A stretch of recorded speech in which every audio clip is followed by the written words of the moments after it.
But Chris looks as though he's going to manage this situation quite well now. Heads down towards the final turn. Chris Morgan, from third on the grid, made that decisive move into turn number 1, and he has managed to hang on from there. He will claim victory in the opening round of the Classic Mini Racing Championship for 2026. Across the line he goes, and it is Chris Morgan victorious here at Oulton Park. Second position for Nevin Kirkpatrick, and Kelvin Fletcher will have to settle for third. Threw everything at that in the final laps, but was not quite able to find a way by. Then it was Steve Rideout and David Kirkpatrick, 4th and 5th respectively. And we wait then quite a long time for Braden Fletcher to appear, younger brother of Kelvin. He makes his way now, I can see out of the window, through Lodge Corner. And Dave Rees would have been the next car behind him, I believe, but that's another long wait actually. So there is the 22 of Braden Fletcher. Very lonely race for Braden, that one. Hopefully we'll see him getting stuck into the battles in race 2 later on this afternoon. Chris Morgan then the winner, Nevin Kirkpatrick second, and Kelvin Fletcher in third, ahead of Steve Rideout and David Kirkpatrick, with Braden Fletcher in 6th. Dave Rees hasn't actually yet got to the line, but will finish 7th, ahead of David Burns, Paul Ogborn and Will Burnham to complete the top 10. Then it was Tristan Beard and Graham Shepherd, with James Bryan and Nick Townend in 14th position. We had, in theory, I think all 15 cars still running at the end. Chris Didcott should come home in 15th spot in another few moments. Still getting cars streaming across the line, but Chris Didcott will be the last of them, I think, to make it home. So good stuff there from the Classic Minis. We'll have them back out again this afternoon at around 5:30. We'll be running probably right up to the curfew this evening, which is a strict 6:30 curfew at Oulton Park, but Race Control will do their best to try and buy back some time throughout the day. We are running about on schedule at the moment actually. We didn't really have any major delays in the morning's running. That one red flag at the end of the modified Ford race, but aside from that, it's been absolutely fine. And a very clean Classic Mini race there, with no retirements, no cars that need to be collected. I can see out of my window actually the final car now making it home, that of Chris Didcott. So we have had all 15 cars through, and momentarily the front runners will arrive back at Parc Ferme, and we'll be able to hear from Chris Morgan, Nevin Kirkpatrick and Kelvin Fletcher. And Chris Morgan, I'm sure, will be absolutely delighted with that. Qualified third, 1.6 seconds off the pace, but that was in very wet conditions, and as we've made the point a few times, it's a completely different situation now, with bright sunshine, some light clouds in the distance, but nothing too much to be worried about. And very impressive stuff there at Oulton Park. Good racing to come, I'm sure, as we move through the rest of the day. Next up will be the MGs, the MG Metros and the MG Cockshoot Cup. As there, Chris Morgan arrives down at the Parc Ferme area, pulls into position and pulls up in front of the number 1 board. Luke Souch there from the BRSCC is on hand to direct the traffic and make sure everyone lines up where they ought to be. Calvin Fletcher there pulls up third on the grid. Third in Parc Ferme, I should say, with Nevin Kirkpatrick in second. So let's head down there and hear from our podium finishers with John. Yes, indeed. Yeah, thank you, Andy. What a race then. Much less of a race of attrition, which is good to see then. All 15 of our drivers finishing that one in the Classic Minis as our top 3 hop out of the car. So we'll go over and have an immediate chat then with your race winner, Chris Morgan. Chris, for starters, well, speaking of starters, what a start! It was a good start, yeah. I think David had a few problems and he bogged down off the line. And yeah, there was just enough of a gap for me. I know Nev went wide, and then yeah, we met at the apex at turn 1. You threaded the needle beautifully, took the lead, and then from there it looked as though you just managed the gap really nicely, sort of kept them at arm's length. Yeah, I had a really good first lap, and yeah, there was a bit of to and fro in behind me, and I just managed to do a qualifying lap on lap 1, lap 2, and yeah, I managed to pull a bit of a gap while everyone else was fighting, and yeah, maintain it. Indeed, indeed. I can't imagine you ever relaxing, though, in the car. They were still very much in your mirrors. That's it, yeah. You always got to check the mirrors. Yeah, keep an eye on where they are and just, try and put that to the back of your mind as best you can. But, yeah, it's not easy. All right, cool. So hoping for the same again in race 2 later on? Absolutely. Cool. Well, we'll see. Best of luck and well done on your victory. Cheers, mate. Thank you. We'll go and have a chat with us. I try and not fall over the PRSCC board. Oh, good start to the day. Nevin, good race from you. That was a good ding-dong battle between yourself and the driver in third place. Yeah, it was good fun. I got a good start, managed to get in the front, and then Chris came past and I couldn't do anything with that. But me and Kelvin had a good scrap. He was quicker in places, I was quicker in other places, and it was good fun, really good fun. We were thinking maybe you two might be able to use the slipstream and push on together, but it just seemed as though the driver in the lead, Chris Morgan, could just keep you at arm's length. Yeah, I mean, Kelvin did push me a few times to try and catch up. Then I think it became obvious that wasn't happening, so then we had our own battle, and that was all fun. Okay, good. You enjoyed yourself? Very much so. I'm happy with second, yeah. Amazing, perfect. And what are we thinking for race 2 later on? Thinking for first in that one? What's the plan? I've got to aim for first. Who knows what will happen, but yeah, the aim's first. Cool. We'll see what happens. Thanks for chatting with me. Well done. And we'll move on as well. He's just fixing the hair before he gets on camera. You're looking good, feeling good. Third place. Well done. Thank you. Yeah, it was great. Fantastic. Really good racing. Just didn't quite have, have what it takes there. Made a couple of little errors. I kept snatching second as opposed to fourth, so don't tell the man whose car it is.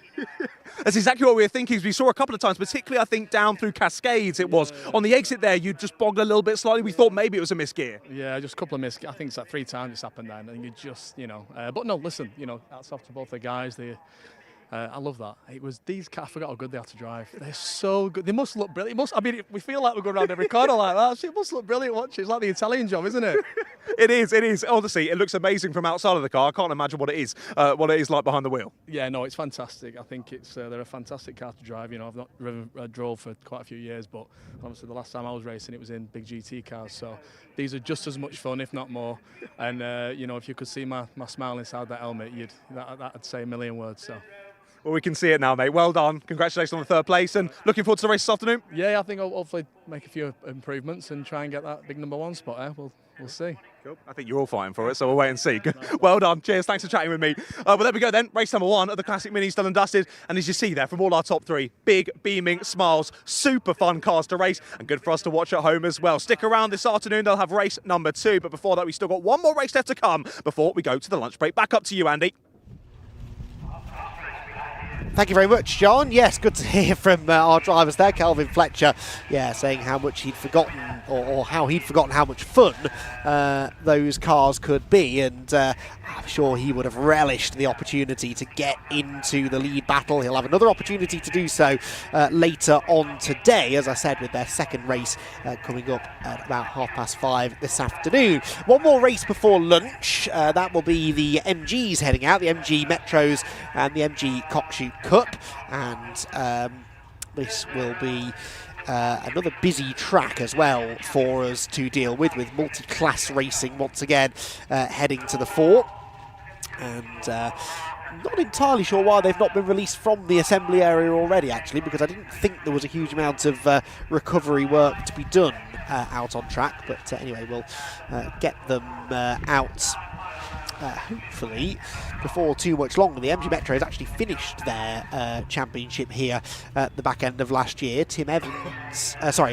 Matthew Simpson, I seem to recall, was the man on top. Yes, Matthew Simpson won the second race. Jack Ashton, the champion, won the first race here at Oulton Park at the end of last season. Well, this time around we have got a bigger grid combined, because they are now joined with the Cockshoot Cup, which is where you get a lot more variety. The Metros sharing the grid with lots of other different kinds of MGs and Rovers. We'll get into that in a moment or two. Cars released from the assembly area ahead of our final race before lunch.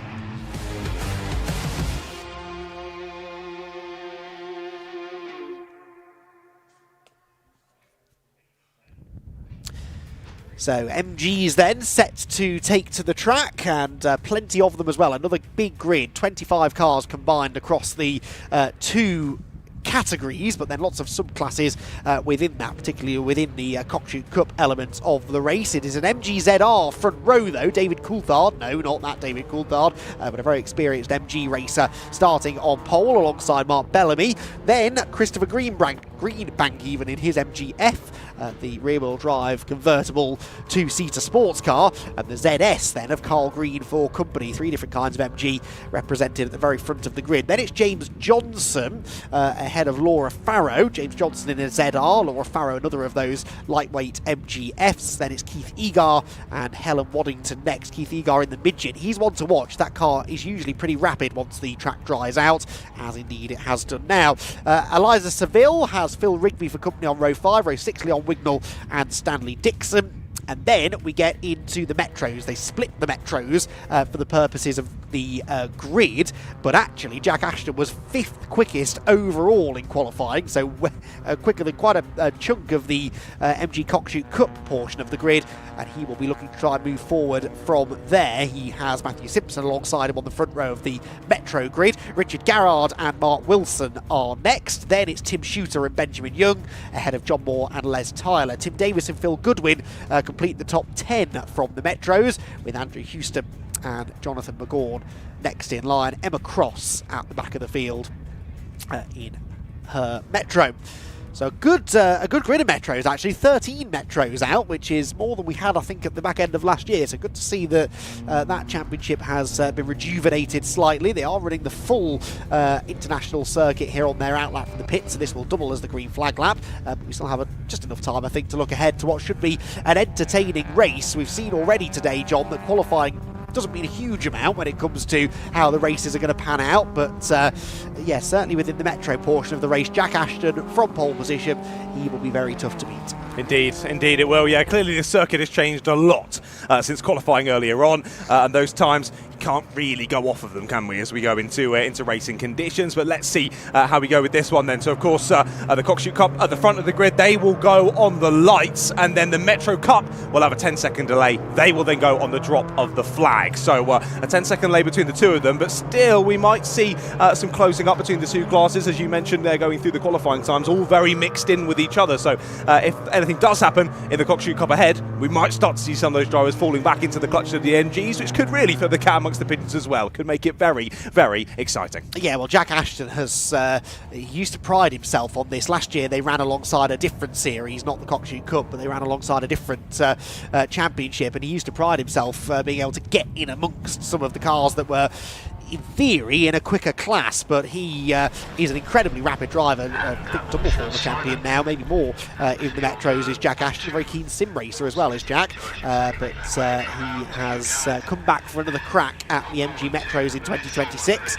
5th quickest overall in qualifying, so he definitely should be able to overtake a few of the Cockshoot Cup cars ahead. On the front row overall then, the two ZRs, the silver car is David Coulthard, the yellow is Mark Bellamy. Then you've got the MGF of Chris Greenbank and the big ZS of Carl Green. That always used to be my favourite MG of the early 2000s, because that's the car they used to race in the British Touring Car Championship. That is not a BTCC spec ZS, but it is running vaguely in the Works MG colours of grey and green.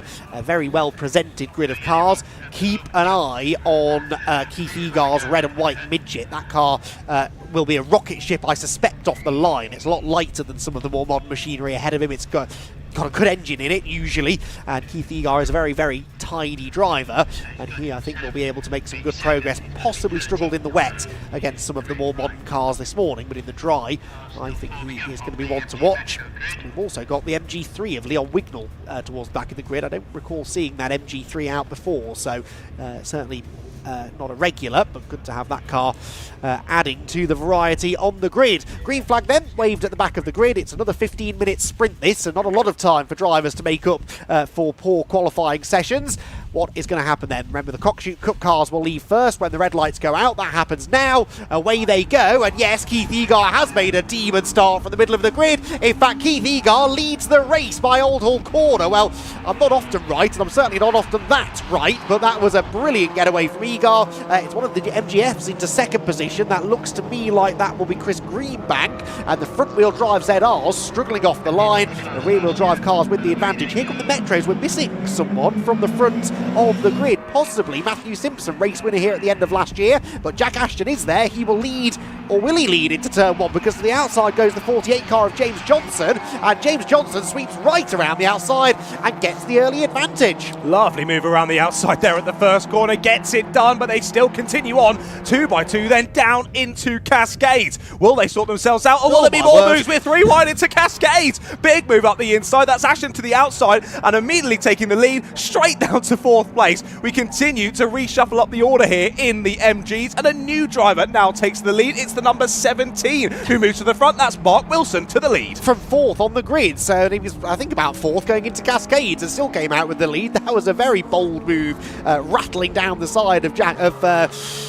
Matthew Simpson, Richard Garrett's car, who I think had the lead initially, and I think that's Garrett, who's just had a half spin at the Shell hairpin, lands on the grass on the inside line, digs his way back into the fray, and what a lively first lap he's had. Meanwhile, this is the battle for the race lead. We've got the MG Midget of Keith Egar leading the way. That is Chris Greenbank right behind him in the MG ZFs. The ZRs are absolutely nowhere to be seen. They haven't got the pace in the dry of the rear-wheel drive machinery, and it is those 2 rear-wheel drive sports cars with decades between them who are doing battle at the front of the field. Yeah, we knew Keith Egar was going to get a good start, but I wasn't expecting that. That was unbelievable, wasn't it? It just looked like he was in a completely different series to the rest of the drivers. Got the pedal to the metal, straight off the line through about 4 rows of drivers and into the lead. But not only that, he's had a good start. He's held onto the lead through the first lap, and these two, as you mentioned, have properly scampered off. It's got to be already, what's that, almost 10 seconds, I think, between the top 2 and the chasing pack. We look back here to the Metros, and they're still, as they were, Ashton, still applying the pressure, but holding on to 2nd place for now, bringing another driver with them as well. So 3 of them now battling over the race lead. Yes, they are. Here comes Ashton to the outside then of the 17 of Mark Wilson. Is he late enough on the brakes into Lodge? Well, actually, yes, he might be right round the outside. That's tough to do. Jack Ashton, though, former champion, is up for the challenge and does drag by as they head over Deer Leap. So Ashton then to the lead of the class. Ben Young is the grey and yellow 46 car now buying into this battle. He pulls to the outside into Old Hall Corner, but not able to get past Mark Wilson on that occasion. So Ashton leads in the Metros then. Wilson 2nd, Benjamin Young 3rd. Actually had his nose fractionally ahead at the line, but is definitely 3rd as they run down the avenue for the 2nd time of asking. What a lively opening lap that was. And again, qualifying sort of going out of the window, except for Jack Ashton is now back in front. And normally, that's where he stays, and already you can see the way that he's getting away now from this battle for 2nd place. Yeah, this is going to be crucial, isn't it? Let's see if Mark Wilson and Benjamin Young start to squabble here over P2, because if they do, that will be the ticket that Jack Ashton needs here to just drive away with this race. We know how good he is behind the wheel of one of these MGs, and this is his opportunity here to break away from the 2 behind. Let's see if he can do it. Well, already they're getting past one of the drivers from the Cockshoot Cup, just moving over to the side there and allowing the leaders through, which is good to see as they head through into the middle part of the circuit. It was a good attempt from Benjamin Young to try and follow Ashton through there at the final corner. Didn't quite work out, and now not able to find a way back through on Mark Wilson. Here's the rest of the pack, a few seconds back then, headed up now by the 29 of Tim Davies. Yes, this is a proper battle pack, isn't it, for 4th, 5th, 6th, 7th and 8th positions as they run down the hill towards Hislop. Proper metro racing. That's a attempted lunge up the inside. One of the ZRs has been in the pit lane. That was Eliza Seville, unfortunately, in the number 24 car, back into the race, but having lost a fair amount of ground. Clay Hill we go. This is, though, as I say, proper MG Metro Racing, a championship that's been around for several decades, still going strong, still producing good entertainment, and it's about to get even more entertaining because they're descending upon Leon Wignall in the MG3. They're going to catch him probably on the approach to Lodge Corner, where a good few drivers in this group would have been hoping to make a move. Indeed. Well, again, really, really good race awareness from the number 2 moving over to the inside. But let's see. I think we'll still be alongside these drivers as they head into the braking zone. Let's see how they work this one out then. Looking around the outside there. Again, holding to the inside line. Really, really good racing awareness there from the number 2. Good to see, as I think actually they're pulling into pit lane, sadly for them. So possibly race over then for the number 2 of Leon Wignall. A shame, but that clears the road ahead then for this battle for 4th place. Still headed up by the number 29 of Tim Davies. But he's under a lot of pressure, isn't he? A lot of pressure. Looking up the inside, then down into Cascades, but closes the door, does Tim, and holds on to fourth for now. Yes, whilst this rages on, by the way, Chris Greenbank has got himself ahead of Keith Egar for the lead, I noticed. 1.1 seconds, the margin between them as well. So the MGF driver there at Hislop's look leads the way overall now, ahead of Keith Egar. So Egar, after the Demon start, is now just starting to struggle for overall pace. There goes Egar, who's been a race winner in the MG Cockshoot Cup before.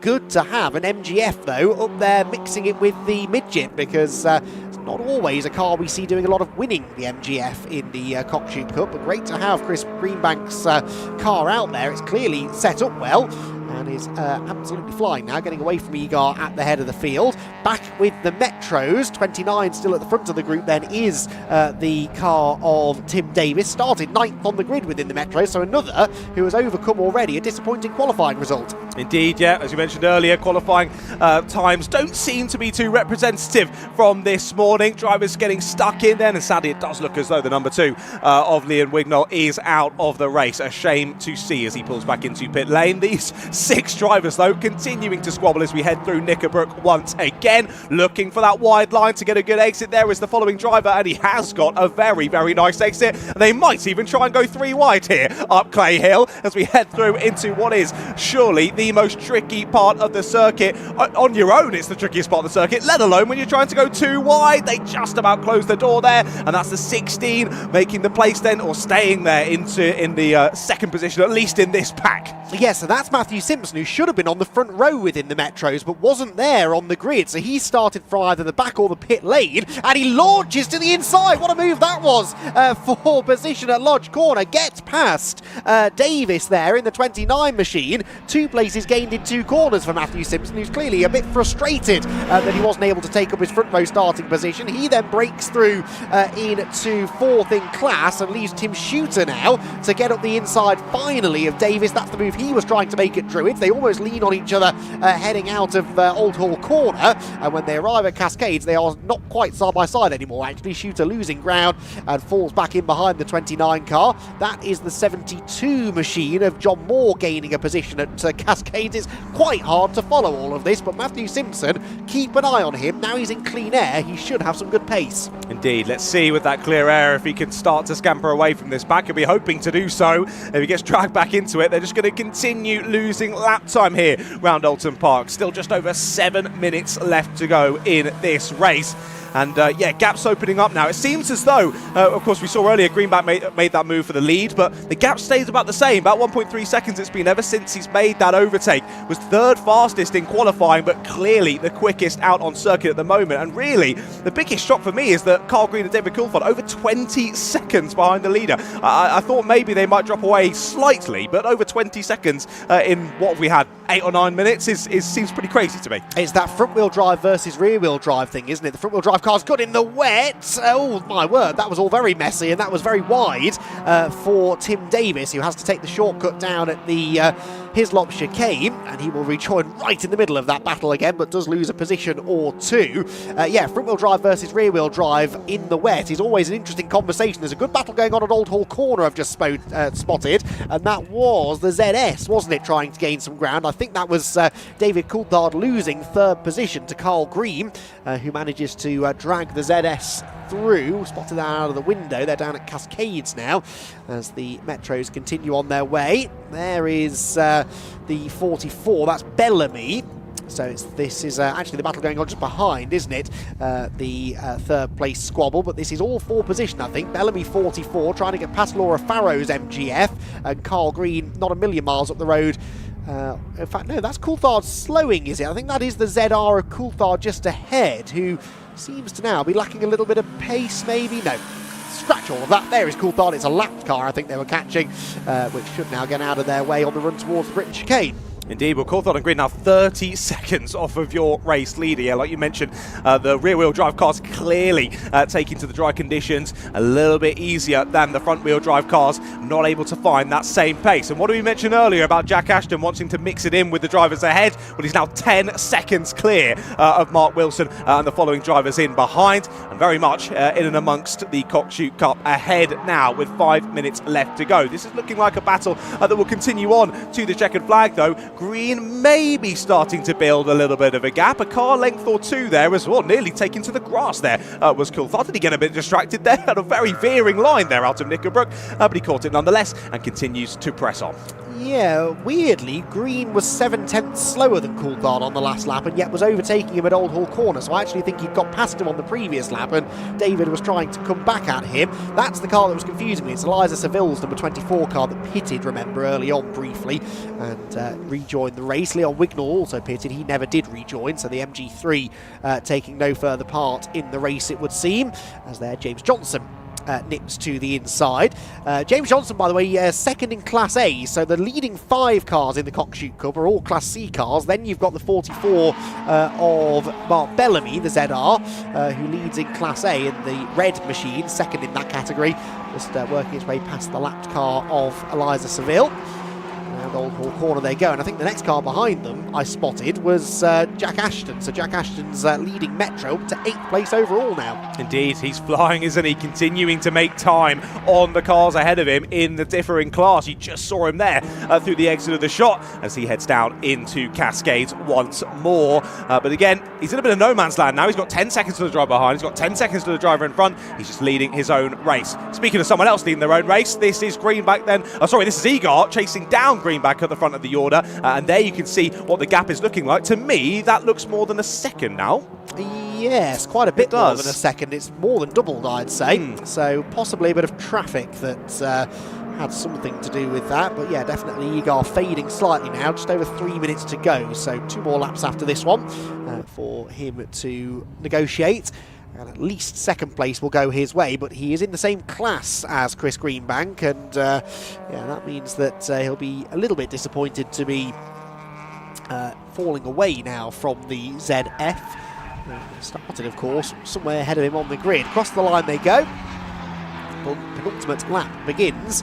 Christopher Greenbank with this advantage now of 2.4 seconds over Keith Egart.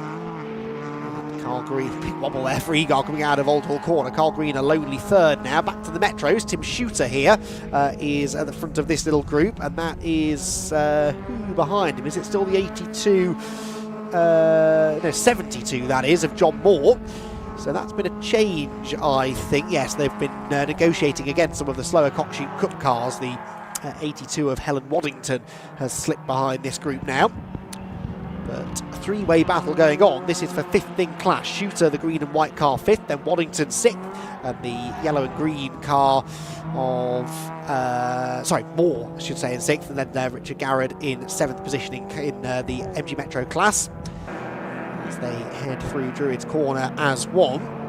Jack Ashton's lead in the Metros is a very healthy one. He's already crossed the line. We've yet to see the number 17 car of Mark Wilson. Is Wilson being caught by Simpson? That's the question. Well, yes, he is, to the tune of about 2 seconds a lap. So second in the Metros could yet change. And Simpson bringing with him, actually.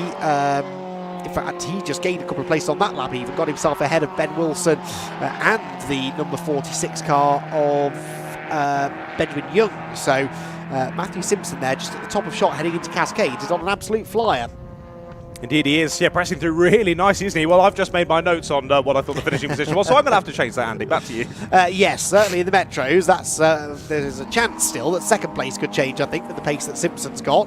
And yeah, in fact, into second place now in the class already. I've already got there a lap earlier than I expected. He's absolutely rapid, is Matthew Simpson. And shame that he didn't get to start on the front row, actually, with Jack Ashton, because that could have been a pretty entertaining scrap between the two of them. He's maybe the only driver that can really give Jack Ashton a run for his money at the moment. But we're going to have to wait until this afternoon's second race, maybe, to see that in action, with the final race of the day belonging to the MGs later on this afternoon. just after 6 o'clock. Hopefully that race will kick off. Leaders, by the way, have started their final lap, so Christopher Greenbank and Keith Egar now 3.3 seconds apart. They are already onto their final tour. And Greenbank, with this ever-extending margin, we've yet to have Carl Green across the line. In fact, here he comes now. You can see out of the window in 3rd position. Again, distancing himself now from David Coulthard. So as the Metros head up Clay Hill, they will do so once more after this. But the overall race leader there, Christopher Greenbank, good timing, is halfway round his final lap already. Avoids the curbs completely. Look at the British chicane, just wanting to guide the car home in one piece. And the MGF on course for a victory. There are 2 MGFs parked in the spectator area, just opposite our commentary position, I notice. And the owners of those cars will be very pleased to see an MGF perhaps about to carry its driver to a race victory. The very pretty 2-seater convertible that MG started to produce, I believe, in the late 1990s.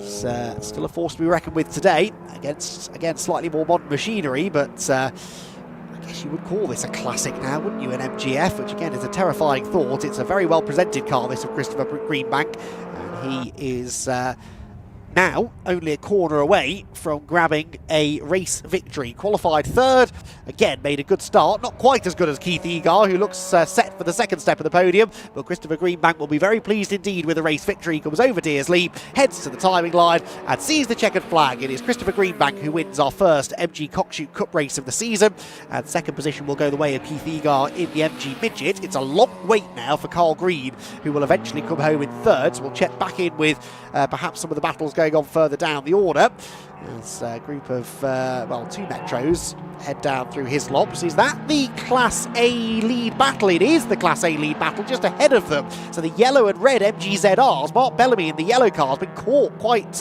dramatically by James Johnson in the closing stages. And then James maybe just needed another lap or so to really challenge Mark Bellamy. But that is for the class victory. Metros coming through are rather distracting them. That was actually the Metro leader, Jack Ashton, coming by. So Jack Ashton likely will get himself ahead of Bellamy even by the flag to finish in 6th place overall. He is on a different planet, isn't he, really, in the Metros? Is he going to go for the move at Lodge? No, he's not. So 6 behind Mark Bellamy, who is at least on course for a Class A victory within the MG Cockshoot Cup portion of the race. He'll come across the line almost alongside the Metro winner, Jack Ashton, who will win in the MG Metro Championship, the Hickford Construction Limited MG Metro Cup, to give it its full title. Great to have Hickford Construction Limited back on board for 2026 as title sponsors. So Jack Ashton gets the win in that class. Mark Bellamy does hang on to the Class A win within the Cockshoot Cup. Class C won by David Coulthard, no Class B in Cockshoot Cup this weekend. But some good racing, lots to talk about at the end of that one. And John Ratcliffe, I can tell you, is already sprinting down to the Parc Ferme area to catch up with our drivers momentarily. After that, we will head into a lunch break, and then the Fun Cup Endurance Championship will be out at 12:45. And we will look forward to having them out on track fairly shortly in the end, actually only about half an hour away. Christopher Greenbank gets the win in the MG Cockshoot Cup ahead of Keith Egar, Carl Green, David Coulthard and Laura Farrow. Mark Bellamy wins in Class A. Jack Ashton is the MG Metro Cup winner. He was 7th overall ahead of James Johnson. Matthew Simpson, who was 2nd of the Metros, and Phil Rigby to complete the top 10. Benjamin Young, 3rd place in the Metro Cup, getting the better of Mark Wilson, Tim Shooter, John Moore and others in what was a fantastic battle for the lower positions in the Metros. Richard Garrett was a part of that as well. Les Tyler was 16th ahead of Tim Davis and Helen Waddington, with Jonathan McGaughan and Phil Goodwin completing the top 20. Andrew Houston and Emma Cross were next, with Eliza Seville the last of the runners after a pit visit for her ZR. We lost, unfortunately, from that race the number 35 MGF of Stanley Dixon and Leon Wignall's yellow MG3. So, good timing. Into Parc Ferme comes Christopher Greenbank's MGF. And he will pull up, in theory, behind the number 1 board, but he hasn't. He's gone straight to the straight to Park Ferme. Our camera operator down there had a very arty shot prepared for our race winner, who doesn't want to talk to John Ratcliffe. John's looking very confused with what's going on down there. No one wants to talk to him, unfortunately, so he's sprinted down to the Park Ferme area for no reason, it seems.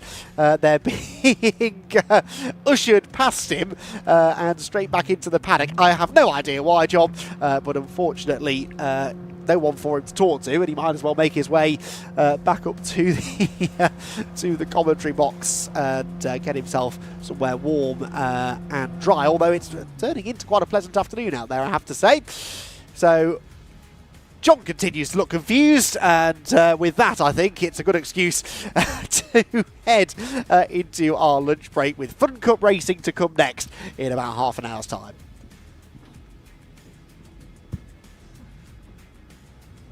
Well then, down at Park Ferme, thank you, Andy. Yeah, I'm not sure what happened there. Leader's gone. Anyway, right, we'll try to talk to some other drivers. Let's have a chat with number 14 then of Keith Egar.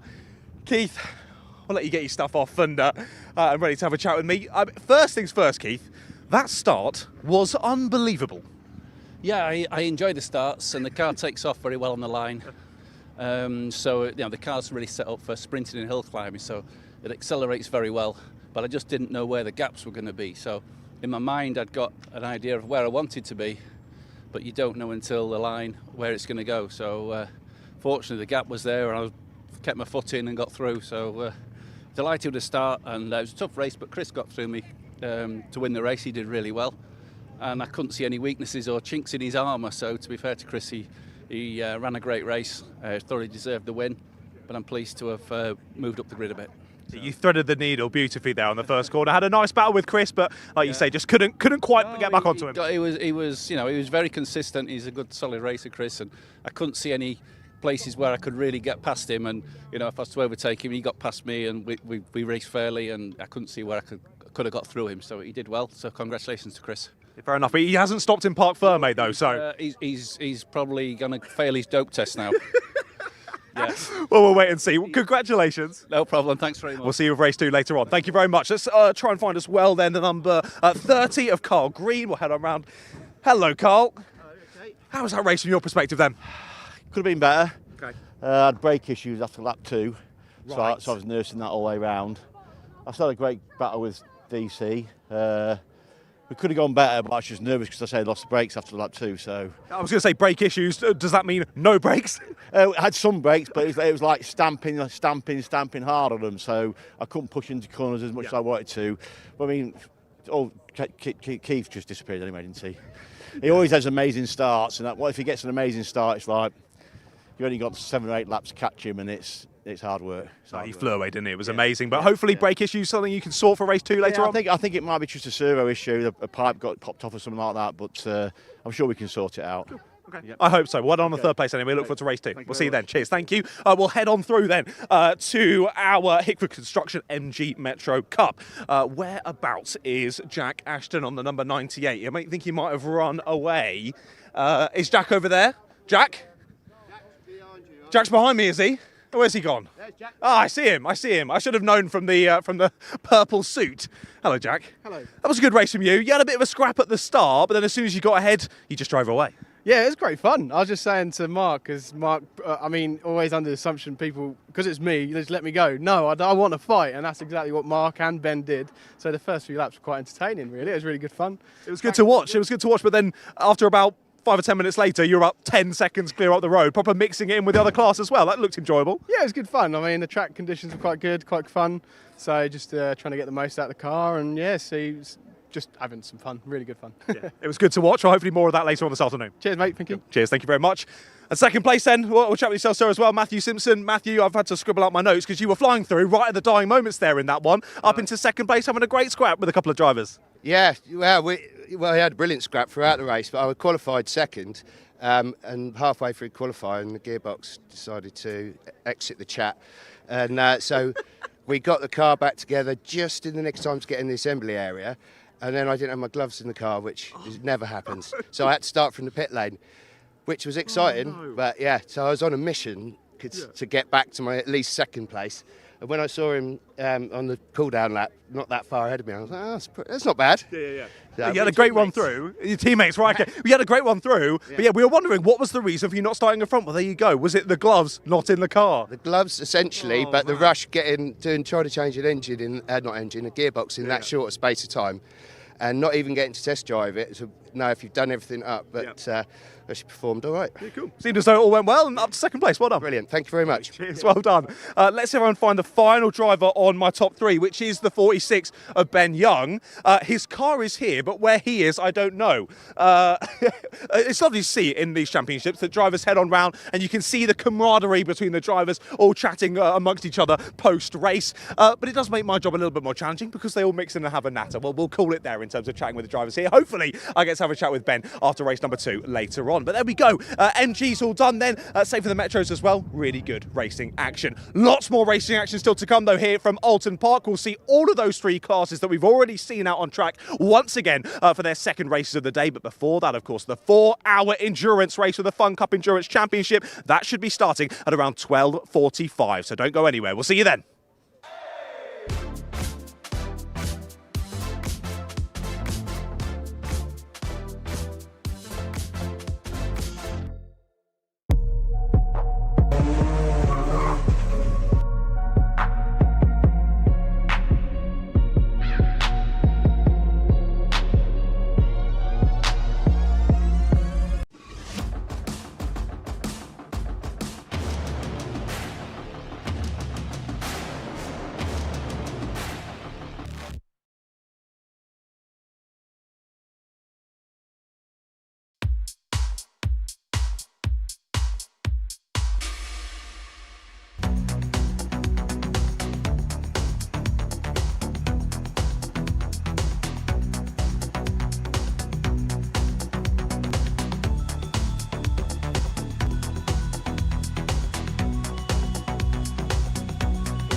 So 4th, 5th, 6th and 7th coming into Red Gate Corner. And also at the tail end of this group, you've got the red PLR racing car. On board then with Farkini coming out of Hollywood down the infamous Crater Curves. And look how close they are, they almost touch. Absolutely flat out down the hill. But brave stuff this from Farkini down the inside. Terrific move. They gave each other just enough room.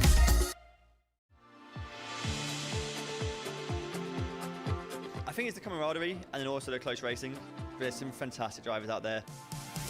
Very fair, you know, they'll leave enough room, but there's some really quick guys, you know, You get a lot of seat time, pound per minute. It's cheaper than pretty much any other series I've looked at. And then everyone's so helpful. You know, the top teams are giving you their data and supporting you, getting you up to speed. So the level for club racing is as good as it gets.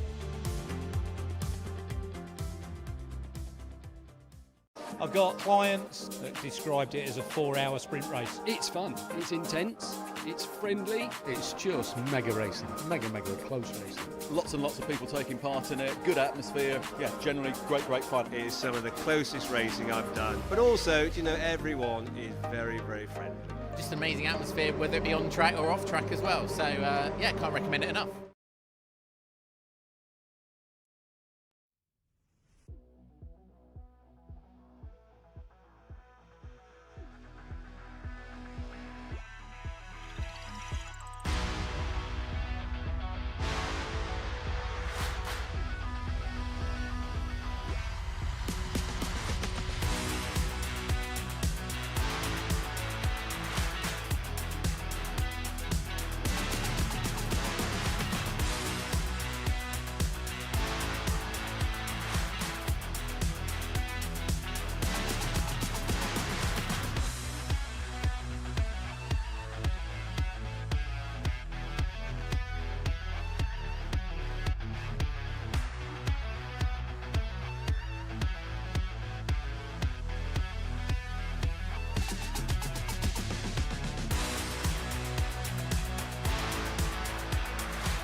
Hello everybody and welcome to the opening round of the 2026 Fun Cup Endurance Championship here at the wonderful Oulton Park Circuit in Cheshire. The cars are just heading out onto their outlap before they'll be forming up on the grid, and we've got a mammoth 29 car entry, with over 70 drivers ready to take on the next 4 hours. I'm Jamie Peters-Ennis and I will be down here in the pit lane getting all the news and views throughout this race. But for now, I will hand you over to my trusted colleagues of Andy McEwen and John Ratcliffe up in the commentary box. Thank you very much, Jamie. Yes, here we go. There's a real buzz in the air, isn't there? A new season of Fun Cup racing, always an exciting moment. But this year in particular could be an absolutely stellar one. It's a hugely competitive grid. It's a huge grid, 29 cars set to take the start. And none of us in Fun Cup land know who is the favourite coming into this race, coming into the championship. It's going to be a fascinating 4 hours ahead as we start to get our first glimpse into who the early season favourites might be. 4 hours of racing, and remember, they start this race with a completely random grid. So the grid is not based even slightly upon qualifying performance this morning. All of the numbers are drawn out of a hat, and this is what we have been left with. It is the 214 car for Data who start on pole. That car, I can tell you, will be started by Matt Hogg, and he will have the 49 machine of Sean Cooper, the track focus car. Great to have track focus back in the championship, starting on the front row. Then a new team to the championship, Clapham North with EDF Motorsport. The 146 car started by former MX5 racing champion, amongst many other things, Abby Eaton, in the car she shares with Mr. Clapham North, George Grant. FNS Morpheus M Sport, and next the 553 car, that is started by Steve Walton. Row 3 for number 158, that's now G-Force branded, with Gary Summers at the wheel, with then the number 99 machine next. Lee Tech, I would pronounce that, but that's mainly because I've got family from the Lancashire town of Lee, which is of the same spelling. Someone correct me if I'm wrong. Brian Heary will be in that car to start the race. 97 is next, 7th on the grid. Anglo-Asian Mining, which is started by Guido Basile. That's the car that he shares with David Clark and Steve Snooker Harris. Quite a few nicknames, I think, to come from that team. Axiometrics are next, number 103. Potential front runners, definitely. Tom Greensall at the wheel for the opening stint. Row 5 then, GCI Racing, former champions Ian Wood and Craig Butterworth. Ian Wood in for the first stint, ahead of PLR Racing, who have a brand new car. I was chatting to Neil Plimmer just now before I came upstairs. A brand new car, that is the 403 for PLR Racing. New livery as well on the car. It is actually his teammate Tim Wheeldon who will be taking the start of the race. Race Logic with EDF Motorsports. That's an interesting new partnership, isn't it? With David Denyer at the wheel of the car that he shares with the brains behind the Race Logic enterprise, Julian Thomas. He's got Team FFS next, number 220. They won the sprint race here at the back end of last year, the 1 hour race. Nick Heighton in for stint number 1. Rob Boston Racing are next, number 252. Great to have the Rob Boston name on the Fun Cup grid. Another MX5 specialist team, and a former MX5 champion in Will Blackwell Chambers starting that car that he shares with former Compact Cup racer Steve Roberts and James Riley. Then it is Viking and Ursus Capital Racing's number 170 car. Former championship runners-up were Team Viking a number of years ago. That car started by Colin Kingsnorth. Exposure Lights is next, number 125. Morgan Sparrow at the wheel of the car that he shares with Roger. Then AI Racing Tech, number 263. That car started by Andrea Seminara. Starts 16th on the grid. 17th, Tropical Rocket Racing. They've outdone themselves this year with team names, I have to say. Tropical Rocket Racing, number 157. That is the car started by Josh Phelps, with Signature RV next, 557. John Whitehouse in that car. That's the car that British GT race winner Marcus Clutton will be a part of the driver lineup for. Oddberries Motorsport, number 171 are next. That is... or they're running under a different team name to what I have on the sheet. I've got Fueled by Data for the Simon Lidson and Anton Yaraskog car. Simon Lidson anyway will be in for stint 1. Then multiple former champions, Uvio Hoffman's Motorsport, number 225. They are definitely ones to watch. Fabulous Randaccio coming from 20th on the grid. The second Rob Boston Racing car, 169, is next. That is Tom Levin. He's definitely a man to watch in this race. Tom Levin, very rapid youngster of Ginetta and single-seater fame, I seem to recall, over the last few years. He's got Sam Heading, who's gone well in Audis and MX-5s in the past for company. 212, Vape Club with EDF Motorsport, that's next. That car started by Ted Bradbury, who has sort of held the unofficial title for the last couple of years as fastest man on the grid. He might have some more competition this year, but he is starting that 2-1-2 car from 22nd, and spoke to him briefly in the lunch break. He's well up for the fight. Red River Sport are next. We still keep going down this mammoth 29 car grid.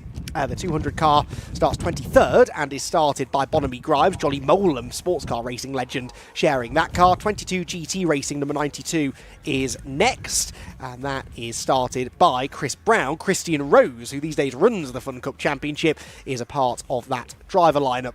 Demon Tweaks are back, and both of their cars ironically drawn on the 13th row of the grid. 207 will be started by Michael Lyons, historic racing ace, and 249 is next. That is the Jason Minshaw. That's the all Minshaw car. Jason Guy and Jack Minshaw all partnering together in that car. The JPR 248 car, a higher car for JPR, is going to be starting next. That is started by Shiv Sapra, who's raced pretty much everything over the years, a lot of sort of BMW, Ginetta sort of GT production cars.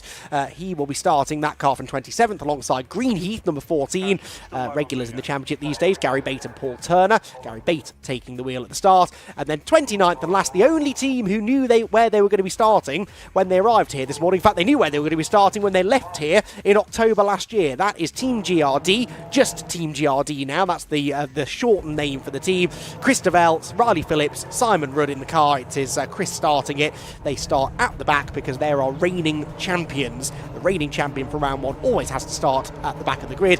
After that, it is the reigning race winner. So whoever wins this race will start at the back for the second round of the championship in a few weeks' time. Right, I hope you were taking notes there, John. Lots to go through, a big grid, lots of new faces as well, which I think is the thing I'm most excited about, because Fun Cup over the years, because we have so many returning drivers year after year, you sometimes can come into the first round of the championship thing, well, they'll be quick, it's the same faces.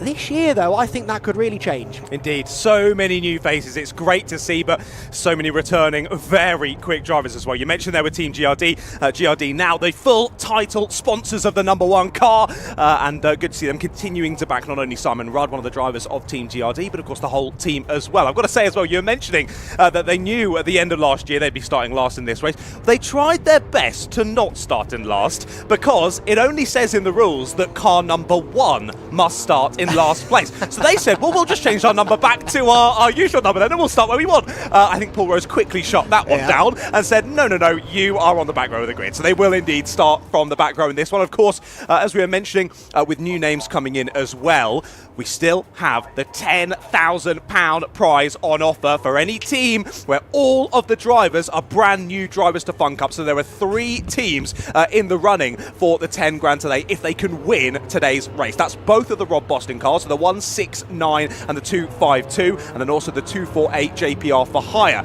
Sadly, for the 169 Rob Boston Racing 2, they made it even more difficult for themselves because they're having to start this one from the pit lane. Yes, engine change for that car, I believe, is the reason. That's the car started by Tom Levin. I was right. He's a former Ginetta Junior champion, actually. I'd forgotten that from the COVID-affected 2020 season. Then moved into GB3, where he finished 3rd, and then after a brief stint racing international single-seaters, moved into GT racing. He was 3rd in the GT4 Winter Series for Giedlick Racing a couple of years ago, and was a silver class champion in GT4 European. So Tom Levin, who's in that car, provided they've got everything sorted on the 169 car. I can't actually see it in the pit lane at the moment. Was it a pit lane start or a back of the grid start, did you say?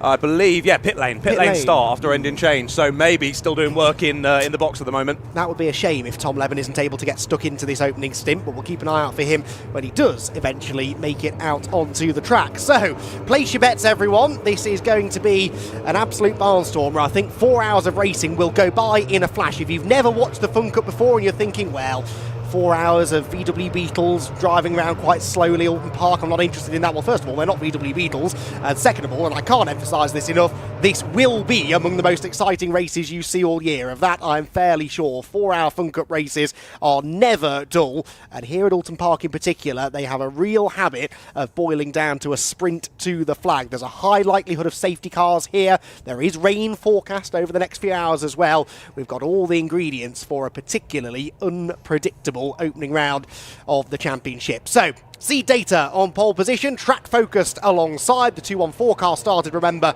by Matt Hogg. 49 started by Sean Cooper.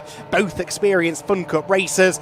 Who gets into Old Hall Corner first and who comes out on top at the end of 4 hours of Fun Cup racing at the spiritual home of the championship? The red lights on the starting gantry go out. We're racing in 2026 and the scrum towards turn number 1 begins immediately. The Clapham North car there, 146, up the inside line to second position already. It is Sean Cooper, though, who's got the lead in the track focus car. Hold your breath. Do they all get through Old Hall safely? Yes, thank goodness they do, and make their way down towards Cascades for the first time of asking. But that 146 car on the charge, as we expected. Abby Eaton, never one to back out of a fight, is already into second position. Yeah, Ted Bradbury there in the background using all the exit curb out of Old Hall Corner to get a couple of places there through the first couple of turns. But yes, you mentioned Abby. We were expecting her to be aggressive on that race start, and she was. Send it straight to the inside line and straight through into second place. There's Team Viking Ursus Capital making a move there as we head on down through Ireland and into Shell Oils for the first time then. Good start from Track Focus, already looking to break away, and battles continuing on behind there. GCI looking for the outside line there through Shell Oils. That one didn't work for them that time, and clearly some scuffles going on behind as well. Yeah, Demon Tweaks car in the gravel. It has continued. It's the largely red Demon Tweaks car, and I can't actually off the top of my head remember which one's which, but they were starting together, remember, towards the back of the grid. Hopefully that wasn't Demon Tweaks on Demon Tweaks action into Shell. Brilliant start this, though, for the Track Focus car. Sean Cooper and Mike McCollum, as I said, both very experienced Fun Cup racers. I'm casting my mind back to try and recall a track-focused race win, and I can't think of one. I'll go back to my stat spreadsheets momentarily. I know they had podiums. I'm not convinced they ever won a race track-focused in the championship. We're a long way from crowning them victors in this race, but they look to have good pace early on. Indeed, yeah, they've broken it really nicely. Clearly Sean settling into this one well and very much into the groove with the car underneath him as we continue to press on then to the end of this first lap of, I think we can assume, quite a few here over 4 hours of racing at Oulton Park. We press on down through into the final couple of corners, and there once again is the 111 of GCI up the inside, making moves, and in behind, Vape Club round the outside of FFS as well. Viking and Ursus Capital getting stuck in once more, but FFS and Vape Club continue on side by side down into the first corner. Will Viking try and make this 3 wide? I think they might just do it. Down into the first corner we go. Well, line is chopped across then from Vape Club. Round the outside goes Ted Bradbury. Another place gained. Yeah, Ted Bradbury absolutely flying. Are you surprised? Because I'm not. He's into the top 10 already and looking to try and make even further ground. Started 22nd on the grid. That is outrageous. Gains another position down at Cascades Corner. Ted Bradbury, such a lovely young lad as well, but really quite unassuming when you see him out of the car. But in the car, well, you wouldn't get in his way, would you? Because he is a man on a mission. He's up the inside of GCI now. That's for 7th position. So a lap and a half into the race, he's dragged that Vape Club car from 22nd on the grid to P7. That's remarkable. Unbelievably impressive, but we sort of assume that from Ted now, don't we? We think he's going to do that at the start of the race, so it doesn't really catch us off guard anymore. It's so impressive, the commitment that Ted has in the car. He's just totally at one with it, totally trusts it's going to do exactly what he asks of it, and that's why he can push through the order, well, for him, seemingly quite so easily. Well, there's UVO as well, not too far behind as well. They're at the back of this train now, but unlikely in the early stages, you often see some of the maybe slower cars that are nearer the front of the grid dropping back. We've got a train of 4 cars here that have all won races, if not championships, in previous seasons, all fighting in the middle of the top 10 here, all squabbling for position. And all this is doing is allowing for those drivers at the sharp end, still Track Focus, Clapham North with EDF and Seed Data, are able to build that gap as these 3 and 4 cars continue to scrap their way through the order. Yeah, you're exactly right. GCI and UVO, of course, former champions. Viking, former championship runner-up, and not far back, Race Logic, one of the most successful teams in Fun Cup history from a championship winning perspective, right in this group as well. It is Bradbury on the move, though. He's already gapped this group as GCI now slipped to the inside into Lodge Corner and gain a place. Bradbury is about to gain more positions up the road, though, I think. Over Deer Leap we go. He's got the 103 Axiometrics car of Tom Greensall next in his sights. That's the orange car, as we're 3 abreast further back. FFS are in the middle of this Uvio to the inside. They almost lent on the FFS car slightly there, but Fabulous Randaccio does manage to slip through. He's another driver I spoke to briefly this morning, and he said it's going to be the toughest year of competition ever in this championship, and he said that with a grin on his face. He wants the competition, he wants a challenge, and they're definitely up to that challenge, making good progress so far. 100% they are, no, exactly. We want more drivers getting involved with Fun Cup. It just makes it even more exciting for racing for us to enjoy. And we've got to highlight FFS as well. Of course, they got their first ever race victory at the final round here last season in the 1 hour sprint as well. So even more impressive for them to get that victory in the 1 hour sprint. And they're doing a great job here in the 4 hour to kick it off as well. I took my eyes off Ted Bradbury for 20 seconds maybe. He picked up another 2 places, so he's now into the top 5, I believe. No, 4th in fact that will be. He's ahead of the FNS Morpheus car now, so Ted Bradbury is really the man on the mission, isn't he? 22nd position. He's gained nearly 20 positions by this stage. Track Focus lead by 1.1 seconds, but interestingly Abby Eaton on the previous lap, John, set the fastest lap of the race and is now starting to close in slightly on the race leader. It was a tiny margin. There wasn't about half a tenth of a second between the laps on the previous one from Track Focus and Clapham North, so those two continuing to break away nicely though. Those two in the high 2 minutes. The rest of the field 201s, 202s, 203s, 204s. So again, you just see being at the sharp end on the grid really helps you in these early stages, because while all the other drivers battling amongst it to try and make those positions up early on, you can just scamper off at the front. And look at this, Uvio and FFS now continue on side by side. FFS just about closing the door there through the double right as they head now down into the final corner of Lodge. As I thought someone had gone wide there, not quite flirting with the outside of the track there, but keeping it on as Uvio thinking about the inside line yet again. FFS chopping across the nose and keeping the position. Oh, I've missed this. It's been a very long winter without Fun Cup racing to get excited about, and Fabulous Randaccio, I think, is chomping at the bit to get stuck in. Goes to the inside of the FFS car into Old Hall Corner. Tried this a lap ago, remember, and wasn't able to get through. I don't think he'll be successful this time either, because the grip and the momentum is with the car on the outside, and FFS are indeed able to hang on to the position. Lead gap now under 0.6 of a second, by the way, so we probably need to check in with Abby Eaton shortly. She is about to challenge for the race lead, I believe, and become the second different leader potentially of the race so far, as their axiometrics nipped to the inside of the one of the cars. That was the FNS Morpheus, I think, yeah. Yes, Morpheus car in towards Island Bend. Leaders though towards Britain's corner, and it's game on now, isn't it? Abby Eaton getting well and truly within the striking range. It is. Right then, let's do battle for the race lead here in the first 10 minutes of racing action here, with 3 hours and 50 still to go. You mentioned about Ted Bradbury clearing those 2 cars to get into the top 4. Not only did he clear them, he gapped them by 2.5 seconds on the same lap. Unbelievable from Ted Bradbury, and that's exactly why Vlad Vasiliev said, hey Ted, come and join my team. I think you'd be a great addition to the team, and my goodness has he been. Also to say a happy birthday to Vlad Vasiliev as well. I hope you enjoy your stint out there in the car, Vlad, if you are listening to the stream, and a very happy birthday to you.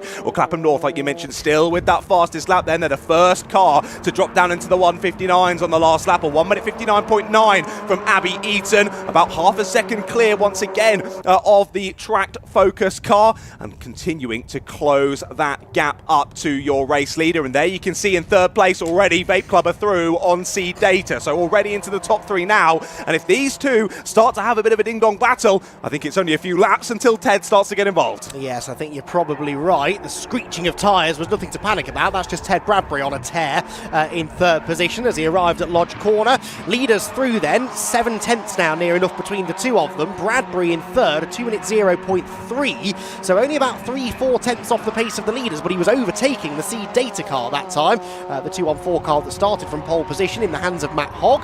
And Ted Bradbury, now he's in clean air, I think we'll really see for the first time exactly what he's capable of. Bit of housekeeping from earlier on, by the way. I said one of the Demon Tweets cars ended up in the gravel on lap 1. It was the 249 car. It's missing a front splitter, the 249 car. That is the Jason Minshaw driven car. That car missing a front splitter, and John, you'll know this from experience. Sounds like I'm throwing you under the bus, which was not what I was trying to say, but losing a front splitter is not good, especially around a track like Oulton Park. You can blame my father for that one. He was always the one that took off the front splitter. I know you're listening, Dad. Hello. But what will happen there is more than likely the front splitter won't have actually come off from the incident itself. It will have been going through the gravel trap. They are that flimsy. A little bit of gravel and they destroy themselves. And you really do lose a lot of downforce from that front splitter. If that's gone, it's really difficult to get the front in on these tight corners. And around a circuit such as Oulton Park, that really hampers lap time. So for the rest of the race now, from what was that, a minute in, for the rest of the 3 hours and 59 minutes, they're going to have a tough race, sadly, for the Demon Tweaks car. But good to see they're back in the race nonetheless. They can replace those front splitters, but it's the whole front bodywork assembly that has to be replaced in a pit stop, and that can cost you quite a lot of time. It's not worth the time. No. It's not worth the time. You lose far too much from changing it. You might lose a few tenths a lap, so you might add up to 10 or 15 seconds throughout the race, but you're going to lose 30 or 40 seconds changing that whole front nose. As you say, it's not just the splitter you need to take off, it's that entire front of the car, which is easier said than done. And it's interesting because when I first started covering this championship 13 years ago, give or take,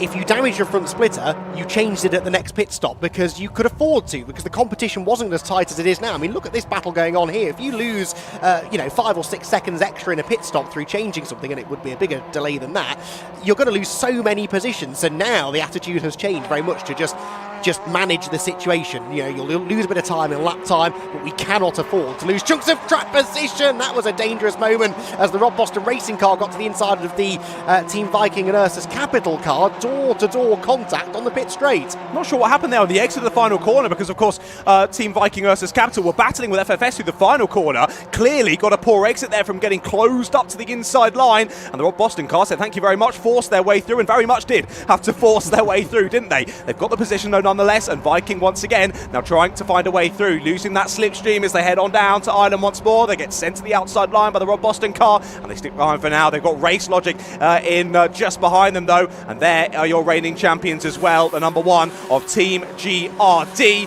Whereabouts have they made it to? 17th place at the moment. Christabel behind the wheel for them, and I think it's just a case of settling into the stint, getting some good pace in, and sticking in and amongst the pack, not losing too much to the leaders before handing over to the likes of Simon and Riley. Yeah, this is a strategy that GRD often go for, don't they? They put Chris in first, knowing that he's a really safe pair of hands. He'll keep the car out of trouble, generally. I hope I'm not putting the mockers on you there. I'm touching wood as I say this, Chris. But also that there's a chance of safety cars. The field stays more compressed in the first part of the race. He will lose less time. And then they stick Simon and Riley in deeper into the race. And by Chris's own admission, that's the strategy that they prefer to go for. Those drivers able to then really go on the attack in the second part of the race. Up and over Clay Hill we go. No change at the front of the field. Plenty of changes in the middle of the field. 553 is at the front of this group. That is the FNS Morpheus Motorsport car of Steve Walton. I hesitate to use the phrase cork in the bottle, but it's quite a queue of cars forming behind him. It's a nice looking livery though, I'll have to give him that. It's very nice, but indeed, yeah, holding up the rest of the drivers behind, and that's causing them to get the elbows out and get proper scrappy here for position. This is all at the bottom end of the top 10 there. As you see, Axiometrics coming back on from the grass. What's happened to them? They were in the group ahead there, and they've dropped right back into this pack. Something's happened there at the final corner for Axiometrics, and they've lost, what, 6, 7, 8 positions from that? Yeah, the tiniest little fumble, and that's what can happen, especially in the early stages. It might take them another 30 minutes or more now to regain all of that track position, if indeed they can do. And of course, they're now right into the middle of a squabble they'd have much rather not been a part of, I suspect. Race Logic there peeking to the inside of the Rob Boston racing car. The Race Logic car is started by David Denyer, and it was Will Blackwell Chambers, I believe, in that Rob Boston car in this opening stint. He's another then who's made some decent progress, as you would expect, really, from a man who has been a champion in MX-5 racing before, successful in both Mark 1 and Mark 3 Mazda MX-5s, as of course was Abby Eaton, who was a champion in the BRSCC's MX-5 Super Cup. Again, terrifyingly, more than a decade ago that now, I think. I want to say it was 2014 she wrapped up that championship, and she is still chasing after that track focus car ahead, although interestingly, fastest lap now lies with Track Focus. They've got that gap back out again. Indeed, yeah, they've locked in, haven't they? And they've started putting in some great lap times, despite the slipstream that Abbey will be getting in second place. Still, Track Focused able to find that lap time. Very impressive, those two at the sharp end, already 8 seconds clear, as you mentioned. And that just shows as well how much the slipstream comes into play, because Ted got through to third pretty quickly, didn't he? But that gap not changing too much at the moment, remaining at about 8 seconds for the moment. I just wanted to touch on again with Axiometrics how that is going to have a sizable impact on the entirety of the rest of their race here. As you mentioned, not only the time that they've lost there from going off the circuit, but now the time they're going to lose being stuck in this very exciting battle here from about 6th place backwards. Of course, FFS have now gotten through on the 553. They move up into 6th place, but they're still being hounded by the drivers in behind. There goes Viking up the inside. Team Viking and Ursus Capital make the move on GCI Racing, and they now get a place once more as well. Rob Boston Racing and Race Logic now trying to make the exit, as well as Axiometrics nearly make it 2 from 2 there at the final corner, going very wide, but this time keeping it off the green stuff.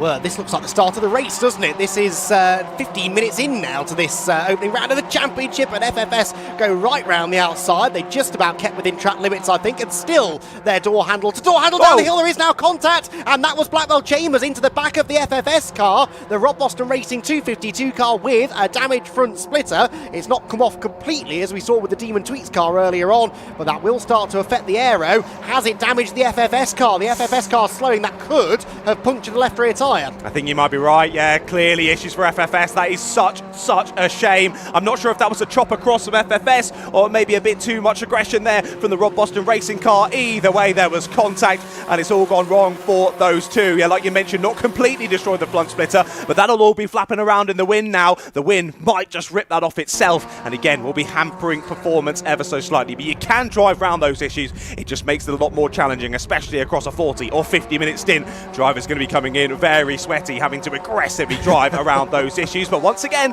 the 553 back to the lead of this pack. It was FFS for a lap or so, but 553 retake 6th place. That is, of course, leading this pack. Uvio Hoffmans have scampered about 5 seconds up the road ahead of these, and I'm not sure if you noticed as well that Uvio also, they've seriously damaged their front splitter as well. That is actually sort of punctured in and hanging under the front, so they might need to be a little bit worried about the fact of it potentially dropping under the front wheels, and then of course that doesn't really help with steering or braking. That's always the biggest risk really in Fun Cup, with starting deep in the pack. There you can see that little bit of damage to the right front corner of the Uvio car. Starting mid-pack, yes, you've got a lot of overtaking to do, but as we've documented, and as you're seeing, you can overtake in Fun Cup racing, even on a circuit like Oulton Park. It's more the drama and the chaos that you have to dodge in the midfield, and how successfully you can dodge it. Look at this, 1, 2, 3, 4, 5, 6, 7, 8, 9 cars all in a line, and if you're in the middle of this battle pack, anything can happen, and it doesn't even have to be your mistake. The tiniest of knocks can do a lot of damage to your car and really affect the outcome of your race. This is it, isn't it? Fun Cup is back, ladies and gentlemen, for 2026. 9 cars following line astern here, battling for 6th place. This is awesome. This is what we've been missing over the winter break. Of course, I'm always gutted I'm not out and involved in this battle, but I'll enjoy it from the sidelines nonetheless, as here goes Viking up the inside, then into Ireland. They'll have the right line, and look at Race Logic looking to try their luck as well, and they will follow them through. Double overtake then for those two. They move on through to 6th and 7th place. Yes, they do. Oh, that is FFS in the pit lane. What are they working on? It is the left rear, isn't it? Yeah, that's where I think the contact came from, and may well have punctured a tyre. That could either be the splitter from the Rob Boston car, or it could have pushed the rear bodywork of the 220 car in on the tyre. These are incredibly durable tyres that are more than capable of lasting the distance, but not if you do things like that. That's the Team Viking and Ursus Capital car rally crossing, and not to the eye, losing a lot of time. Track limit warning. Well, he's kept the place nonetheless anyway. He basically just kept his foot in there, didn't he? Jumped over the bumps and back onto the black stuff he goes. Well, made the move nonetheless, and Race Logic continuing to follow. But yeah, just struggling to break away, aren't they? Whoever gets to the front of this pack just gets reeled back in, and they reshuffle themselves up yet again. Had seen in the background as well, half a lap or so ago, it was GRD. I nearly said Olympia. Yes. GRD trying to make the move on Axiometrics. They weren't able to do so. I think they've actually lost lost a place in all of that. Another team scampering on through. I think the Red River Sport it is, who scythed on by. Yet another team that we're used to seeing at the front. Of course, Red River Sport getting the Masters Championship last year in 2025. They're back to try and defend that title. And they really came on strong last year. We know that they've got a strong driver lineup. It's Bonamy Grimes, though, who's really improved, I think, over the last couple of years. Johnny Molam is Johnny Molam. He's always going to be rapid. But Bonamy Grimes able now to well and truly mix it with the front runners. This is absolutely sensational stuff. Viking with Ursus Capital were at the front of this group. It's now Race Logic who get through. David Denyer managing to make the move into Old Hall Corner, but then the Team Viking car comes back at him again on corner exit. They were side by side, Viking over the curb, and now that allows the FNS car to get back to the inside briefly. Wherever you look, there is action in this group of cars. No more action for now, though, for FNS. That contact did more damage than just a tyre. Indeed, that's a real shame for FFS getting pushed back into the garage. Such a shame. We were singing their praises earlier on, weren't we? How well they did last year here at Oulton Park, but sadly, Lady Luck not striking again for them. Back into the pits very early for them. I will say as well, Viking have damaged that front wing from their off-track excursion a few moments ago, so that's hanging by a thread now as well. I've got to give a big shout out as well to Gary Bate in the Greenheath car. He's gone from 28th on the grid so far to P9 in this one, picking his way through this traffic well. Could he be the driver to finally get to the front and pull away from this group? Let's wait and see. Yeah, not mentioned Gary really, or that Greenheath car so far. Very under the radar performance, but you're absolutely right. He's gained a huge amount of positions and isn't done yet, and he closes in now on the FNS Morpheus car. It's the white car with the green and black highlights we're talking about, as the teams watch on from within the pit lane, glued to the coverage, understandably, as they head through, the pack heads through Hislops and Knickerbrook for the 10th time. How are we only 9.5 laps into this race? We've packed a whole season's worth of action for some championships anyway into the opening 20 minutes of racing. At the head of the field, Track Focus lead now by 2.9 seconds, so they're very much they've broken the toe now, and Abbey Eaton not able to go with them. Fastest lap though, Ted Bradbury. I wondered how long it would take me to say that. 1:59.7 was about a second and a half quicker than Eaton, so that gap is coming down. This gap couldn't be a lot less as Race Logic once again throw it up the inside of Team Viking into Lodge and regain the position. Indeed they do, yeah. New leader of this back then. It's time for Race Logic to lead this one, but maybe not for too long. Here is FNS and Viking both try and get back in front as they head down to the first corner. Viking go to the outside line then as we look back ahead. There's a move for fourth place overall, that is. Uvio Hoffman's through into fourth place on seed data, and not only that, they've just grabbed the fastest lap for themselves as well. So don't count out Uvio in all of this as well. About 16 seconds then off of the race leaders at the moment. Well, we'll look back to this pack. Why not? Almost 3 wide down into Cascades as the Rodbuster Racing car looks to thread the needle up the inside. Can't quite do it and might actually end up losing a position as another driver tries to go round the outside. That must be one of the fantastic new names, which I'm struggling now to see on the sheet. Tropical Rocket Racing, yes. I do believe it is, with some beautiful colours on the car as well as they continue side by side through Ireland. Yes, Tropical Rocket Racing might be my favourite of the new team names, and a fitting livery as well for that team. They gain a position there at the Shell hairpin. Every time we look at this group, it seems there are more combatants in this battle, aren't there? We've got, about 11 cars, I think now, all in a long line. Race Logic at the head of it, but Greenheath, you're absolutely spot on. Gary Bate just picking his way through the order. There's been a bobble further back, though. This is the Tropical Rocket Racing car coming through. That is Josh Phelps at the wheel in the opening stint, and he's on the outside now of Team Viking and Ursus Capital Racing, who choose the best form of defence as being attack by throwing it back up the inside of FNS and actually gaining a place. Tropical Rocket Racing will lose a position to Will Blackwell Chambers, who might have that damage to the front of his Rob Boston racing car, but is not backing out of the battle. Yeah, that bit of action between those three through the middle part of the circuit is exactly what Race Logic and Greenheath need. They might have just broken that toe, and they might just be able to press on here. They need to work together for the next couple of laps here to try and draw out a bit of a gap. I will say as well about Tropical Rocket Racing, I do believe they're our youngest pairing on the grid as well. I believe both of them are teenagers. I know that Neo Clark is 18. I couldn't quite find how old Josh Phelps is, but from looking at his picture, he looks like a teenager. So a very, very young pairing between these two, but they are certainly not lacking in talent, are they? They are getting properly stuck in, moving through the field very nicely. But this group, they don't want to leave each other alone, do they? They're enjoying this a bit too much here. 20 minutes through this race already. Greenheath look to the inside line there, down through the first couple of corners. Not able to make the move just yet, though. Will they work together here? Let's wait and see. No. No, fair enough. They won't. Fair enough. I've been asking that question for 13 years, and they never do. But they do seem to have forgotten that this is not for the lead, and that this is not the last lap. We've got over 3.5 hours of this left to go. So yeah, there is an argument, I agree with you, to work together and try and gain a bit of track position. But in reality, that just never really seems to happen. FNS there looking to the inside into Ireland Bend. Bits of bodywork go flying, but they managed to get single file again before they turn in to that very, very quick left-hander.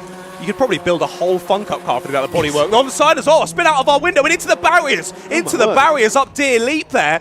We've just cut it onto the camera. There you go. Can't quite see who that is. A 248 is that? It is, JPR yes. for hire, then getting spun round there up Deer Leap. I think that must have been contact with the driver they were battling with. A very odd place to go off, and they have clattered into the wall there. Potential for a safety car if you can't get this one going. Yes, I'd say so. I'd say that's going to be a safety car, most definitely. Shiv Sapra at the wheel of that car. That's the higher car as well for JPR. And unfortunately, it's found the barriers, as you say, in a very odd place on the right-hand side of the road, coming over Deer's Leap. We're hearing reports from our camera operator. It was something that broke in the rear suspension that spat that car across the road, which would make sense. So that car then being dealt with by the marshals. No safety car yet, but I would anticipate there's half a chance. The marshals are trying to push it out behind the barriers, but we'll wait and see how successful they are in those attempts. The pack making their way down to that part of the circuit now, which of course is being monitored under double-waved yellow flags. There is that enormous battle pack of cars coming by. No overtaking for now, but as soon as they get to Old Hall Corner, it's game on. Who's going to pull out of the slipstream first and make a move? The Demon Tweaks car, I'd say, which is the other Demon Tweaks car, the one we haven't mentioned yet. That is the 207. At the wheel is Michael Lyons, and he is looking like he might want to try and make a move, as indeed does David Denyer to the inside. In fact, defending here, isn't he, from the Greenheath car? Indeed, yep, trying to keep Gary Bate behind for the moment. As yeah, like you mentioned, they've answered our question. No, they are not going to work together. They are going to continue squabbling over track position. As we heard in our ears, yeah, no contact at all in that incident. It was just a failure on the car, it sounds like, that's caused the contact with the barrier there. And a big shout out to the Orange Army, as always, getting on track immediately, getting it behind the barriers. We are still under yellow flags there, up Deer Leap. Hopefully not for too much longer, though. Driver is up and out of the car, which is good to see as well.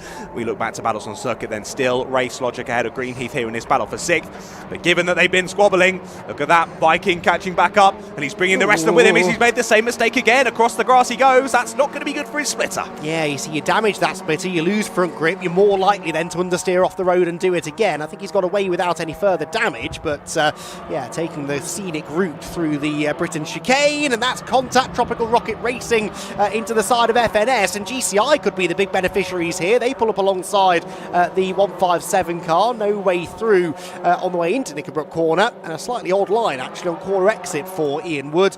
Means that he's now under threat, ironically, from Will Blackwell Chambers, who's coming up behind and looks to try and get the Rob Boston Racing car up an extra position. No dice into Druids. There is the number 1 car, the GRD machine of Chris Devell. Where's he up to now? 16th place. So again, staying out of trouble here is Chris, picking them off one by one as David Denyer backs the Race Logic car into Lodge Corner. Yeah, a bit slidey there. Not the ideal line there for David Denyer, but either way he's caught it well. And Greenheath now have a good exit to try and think about a move here down into T1. Don't think they're quite close enough. No, Gary has to settle back in behind. I've just got a note from Jamie as well that the 220 FFS, that tyre issue happened before the contact with the Rob Boston Racing car. So the tyre had a failure, and then Rob Boston Racing hit them and caused the front splitter damage. So it was not caused by the contact from the driver behind. It all happened, and sadly, Rob Boston Racing were caught out by the slowing driver ahead and lost that bit of front splitter. But luckily for them, hasn't hampered them too much. They're still very much involved with the scrap. Yeah, I think I said Will Blackwell Chambers was further back in this group. This is, of course, Will Blackwell Chambers, isn't it, on the tail of the Viking car. There's another similarly liveried car in that group behind. Lots of white and blue cars, actually, which is going to be a challenge for us to follow over the course of the race as the Greenheath car of Gary Bate gets a bit sideways out of the Shell hairpin. We are 27.5 minutes into this season opener. We haven't yet really had a chance to pause for breath. The next battle we need to focus on, I think, is the one for second place. Abby Eaton about to potentially has been overtaken by Ted Bradbury, and just in the nick of time, because the safety car is scrambled. This to deal with the stricken Shiv Sapra car exiting Lodge Corner. I had a feeling we would go safety car eventually. We are going to go safety car, and Ted Bradbury moves into second position, was 4.5 seconds behind the race leader. The safety car, of course, will change all of that. Well, this is fantastic for those cars that were involved in that massive battle pack. They dropped a good 20-30 seconds off of your race leaders, and this is going to close them all back up once again. We're just over 10 minutes from the first pit window of the race. I don't think the safety car will be out long enough here to encroach into the first pit window, but we'll wait and see. Of course, drivers can pit under safety car here in Fun Cup. It's actually encouraged really to pit under safety car, because you will gain a lot of time, and you will see that if there's a safety car out in a pit window, pretty much the entire field will come in at once, and that really makes it an interesting scene down in pit lane when you've got 29 cars pitting at once, all trying to do a driver change and even maybe put some fuel on board. It can get pretty chaotic down there, but we'll wait and see. Like we say, still 11 minutes until the potential of that happening, and I think it probably shouldn't take that long to get that car out of harm's way, but we'll wait and see. Anyway then, as we go into our first safety car period of the race, Track Focus still leading. They've been doing a great job at the sharp end, hadn't they? Looked as though they'd been caught by Abby Eaton in the Clapham North car early on, but then were just able to keep her at arm's length, putting in really good pace, gapped her by a few seconds by the end of that stint, and just about Ted Bradbury getting past into P2. Yes, well, Ted, I'm sure, will have eyes for the race lead here before too much longer. There goes the recovery vehicle exiting pit lane, so that's got to do basically a full lap in order to get round to Lodge Corner. They'll take it through the shortcut at Foster's, I'm sure, but it'll still be a couple of minutes before that gets there. Then a couple of minutes to load it, then maybe another minute to get it off the track. It could start to knock on the door of the pit window here before the track is clear and the safety car can come in. If it does, then Jamie Peters-Ennis is in either the best or the worst possible position to tell us what's going on down there, because he will suddenly be surrounded by Fun Cup cars, teams conducting driver changes. Speaking of Jamie, he is down in the pit lane with an update for us. Thanks, Andy. Yeah, I'm down with Rob Boston, team owner of Rob Boston Racing. To say you've had a busy morning is a bit of an understatement, isn't it? First of all, welcome to Fun Cup. 169, we've had some challenges, but the car is now going well. Meanwhile, Will in 252, he's getting proper stuck in, isn't he? Yeah, it was a shame. We're fastest in the qualifying this morning with the 169, and then at the end of quali we had a bit of an issue with the motor, and actually it broke down in the end. So unfortunately we've had to do an engine swap and make a pit lane start at the start of that race, and just missed the start. But yeah, Tom's making a great push on through, and now I think we've got a safety car, so it's going to bring him back into the pack. So afternoon's not over yet there, and yeah, Will's got punched off a little bit there, front splitter missing, some side contact with another car. So yeah, he's getting really. Yeah, he's baptism of fire for his first race. Has he said anything about the handling of the car, especially? We understand it was the 220 car had an issue, and obviously it slowed, Will nowhere to go. It's just one of those unfortunate things. Yeah. You've been in that situation many times, so we know what it's like. But has Will said anything about the handling of the car? Yeah, he's got the front right is actually catching a little bit. It's bothering him probably more. Probably the noise is bothering him more than the actual handling, I would guess, but it's just an irritant, I'm sure. But yeah, if it gets any worse, we'll deal with it at the pit stop. And you're hinting we might be seeing you out there at some point. Maybe. I've seen enough to know that I quite like the looks of it, so I might have to dust the old racing boots off and have a go at some point, yeah. All right, excellent stuff. Be good to see you out there, mate. Thanks a lot. That's Rob Boston, the owner of Rob Boston Racing. Right, let's pop down to Vape Club, because somebody is having a birthday. Vlad Vasiliev is his birthday today, so let's pop down. Now, they're right down at the other end of the pit lane, so we're just having a quick wander down here. I am obviously keeping eyes on what's happening on circuit regarding the recovery. Yeah, it looks like the FFS car is just in the garage. Right, let me grab Vlad very quickly. Happy birthday. You kept that one quiet. Well, I tried to, but everyone else spoiled it.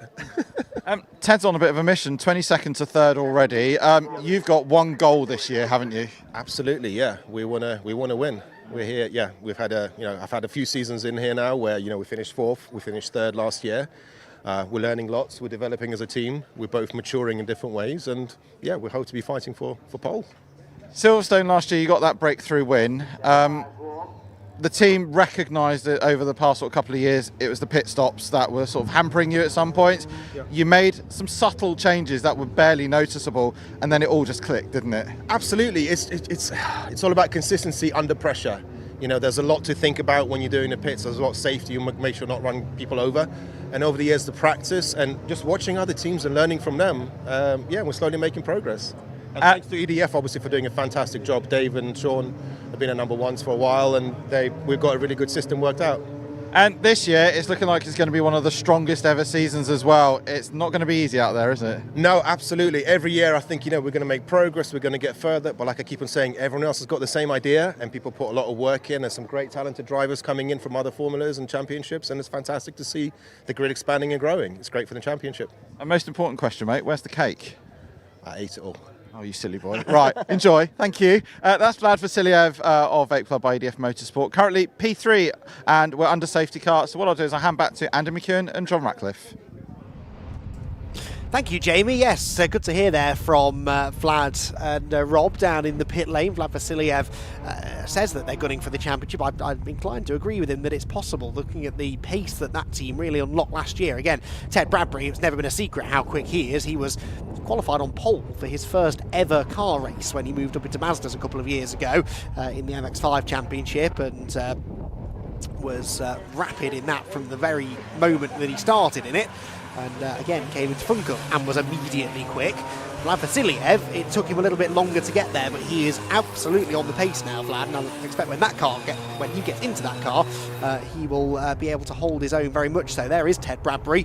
Second position then for the 212 car, staring at the rear bodywork of the number 49 Track Focus car in the hands of Sean Cooper. But we're ticking ever closer to a pit window. We're 5 minutes and 15 seconds now away from the first pit window at 40 minutes in, and we still don't have that Shiv Sapra JPR hire car out of the way entirely. It's on the back of the flatbed truck, you can see there in the picture-in-picture, but I don't think that'll quite be out of the way by the end of this lap, which means we could have another lap behind the safety car, and then we start to knock on the door of the pit window. If you're new to Fun Cup, pit windows, wondering what we're talking about, well, you are limited on when you're allowed to come in and make your mandatory stops. In a 4-hour race such as this one, there are 5 mandatory pit stops that have to be made, and they must be made within the pit stop windows. They're 10 minutes long, the pit windows. They come every 40 minutes, and that is when you must come in and make your pit stop. It keeps the strategic element of the race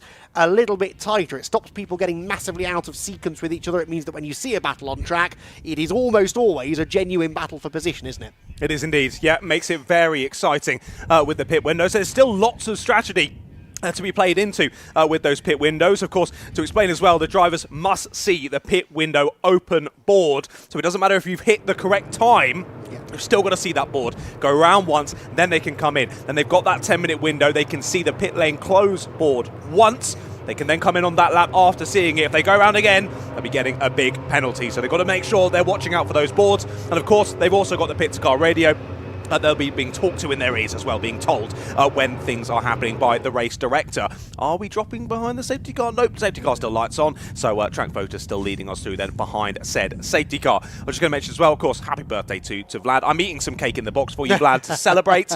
And I was chatting earlier about how I had those issues down at Hislop's previous times here at Oulton Park. That was battling with Vlad. That was really? in my first ever race. That was so. Big shout out to you, Vlad. What a lovely bloke. Always had good battles with him, and always got out of the car, shook the hand, big smile on the face, lovely chap. So big shout out to Vlad. But looking like they are really pressing on towards the championship this year. Vlad's been continuing to get better and better, and bringing Ted in has really just revitalised the team. And I think has pushed Vlad as well to get even better as well, to try and get onto the pace of Ted. And it helps as well that he's able to see Ted's data. Yeah, well, yes, exactly. That helps. So that's definitely helping, isn't it? Ted, of course, is a young up-and-coming driver, very, very quick behind the wheel, but not hugely experienced at having a less experienced teammate that he has to coach and guide, and so the more data they can have and share between each other, the more of that job sort of gets done for him, really. Another point just about them as well, they've changed car for this season as well. They were using the 212, which used to be the purple Autotel car. They were using that for testing last year. Well, they decided to ditch the car that they were using for racing last year, and they moved to that testing car, so it is the 212 they're going to be using for the rest of the season. Yes, which has been in the team for a number of years, I seem to recall, but as you said, not always a race car, more used for testing, and well, going very well. They had a new engine in it actually overnight after their original engine had issues yesterday, so the team had a really late night getting the car ready. They've got it out there. They weren't really sure, even after qualifying, how well it was going to run. Pretty well, I would say. Yeah, looks all right, doesn't it? They're clearly engine getting run in well. I guess they had qualified in an hour to try and bed it in and get it ready to go.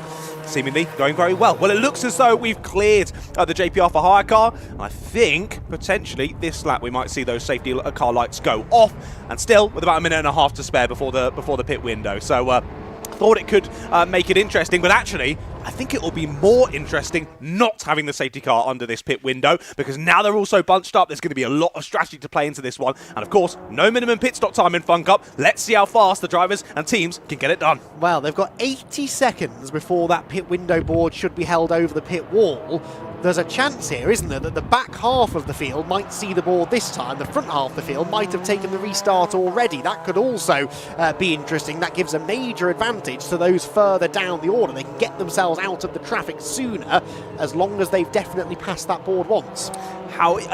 This is difficult strategy, because although pitting early would get you out of the scrap and maybe get you into a bit of clear air, the other drivers are still in a big squabble. There's much more likelihood of another incident that causes another safety car, that then those other drivers can pit on the safety car, gain loads of time, and suddenly you've ruined your entire race strategy. So I think even though you might lose a bit of time being involved in the big battle pack, you want to stay in it here and wait to the end of the pit window and pit near the end. But we're hearing potential weather updates as well.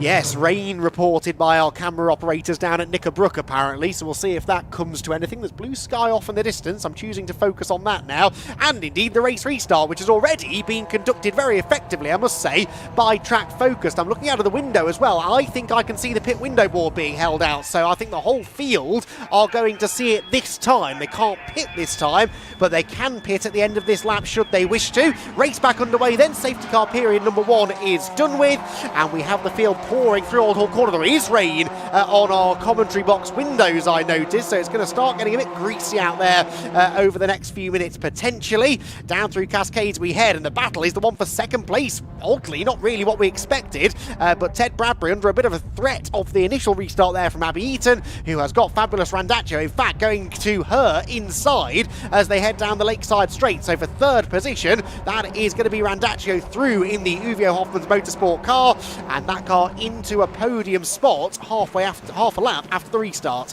Should be surprised that Uvio have been nice and aggressive on that race start. Through into third place they go then. I mean, Abby's trying to fight it there around the outside of Shell Oils, but can't quite do it. Will drop back into P4 then, but still sticking with these drivers will be impressive in and of itself. These are drivers with years and years of experience. Well, I say drivers, the Uvio drivers have years and years of experience, don't they, here in the Fun Cup? Always ones to watch. You can never ever count them out, and they do like it here around Oulton Park. Always a good stomping ground for them. Let's see if they can close up to these top two. I'm really interested to see quite how much of a battle the Track Focus are going to put up here. How aggressive are they going to be in trying to keep Bradbury behind, or will they be a little bit more cautious, allow him by, and then try and stick in the toe? Let's wait and see. I think I know the answer to that question, but we'll wait and see. Up towards Druids they go. Bradbury looked to me like he was pulling out of the slipstream, but isn't really close enough to do anything into the double apex right-hander, and so Bradbury stays behind Sean Cooper for now. Is Lodge where the move comes, though. He's tucked right into the slipstream, exiting Druids, had a good run off the corner, and is this where Bradbury makes his move to the inside? No, he is executing a little bit of patience, although nearly pushes Sean Cooper through the Lodge corner, but he's not going for just the first opportunity that presents itself, it would seem. You can see the rain on the camera there down through the final corner now. We're starting to get a bit of a sprinkle here. This could throw the cat amongst the pigeons. And look at fabulous Randaccio, how much he's gapped Abby Eaton there over, what was that, half a lap? As Axiometrics first to dive into the pit lane then. Axiometrics are in for their first pit stop of the race as the rain starts to tumble. Here comes Vacop round the outside at Cascades. What a beautiful move from Ted Bradbury, and he moves into the lead. And that was all about momentum, wasn't it? He had the wide line but could carry the speed through the corner better and takes the lead of the race. So it took them 18 laps and a corner to go from 22nd on the grid to the lead, and Ted Bradbury will be very, very thankful indeed now for that safety car period that allowed him to close up immediately onto the leader of the race. So Bradbury leads them, down to second for Cooper, third for Randaccio, fourth Abby Eaton, fifth look is Denya now, up ahead of Seed Data. So Race Logic ahead of Seed Data by the time they reach the Shell hairpin. It's blazing sunshine at the top end of the circuit. To be fair, it's still quite bright over by the pits, but the rain is falling, and Sean Cooper may be getting caught out by that, bounces over the curve at Britons and loses touch a little bit more with the leader. Yeah, this is going to change the grip ever so slightly. Drivers are going to be coming into each corner a little bit blind as to where they need to brake for each corner. We'll see who takes to it, pun intended, like a duck to water. Let's see how this plays out then. Of course, I already mentioned Axiometrics were in the pits. So were Team GRD as well. They had a really nice, slick stop, did GRD, as we would expect from your champions from last year. Of course,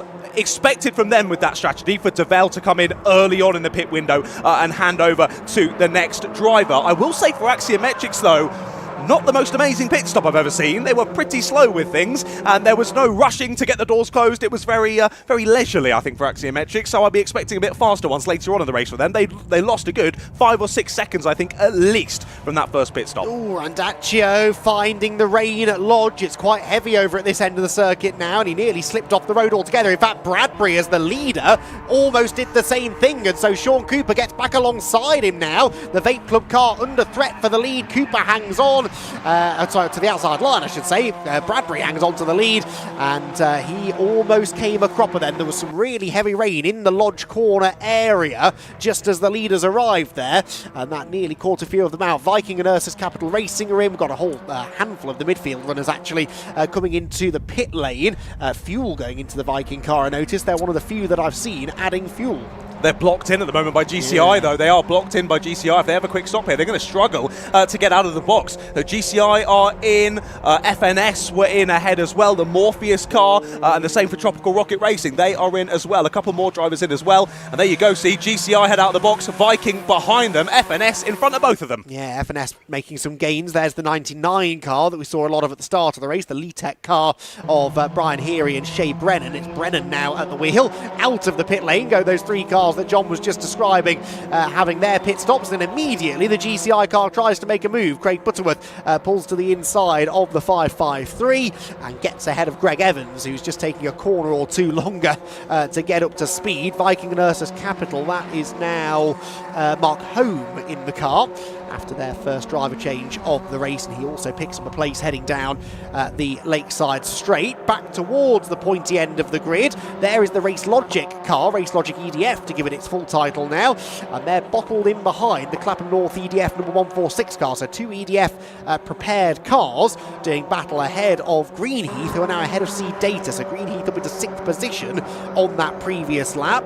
They make their way around Druids Corner once again. The leader's already heading down towards Lodge, and Bradbury starting now to build a bit of a margin over Sean Cooper in second, Randaccio third, and then this battle going on for 4th place. Indeed, out the pits there, you just saw the experience there from Craig Butterworth, turning it straight on. That was something we really learned over our 2 years in the Fun Cup. You can't take a lap or so to settle into things and get yourself up to speed. You've got to be straight onto the pace, straight out of the pits. Otherwise, you're going to lose so much time on both the out lap and the in lap. And you've got to think you're doing that, 6 times, 5-6 times during the race. That's a lot of time lost by the end of proceedings. So impressive to see that from Craig, immediately taking a place. Now, funny enough, I was having a chat with Craig a month or so ago, because don't ask me how I got onto it, but I was having a look through a karting magazine from 1991 and found a very smiley young Craig Butterworth in his cadet kart, so which is good to see. But Craig's been racing for a number of years. We're racing, of course, a number of years in the Fun Cup as well, and champions previously as well, so still definitely ones to watch at GCI. Yeah, most definitely so. Their championship that they won a few years ago was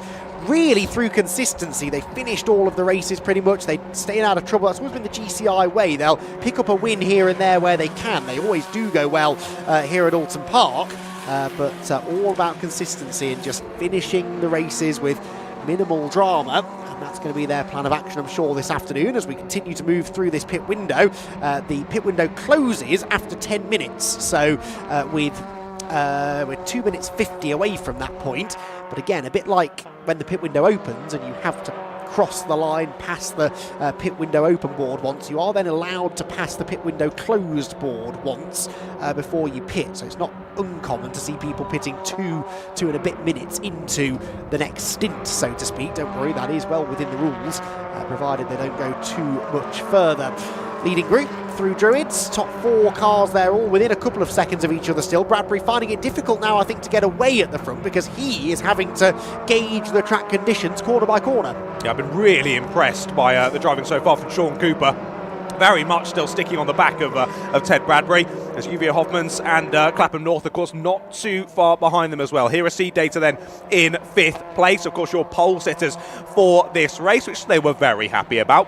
In the briefing earlier on, as there goes Rob Boster Racing, one of their cars diving into pit lane, as I believe Abby Eaton also coming in as well. Yes, she is, so they've come in for their first pit stop as well. Let's see how quickly Clapham North can get their first ever pit stop done.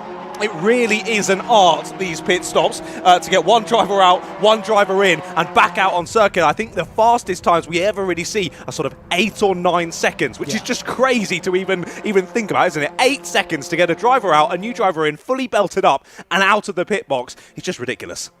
Yeah, it absolutely is. And watching teams like GRD, for example, they're sort of the masters of that, aren't they? Robos Racing, though, getting their cars out quite quickly as well. Both of them in sync, leave the pit lane and continue on their way. We're getting no more reports of rain, by the way, so that little shower's passed by and it's blue sky overhead once again as the race ticks towards the end of its opening hour. We are already flying through this one and we're still waiting for quite a lot of our leading contenders to come in and make their first pit stops of the race. Seed Data here battling with Race Logic. They're yet to stop, so this is now the battle for 4th position temporarily, with the Clapham North with the EDF Motorsport car having pitted just in front of them. And the 2 blue and white cars absolutely nose to tail. David Denyer struggling to find a way past the Seed Data car. These seem quite evenly matched, don't they? They do indeed. Yeah, these two continuing to follow nose to tail. Good to see Seed Data continuing on with their improvements as well. They continue to get better and better every season, which is great to see. The 2 drivers continuing to work together very nicely behind the wheel of the Seed Data car. Of course, Mike Devon and Matt Hogg. Matt Hogg's still behind the wheel currently, but soon enough he'll be handing over to Mike. As there you go, pit window closed on the top of your screen. Of course, they can still see that board, but they do have to come in the next time around. So it'll only be a couple of minutes until we can see our proper order as FNS go round there. An odd place to go round. It looks as though maybe they've gone in 2 by 2 into there, run out of the space and lost the rear. Round they go. There was contact, I'm hearing in my ears, and quite a bit of damage to the front splitter there for the 553. We'll see if it can stay like that. It'll be fine, but we'll see whether it gets ripped off in the wind or not. Either way, it's already gone. It's already ripped off. As there it goes. They've lost a bit of time there, but to be honest, they've come out of that pretty scot-free, to be fair. Yeah, that was an odd one. As you say, there was contact going into the corner and did a bit of damage to the right front corner. 210 are in. That is the Race Logic with EDF car, and Julian Thomas now will get into that car. A rapid pit stop, as you'd expect for a driver lineup who have won championships before in Fun Cup. They come out right behind Track Focus. That's a significant time gain there between those two, or time loss for Track Focus maybe. I wonder whether they took fuel possibly in the 49 car. They're certainly not up to speed that quickly upon rejoining. Mike McCollum now in car 49 and loses a position to Race Logic. Right then, still waiting for a couple of people to pit, but we have had a pit stop for Abby Eaton, who's handed over now to George Grant. She is out down in the pit lane with Jamie. Thanks, Andy. I'm down with Abby now. Brought the car in P3, but you said, although you caught Sean very quickly, car started to get a little bit hot, had to drop back. But then, as you know, if you lose the toe, it's tough out there, and also a little bit of sprinkle of rain as well. Yeah, that spiced things up towards the end of my stint. I'm all for driving in the wet, so I was asking for more rain, really. Yeah, really enjoyed it. You know, my first Fun Cup start, so lots to think about. Quirky little cars to drive. Was pulling in the car in front, Sean, I think you said it was, and as soon as he got up behind him, car started getting hot. So dropped back a little bit of clear air through front of the car, and then I thought, well, I might as well just hang out here for as long as I can. Obviously, a rocket ship that is Ted Bradbury's going to come through regardless. But yeah, I just enjoyed myself and got to do it all again soon. And how have you found driving the cars? Because, I mean, you've driven more recently sort of GT-style cars. These are very, very different, aren't they? And you've openly admitted lack of seat time that you've had, but great thing with Fun Cup is you get loads of it. Yeah, exactly. And ultimately, you know, the full season is going to be a bit of a learning curve. You know, George, who's my co-driver, he's new to this as well. Quite intense, as you can see with the pit stops. You know, it's quick as possible. So, you know, lots to learn. But the car itself is a lot of fun to drive. And yeah, hopefully we can get some silverware through the year. Fantastic. Thanks, Abby. Cool. Thank you. Back to the box. Thank you, Jamie. Well, whilst we were hearing from Abby there, we had a couple of significant pit stops. These two cars both came in, so Ted Bradbury has now handed over the car that was leading the race, remember, to Vlad Vasiliev, and now it is Farkini into the Uwe Hoffmann's Motorsport car, and he is immediately making his move. This could well be for the lead of the race once this all shakes out. He's to the inside line into Island Bend and does manage to go through, so Vlad Vasiliev just taking a moment or two to get up to speed, and again, that experience differential between the two of them. It is Farkini who's able to immediately get on it and make the decisive move. Indeed, yeah, impressive stuff from Farkini. As we say, you've got to be straight on it out the pit lane, and Farkini's pretty good at that. Straight on it, straight up the inside, and straight into what we believe will be the effective lead of this race. So fair play to Uvio from, 20th on the grid start for them. Flying through, first stint, straight to the lead of the race. Exactly what we expect from previous champions here in the Fun Cup. Let's see if Vlad can just stay in the tow here, work with them. That's all he needs to do in this stint, is keep the car in a really good position as Ted is handed over to him in such a dominant position. Let's see what he can do here. Try and stick in the toe and put down some really good pace behind the wheel of that 212 car. Of course, the timing on your left-hand side of your screen hasn't updated just yet. I'm really interested to see where the likes of GRD, Greenheath, Race Logic, all the drivers that were involved in that big battle pack, where they're going to end up in terms of how far behind these two will they be once all is said and done in the pit stops. Yeah, there's no one else around them, is there really? So they're clearly still in the lead. There you go, GRD. That's GRD, isn't it? Wow, so that early pit stop for GRD really paying dividends. They're up into third position now. It is the rapid Simon Rudd in the car, and he could be the man on the move now in this stint. This is one of the things I love about Fun Cup so much. We've just had the best part of an hour of some of the best side-by-side, wheel-to-wheel racing you'll ever see. Constant swapping of positions, a number of lead changes.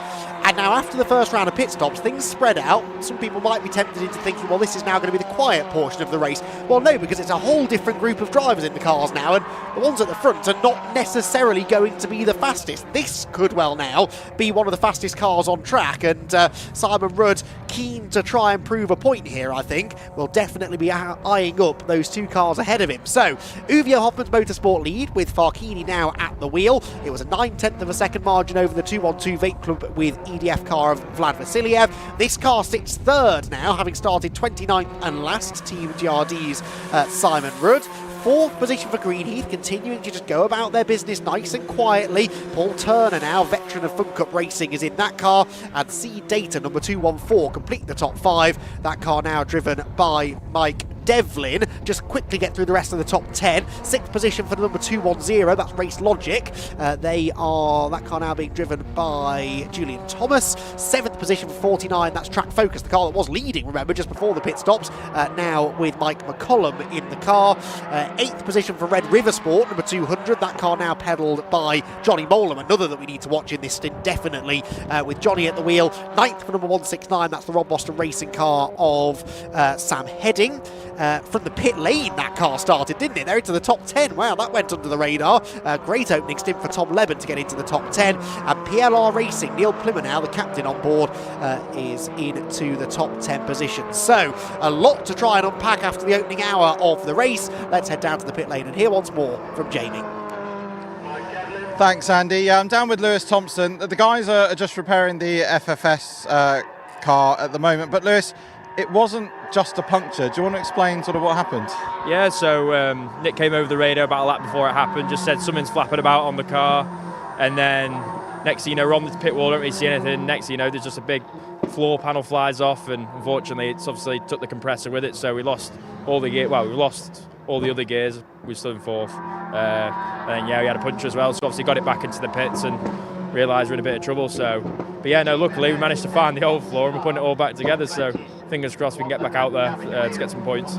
And you're saying there was no contact with the Rob Austin car behind it, no? No, I don't think so. I mean, I'd have to go take away and have a look at the footage, but I think it was just probably a bit of debris coming off from our car. So yeah, obviously it's a shame. Obviously, it's it's damaged the splitter and potentially hurt the race a little bit, but at least it's still going, so they can still have a good go from there. Yeah, because if you remember, you got your first ever podium, which was a win here in the sprint race. You guys were absolutely on it last year, but you said also it's just a selected campaign this year. Yeah, I think we'll be back probably around Anglesey, Silverstone, and back here at the end of the year. Hopefully get one more in though. We'll just have to see it. It's busy calendar this year for Barry and Nick as well, teammates. They're both celebrating big birthdays, so they're enjoying it and living it to the fullest. Excellent, thanks a lot, mate. Cheers. Back to the box.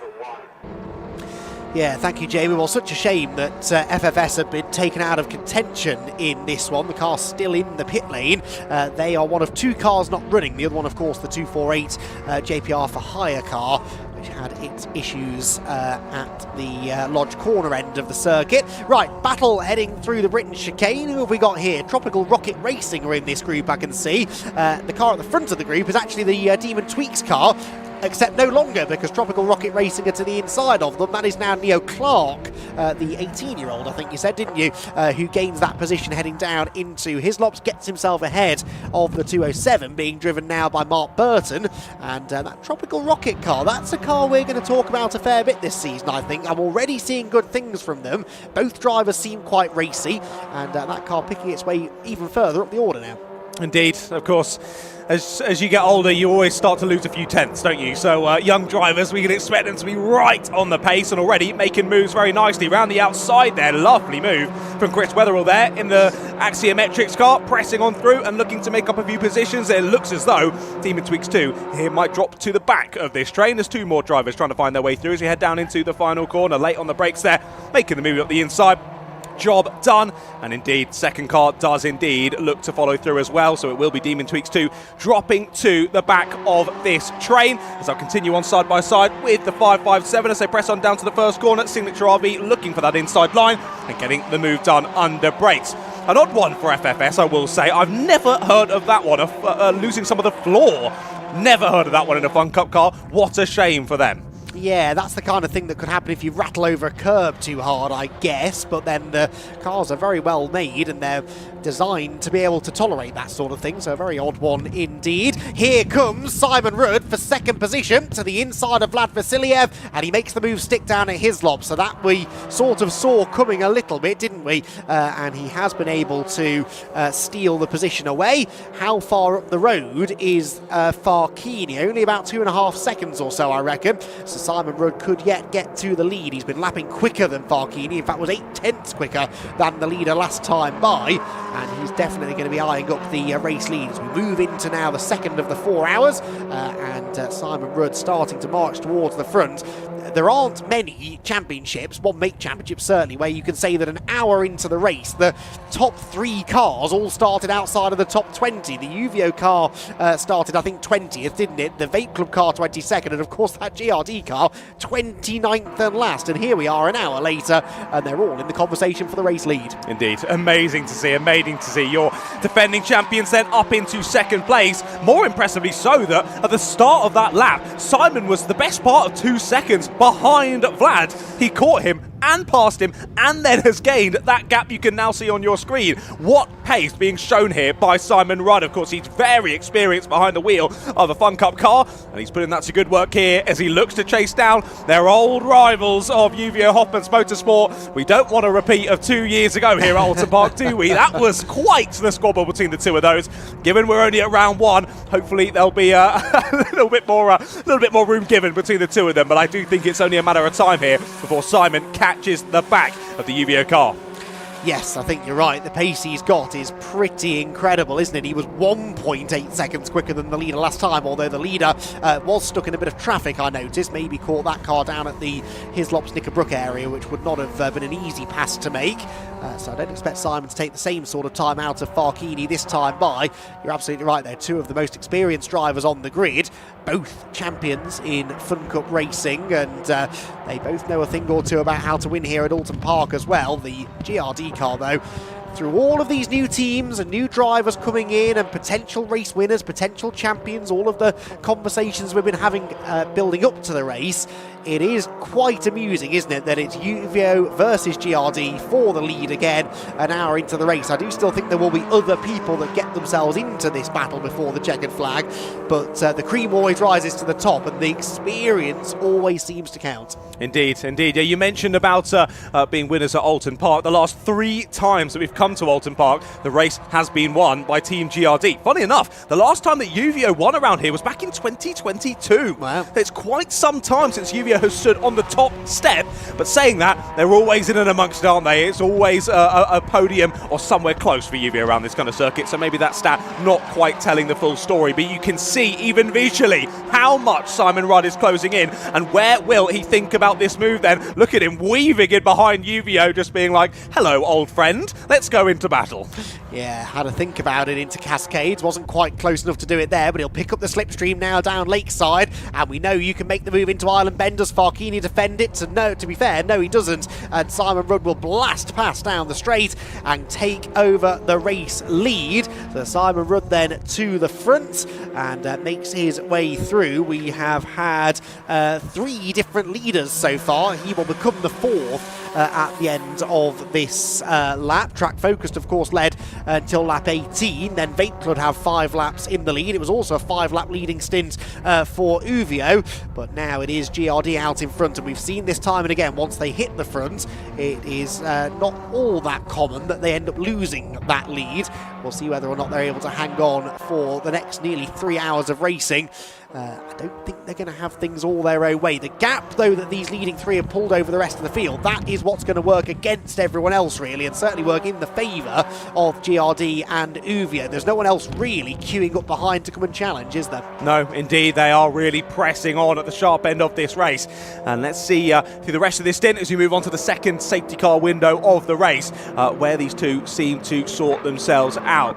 Got to continue singing my praises to Greenheath as well. What a first stint it was from Gary Bate. He's handed over to Paul Turner, and Paul doing just as well. Now a good 6 seconds or so clear of Seed Data in 5th place, in a nice bit of no man's land in 4th there, leading the Masters class, of course. Now explaining that, GRD, as you can tell on the left-hand side of your screen, also in the Masters class, but because they're in the overall top 3, they won't be on the Masters class podium. It will only be from 4th place downwards, so because Greenheath are 4th, they are currently in the lead in the Masters. Hopefully that gives a good enough explanation for you. But then, as we head on to, what is it now, lap number 30 of this race, new race leaders of Team GRD lead us through. Now Uvio looking to just hold in the toe for the moment. As you can see, they're still with that bit of front splitter damage to contend with, but doesn't seem to be hampering them too much as we look now back to Seed Data. So this is your battle from 5th place backwards, and we've actually got quite a few drivers involved in this one, haven't we? We've got Seed Data, Rob Boston 2, Race Logic, Track Focused, Red River Sport and GCI all nose to tail.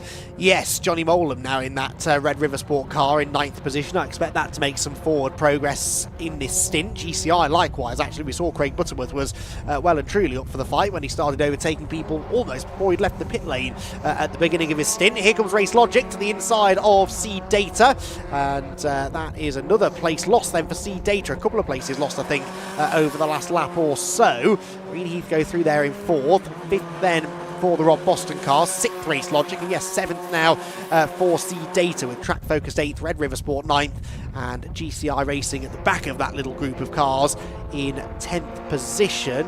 Yes, they're just about on the back of the group, the black car with the red highlights, and all 6 of them absolutely nose to tail as they head over Hilltop and back down the other side. The Rob Boston 169 car, that is...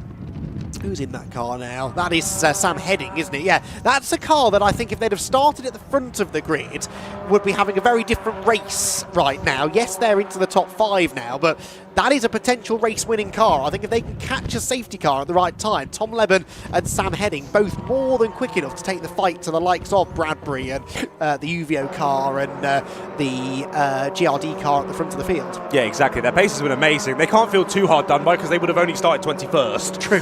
So starting with the bits hasn't hampered them too much, but they have been monstrously impressive, haven't they, across that first stint? And now Sam continuing on with that pace as well, moving now up into the top 5. And don't forget, like we mentioned, that is one of the brand new teams that are on for the potential prize. And don't forget, not only is it 10,000 for a race win, it's also 3,000 for second and 1,000 for third. So even if they could just get up 2 more places, there's a potential for a bit of money in their pockets post today. Yeah, absolutely so. There goes Molan, by the way, to the inside of Mike McCollum in the track focus car. That's 8th position now for Red River Sport. And GCI Racing's Craig Butterworth thinks about it into Cascade, goes for it into Cascades, and Mike McCollum wanted to close the door, wanted to turn into the corner, couldn't quite do it, ends up on the dirty side of the road and nearly loses control. So it does in the end lose that position to the GCI Racing car. 11th, by the way, is about 8 seconds behind them. That's Neil Plimmer having a fairly anonymous race so far, PLR Racing. Tim Wheeldon started the car, Neil Plimmer in it now. But again, their thing is always just consistency. They've got that brand new car for 2026. They're still probably bedding that in. And they'll be hoping that they have slightly better reliability, maybe, PLR Racing, than they've had over recent years. Hop over the curbs through Britain's. That's such a spectacular place to go and watch the cars. You can get really quite close to the track over there as well, and you can really see the punishment that the tyres and the suspension take. Indeed, yeah, you've kind of got to weigh that up, haven't you? As there we see one of the cars in the pits. Sadly, who is that in the pits? It's a 248 JPR for hire, of course. They had that issue up through Deer Leap, didn't they, with a suspension issue, I think we believe it was, after all was said and done. But yes, as you were mentioning there, through that chicane, really difficult to try and work out, because the best line is right up and over the curb, but of course that is really hammering on the suspension and the front corner of the car, so you're flirting with death there. If you keep hitting that lap on lap on lap, surely something is going to go wrong by the end of the race. So it's weighing up quite how much curb you want to take that keeps the car feeling in a good way, but also getting you more lap time. So you can see the drivers just trying to flirt with those boundaries and see quite how far that they can push it. And you'll see, as we saw earlier with the likes of Viking, they're going a little bit too far over the edge and onto the grass on the other side of things. As we look back to our race leader gap, still only 0.4 of a second, so Uvio very much remaining in the tow, holding on to the back of GRD, but we keep our eyes focused on this battle. As we were singing the praises of Rod Boston too, they have driven away from these drivers, haven't they? Yes, that's very impressive from Sam Heading. He just did a 2 minute 0.4. The only drivers quicker than him are the top 2 at the moment, as Johnny Boland there scythes through on the inside of C Data. Red River Sport then now into 7th position. Top 2 are in the sort of 59.3s, and then Sam Heading into the 2.0s, but with no slipstream or anything like that. That's just a genuine pace advantage that he seems to have over those around him. And his next target is the Greenheath car, 3.3 seconds on the road. Well, he was 1.4 seconds quicker than them last time by alone. And so I think that fourth position could be heading his way before too much longer. Down through the Britain chicane we head again. Race Logic, hop over the first curb, slightly more tentative over the second one this time. The car still rocks and bounces its way through, and then accelerates up and over Deer's Leap and into the braking zone. Interesting point then that you make there about the lead gap still remaining at 0.3 of a second. Now, there have definitely been races in the past where GRD have caught Uvio, passed Uvio, and then distanced themselves from Uvio. That's not happening today, so Farkini really finding some good pace to stay within the slipstream and keep Simon Rudd honest. Despite how quickly GRD caught up to them as well. Exactly. They caught up to them hand over fist, didn't they? But now that Uvio are in the slipstream, sitting in there well, putting in some really nice pace, keeping with the leaders. And Bait Club have now dropped over 10 seconds off of the back of these 2 leaders. And really, we need a safety car to bring them all together again, I think. Well, let's wait and see. 2 hours and 49 still left to go in this race as we do look back to Team GRD and Uvio Hoffman's Motorsport still leading the way. So try and scroll all the way down. 2 hours and 40 minutes will be our next pit window, so 9 minutes to wait wait then until the pit window board opens, and then we will see how long it takes for drivers to peel into the pit lane. I think likely we will see the likes of GRD, UVO, Vape Club all leaving it right to the end of the window. Firstly, waiting for that safety car, but for the likes of, Vape Club will likely see come in early, because of course Vlad will want to switch out and get Ted straight back in that car. But on opposing strategies, GRD, UVO, likes of Greenheath probably will leave it late, as that's a wide moment for Clapham North, that is there, down to the bottom section of the circuit through Druids, off wide, but has done pretty well to keep it up the barriers. Yeah, George Grant that was then in the Clapham North liveried car, having a bit of a altercation with the gravel trap, but as you said, did well to get the car going. It has damaged that front splitter again, but sort of par for the course really around here at Oulton Park. It's not uncommon to see cars walking wounded. If you go off here, there is no tarmac runoff area, there's a curb, there's grass, there's gravel, and then there's a wall, so very unlikely you'll come out of it undamaged. A proper racetrack. Exactly. A proper racetrack. And yeah, as we mentioned earlier, splitters don't like gravel, so as soon as the Clapham North car went off there, it was inevitable that front wing was going to be destroyed, and yeah, splitter pretty much gone then on the Clapham North car, sadly, so that's going to make it even more of a challenge to drive for the driver behind the wheel. A shame. As we look forward, look how close we are between the race leaders as they get past the back marker. UVO to the outside line then as we head down into Lodge. Not able to make the move, but hey, I wasn't expecting this. I don't know about you, Andy. No, and that sounds like we're doing a disservice to Farkini. We know how quick he is, but just, beating that GRD car has been almost impossible of late, and UVO will be absolutely delighted with the pace they're getting out of this car. There were a couple of races last year where it almost looked like the UVO car just didn't have the raw speed in it. It wasn't the drivers necessarily that I felt were off the pace, but just the car didn't seem quite as quick as it had been in the past. But they've clearly refreshed it over the winter. The drivers have come back refreshed and ready for the fight, and Farkini is now starting to engage in battle with Simon Rudd. He'll get the slipstream down the Lakeside Straight, not quite close enough to overtake into Ireland this time, but signalling his intent there, wasn't he? He was indeed. Yeah, there were a couple of races last year, weren't they, where I think UVO, but they were in the worst possible position of, we can't find the pace and we don't know why. We cannot work out why we can't find the pace from the car. And then we go to another track and it's seemingly fine. And then we go back to another track and again we're off the pace and we can't work it out. Well, it seems as though whatever it was, they fixed it and they are still right on the back of GRD. As you were mentioning there, double yellow flags. Who's pulled over to the side there? That's Johnny Molam, I'm afraid, in the Red River Sport car that had been carving its way up the order. Now that will be a safety car, no doubt about it.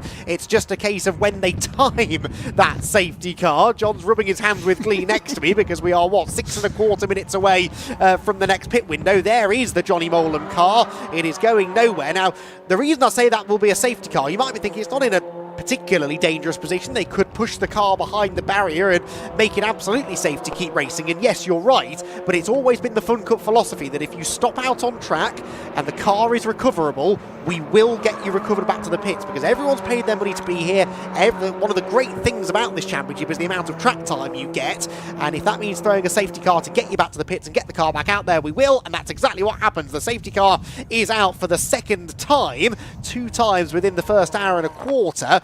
The average here at Oulton Park, I hear you all asking, is, or 2 of you who are still listening to me when I start talking about stats, is 3 safety cars per race. On average, the first one comes out 18 laps in. Well, safety car 1 was 14 laps in today. That was pretty much on trend.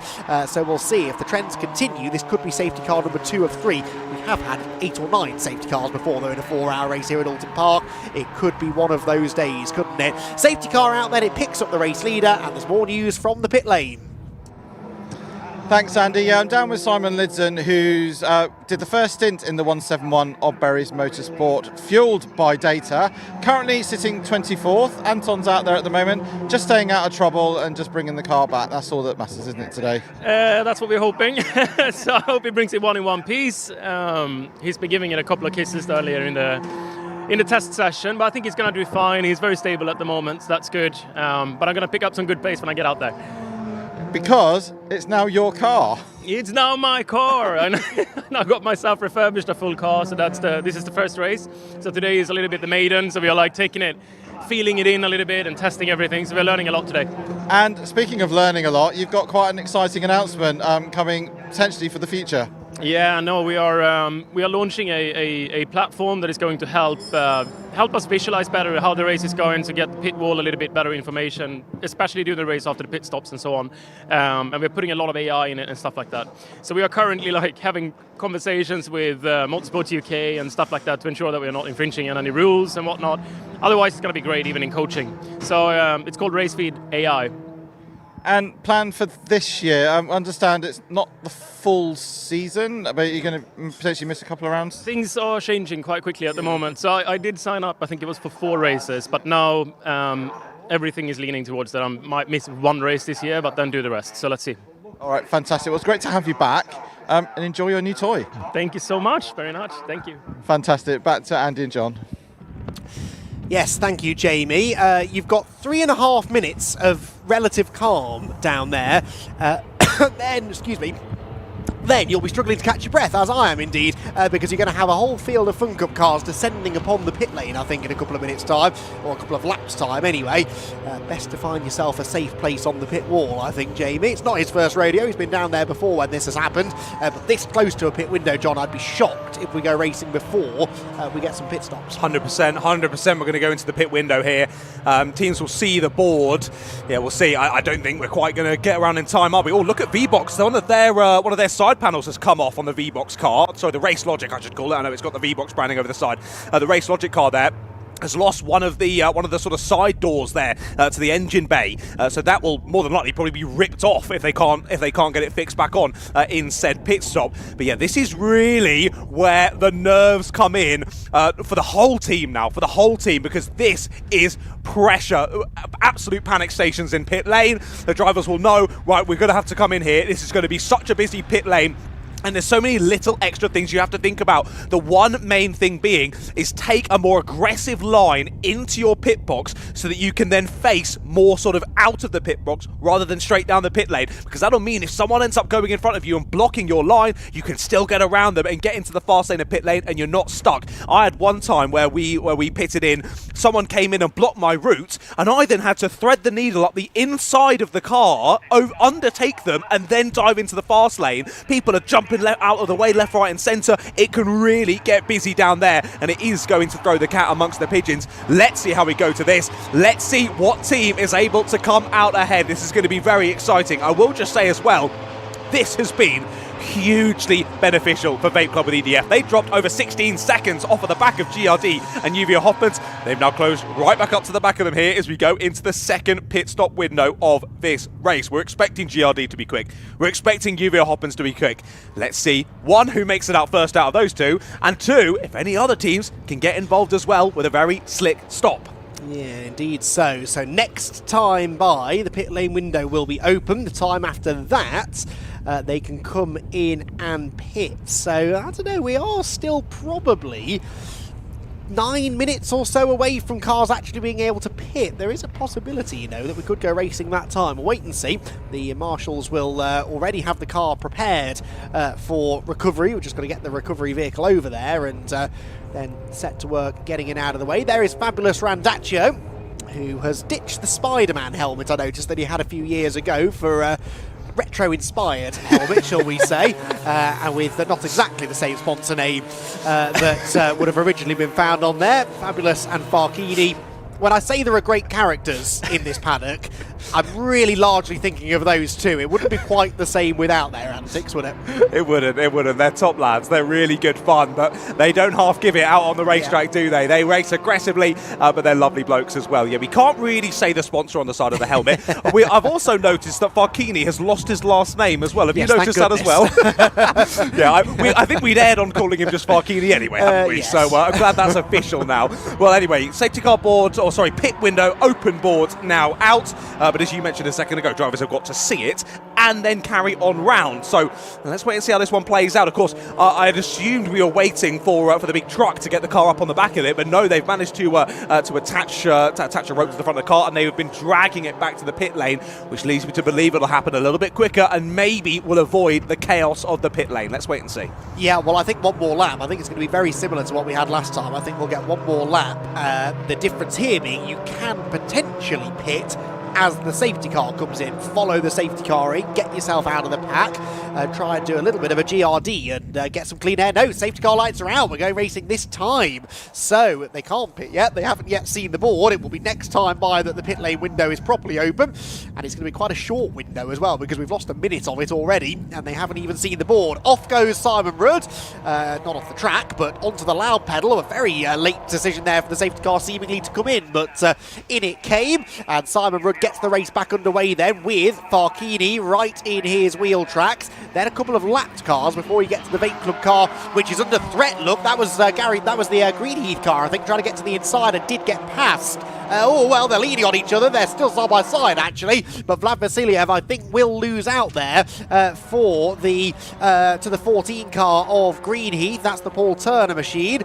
Did Paul get through? Well, check in on that in a moment. I suspect he probably did. Leaders, meanwhile, pretty much together as they head down the Lakeside Straight and in towards Ireland Bend through the left-hander, and Farkini keeping well and truly in touch with the race-leading car. No, they didn't get through. Look, Greenheath have actually dropped back in all of that, so clearly they've been leaning on each other aggressively down through Cascades, and a bit of time lost then for Paul Turner in the Greenheath car, so that means Vlad Vasiliev holds on, and now under pressure from the Rod Boston car, isn't it? So Rod Boston moving through well. Hey, they're still potentially on for some prize money at the end of this one, and they are getting stuck in. But you saw there how much Vape Club were hampered by the back markers on that race start. They weren't quite as switched on. They weren't ready for the launch that we knew was going to be inevitable there from GRD. They weren't ready for it, and they got left in the dust, and that meant Vape Club had to sit in behind. They're not able to overtake until they get to the timing line. They had to wait, and thus lost a good few seconds there on that jump alone. Look how close our two race leaders are. That was almost tapping Morse code onto the back of the GRD car then from Farkini. They were one Fun Cup car as they went through Knickerbrook Corner, and in the background I think Sam Heading has possibly moved into third position now for the Rob Boston Racing squad. We'll double check that in a moment or two. Leaders underneath the Paul Warwick Bridge head towards Lodge Corner. Yes, it is the Rob Boston car into third now, so Sam Heading then charging through the order. The leaders though as one turn into Lodge. Does anyone bail for the pit lane this time? I'd be surprised if the leading two do, and indeed they have chosen to stay out.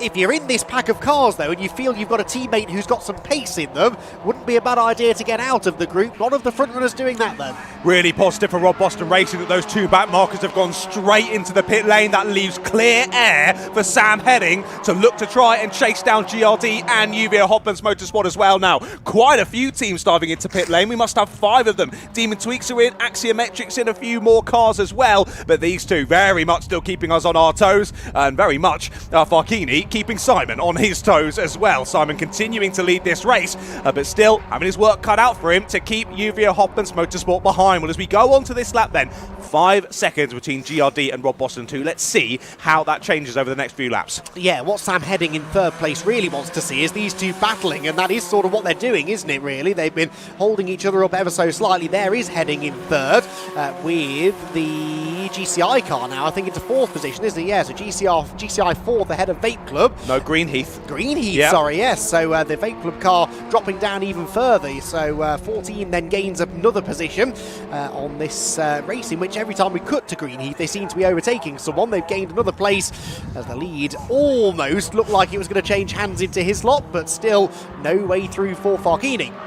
Not quite. I got a bit excited there. That was a lot of tyre squealing, wasn't it? We just heard in our ears. Looks as though everyone's kept it on the circuit. It seems as though anyway. But yeah, sadly, Vlad just dropping back here into the pack. Honestly, I'm a little bit surprised they didn't pit immediately at the opening of the pit window. Anyway, Vlad getting stuck in, losing a couple of places, but not too much time. And that is the main thing. We've still got 2.5 hours of this race to go, ladies and gentlemen. How are we already an hour and a half into this race, Andy? I do not know. It has been exciting from the start as these drivers continue to battle on then. As we mentioned, it was just over 5 seconds between GRD and Rob Boston 2. Let's see what it is as they now come across the line in a few moments' time. So they're followed by GCI then, Greenheath, Vape Club, then Race Logic getting involved. There's Viking with Ursus Capital up the inside of Seed Data. Move made. They're through into 8th place now. And then also the Track Focus car not too far behind this battle as well. There they are closing in as well as we now head on to, lap number 39 of this race. And gap, despite GRD and UVO being all over each other, has increased by half a second. Yeah, that's interesting, isn't it? So they've got pace over Sam at the moment, but I do think that Rob Boston racing car is going to be one to watch for. Tom Leben will get back in at the next round of pit stops. We didn't really see what he could do in that first stint, just because we weren't really focused on that car. We will be in stint number 3, though, I'm sure. Here comes Julian Thomas, meanwhile, to the inside of Vlad Vasiliev, who's still has not pitted, and again I'm a bit surprised at this. He was stuck in traffic. He looked like maybe some of those around him were a little bit quicker, and you've got Ted Bradbury, who I'm sure is helmeted up and ready to go in the pit lane, but they're giving Vlad as much track time as possible. He won't learn, of course, he won't get any better in these situations unless he's out there battling with these sort of more experienced drivers, and he is certainly going to be learning a lot at this part of the race. Bradbury, though, I'm sure will be in that car before too much longer. Indeed, yep. Lots of learning for Vlad. Actually, I'm going to correct myself here. I'm wondering whether I missed this on the sheet in front of me, but Jamie tells me Vlad is double stinting anyway, so I don't know if that was always the plan. That's why he's staying out. Vlad Vasiliev was going to double stint, apparently. Oh, yeah, I can see on our sheet, look, it says 1, 3, 4, 5, 6, so we've missed 2. That's why we've gotten confused there. So that makes sense then. Right, okay, understood. So, okay, continuing on. Right, we'll try and get it right in the box then as we continue to move on with this race. And still as they were then continuing to battle on in this battle pack. Still, what is it, just over 3 minutes of this second pit window still left to come, and let's see when the drivers dive in how that reshuffles up the order. Here then, Rob Boston Racing still leading that secondary pack, then from 3rd place backwards. So at the moment anyway, they are currently sat in a position where a bit of prize money is on offer, but plenty of time still to come in this race, and there you go. Into pits comes the Vape Club car, following in Greenheath, and they also followed in another car as well. It was the Rob Boston Racing car. Yes, so I'm looking out of the window, fuel going into the Rob Boston and the Greenheath car. Rob Boston even have nice snazzy white fuel churns, I noticed, with I guess some sort of Rob Boston branding on it. I don't see, no, there is fuel going into the, it's on screen, there we go. Look at the pictures, Andy.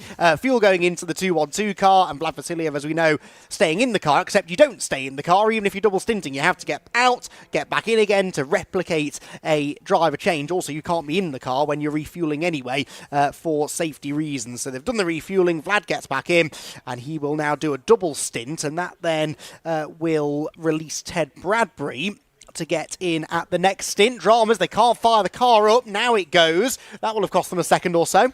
Yeah, that was a good 4 or 5 seconds, I think, lost there. It took a long time to get that car restarted. They have got out ahead of Greenheath, though. I think Rob Boston got out... no, they were actually further behind. So despite those issues in getting out of the pits for Vape Club, they've still gained a position out of it and a good bit of time as well. So that just shows the slickness of the pit stop, despite issues after it, still coming out ahead of those 2 drivers. So fair play to them. Also wanted to mention as well, as we cut back to this very big battle pack once again, Race Logic are involved in this one. I noticed they haven't pitted yet, but they have lost that cover to the engine, so clearly the wind has decided to rip that one off, and thank goodness that'll be a headache that they no longer have to deal with, and probably a bit of extra engine cooling as well. Yep, that's not a bad thing. It's not a warm day today, but when you're running this close to other cars, you can start overheating the engine quite quickly, can't you? Abby Eaton was saying that earlier, wasn't she? Yeah, there we go. So, see, I do listen sometimes. Yeah, this is something that they hopefully won't have to worry about quite as much now. Gap at the front of the field is still only a quarter of a second. In fact, it's maybe less than that as they come across the line now. This battle's still raging on behind, though, amongst drivers who have yet to make their second stop. Race Logic are coming in this time, potentially a couple more from that group. Yes, they are, including the Tropical Rocket Racing car, I noticed. Neo Clark to hand over to Josh Phelps. There are the leaders, absolutely together still. GRD ahead of Uvio Hoffman's Motorsport. They are 8.5 seconds clear now of GCI Racing, because of course we've had a couple of cars pit from that next little group. See Data are 4th, Viking will now be 5th, and the pit window is closed. So next time by will be the last opportunity for some of them to pit. Those who of course haven't seen the pit window close board yet, though, they can do another lap. Indeed, yeah, they can still finish this lap. Come the 2 leaders, see the board, go around again, and then come in. Will be really interesting to see, though, once again, if they both come in at the same time. It'll be the battle of the teams once more as to who can get out of the box quicker, as using loads of curb there with Uvio Hoffman's, weren't they? Straight up and over, clobbering that left side of the car. Not really sympathetic mechanically, but maybe finds a bit of lap time nonetheless, as it's great to see these two sticking nose to tail. If this continues on, those last last 10, 20, 30 minutes of the race, if they're still like this, are going to be nail-biting stuff. Stick around, ladies and gentlemen. Don't go anywhere. I know it's 2.5 hours of your life, but honestly, it will benefit your life. It's going to be super, super exciting. And don't count out the rest of the teams ever so slightly further down the order as well, as we've finalised these last pit stops of the second window, and we finalise what the order's looking like through into the third stint of the race. And of course, once again, for a lot of teams, it'll be brand new drivers. For some of them, they've only got 2 of them, so it will still be a repeat of another driver. But again, a lot of the field will be brand new drivers to the circuit who need to get up to pace quickly once again. Interestingly though, GRD are sticking Chris Devell back in for the next stint. In come Uvio, so this is Farchini to hand over to Fabulous Randaccio, but GRD are going to put Chris Devell back in for his second and final stint of the race. So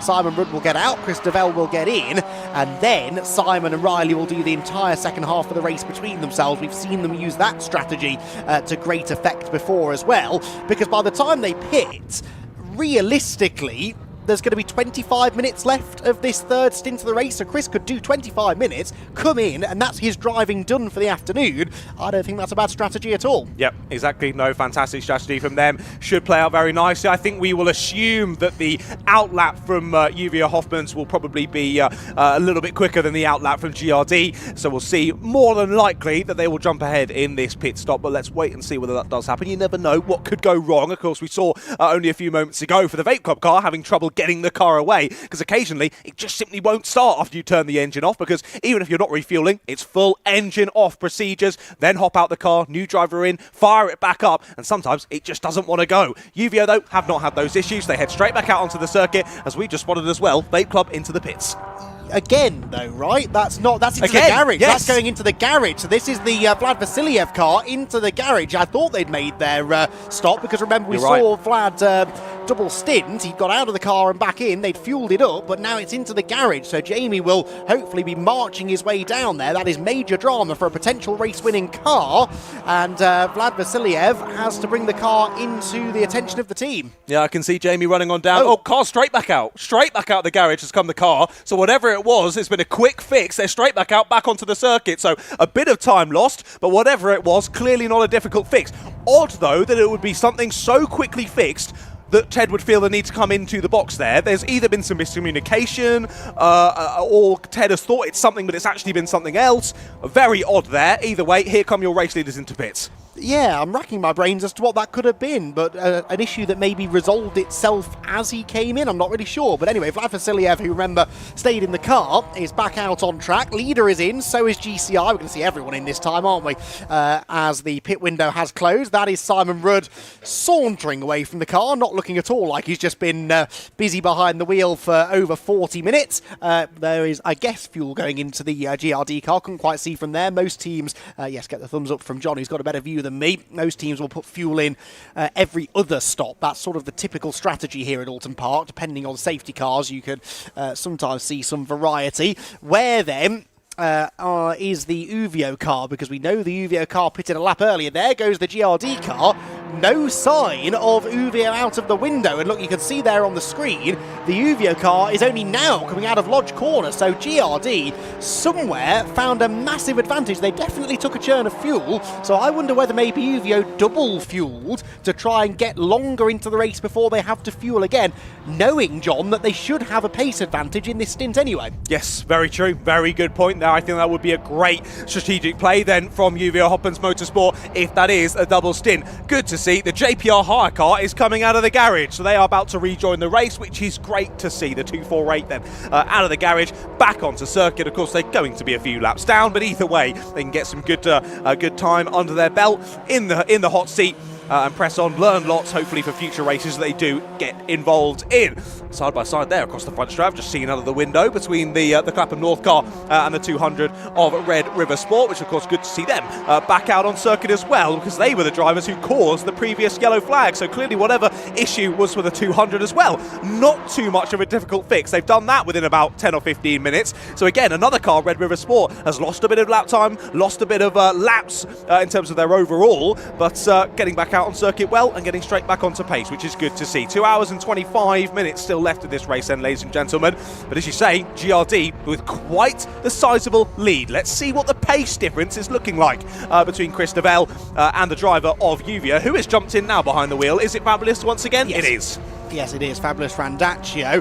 Throttle cable issue for Red River Sport, by the way, Jamie reports. He also reports that the 212 car, they couldn't get the fuel in on the pit stop, so they had to take it into the garage and try again, I think is what he's telling me. Hopefully we'll get an update from the team at some point. I think I can see Ted is down there. That might even be Jamie standing next to him, so we might have an update from the team before too much longer. But yeah, that is hopefully not something that's going to occur at every refuelling stop. It was an issue with the dump churn, we are told, so not necessarily the internal fueling system in the car, but potentially the fuel churn itself. So drama then for them.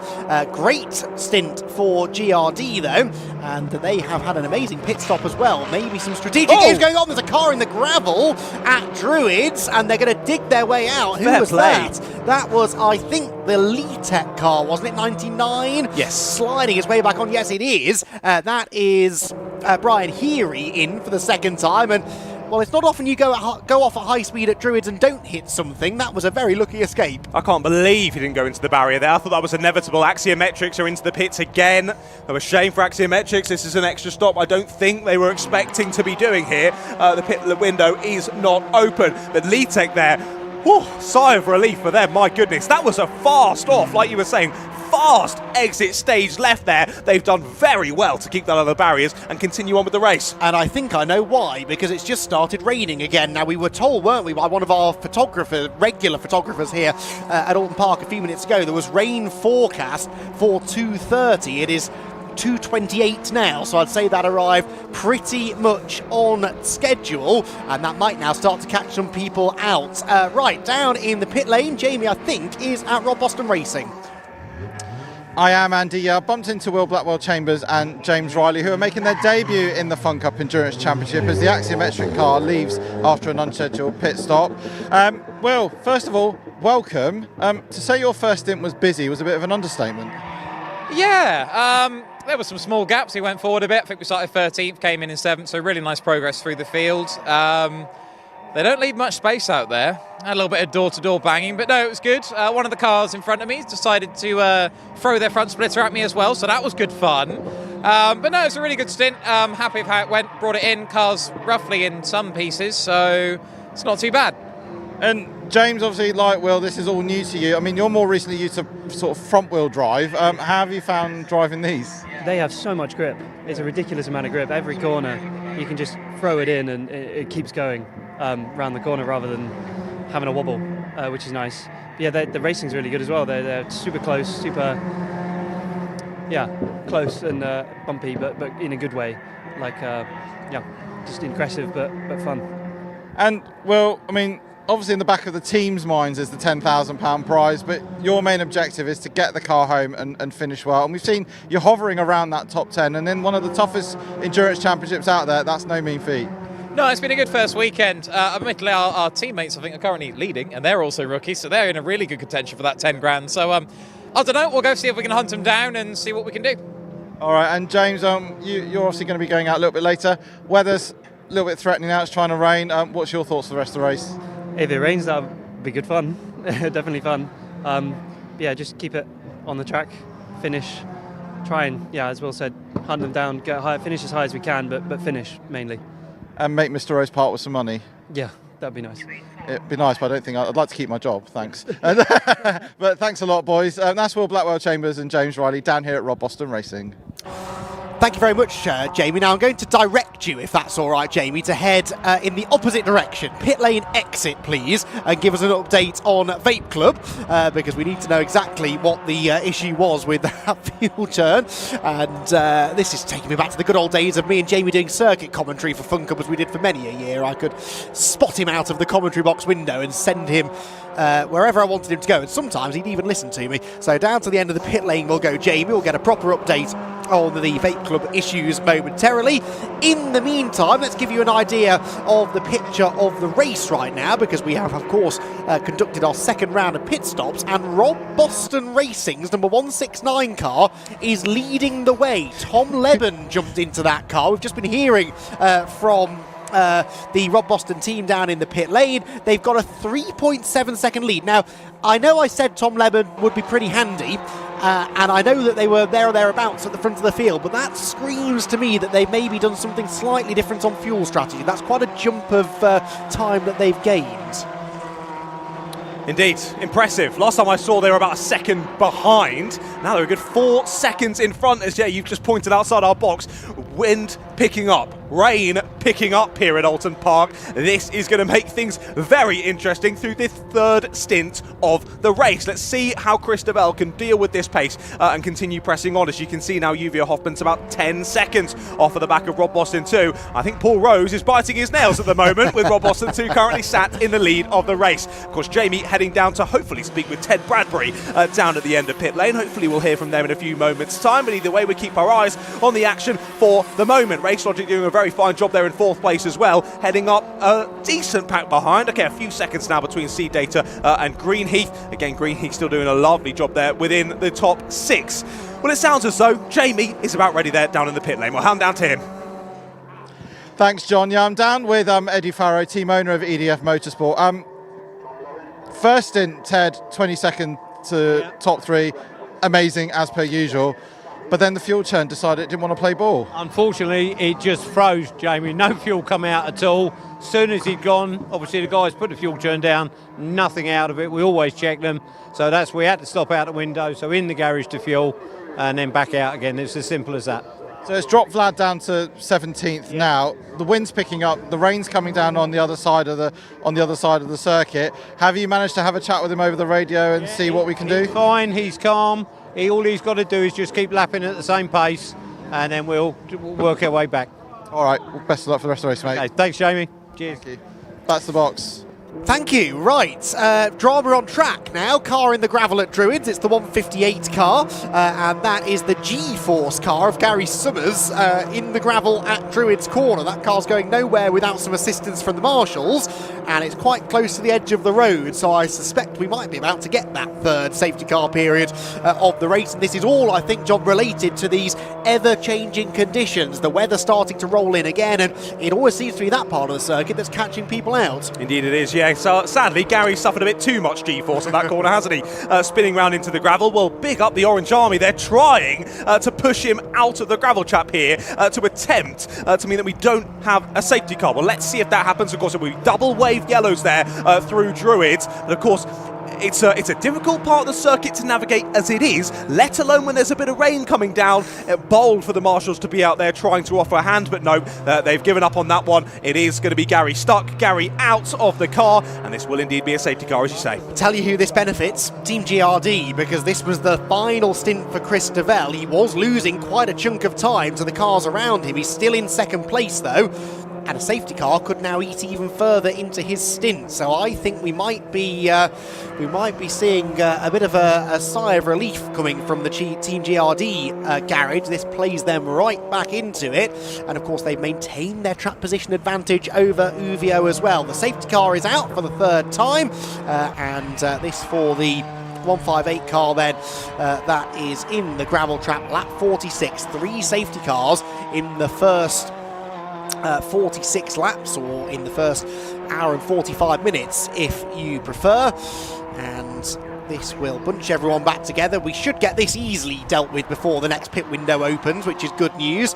as the sun ironically now starts to come out from behind the clouds again. The safety car picks up the field. It will pick up the Rob Boston Racing car, which benefited greatly from the pit stop cycle, and then Team GRD and Uvio will be right together behind them. They were already right together though, weren't they, John? Indeed they were. Yeah, indeed they were. Only a couple of seconds between them before we went to this safety car period. But now, with it being under safety car, full course yellow conditions, bunches all the drivers up once again. Exactly what we needed here to give us an even more exciting race than we've already had. Thank you so much for joining us wherever you're watching from. Thanks for tuning in and enjoying the first round of the Fun Cup season. Make sure you join us for the entirety of the season, because it is only going to get more exciting as the championship plays out. While we have a second, I might as well run you through the calendar for the rest of the year. On the 9th of May, it'll be round number 2 at Snetterton, another 4-hour race to contend with there. Then we head to Anglesey on the coastal layout for both round 3 and round 4 on the 13th of June. That's the classic 2 3-hour races, with one of them running into the dusk. It's always beautiful at Anglesey, particularly when it's nice bright blue skies, but it's always a bit of a flip of a coin at Anglesey as to whether you will get that or a torrential downpour. We'll have to wait and see then as we head there in June. Then it's on to July, the 18th of July to be exact, for rounds 5 and 6 at Donington Park. That will be a 1 hour and a 3 hour. Then we move on to round 7 at Brands Hatch on the Indy layout. That will be on the 15th of August for another 4-hour endurance race. It's yet again another 4 hours at the Silverstone on their national layout. Apologies, at the Silverstone.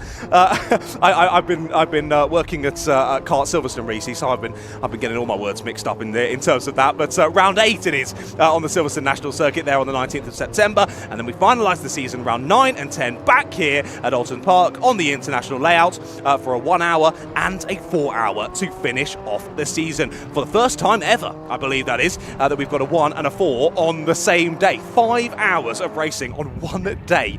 Not only is that going to be tough for the drivers, it's going to be tough for the cars as well to make it through that kind of amount of racing on only one day, the 17th of October, that one to finish off the season. Make sure you're joining us for all of those rounds, because like I say, this has just been a taster of quite how exciting Fun Cup can be.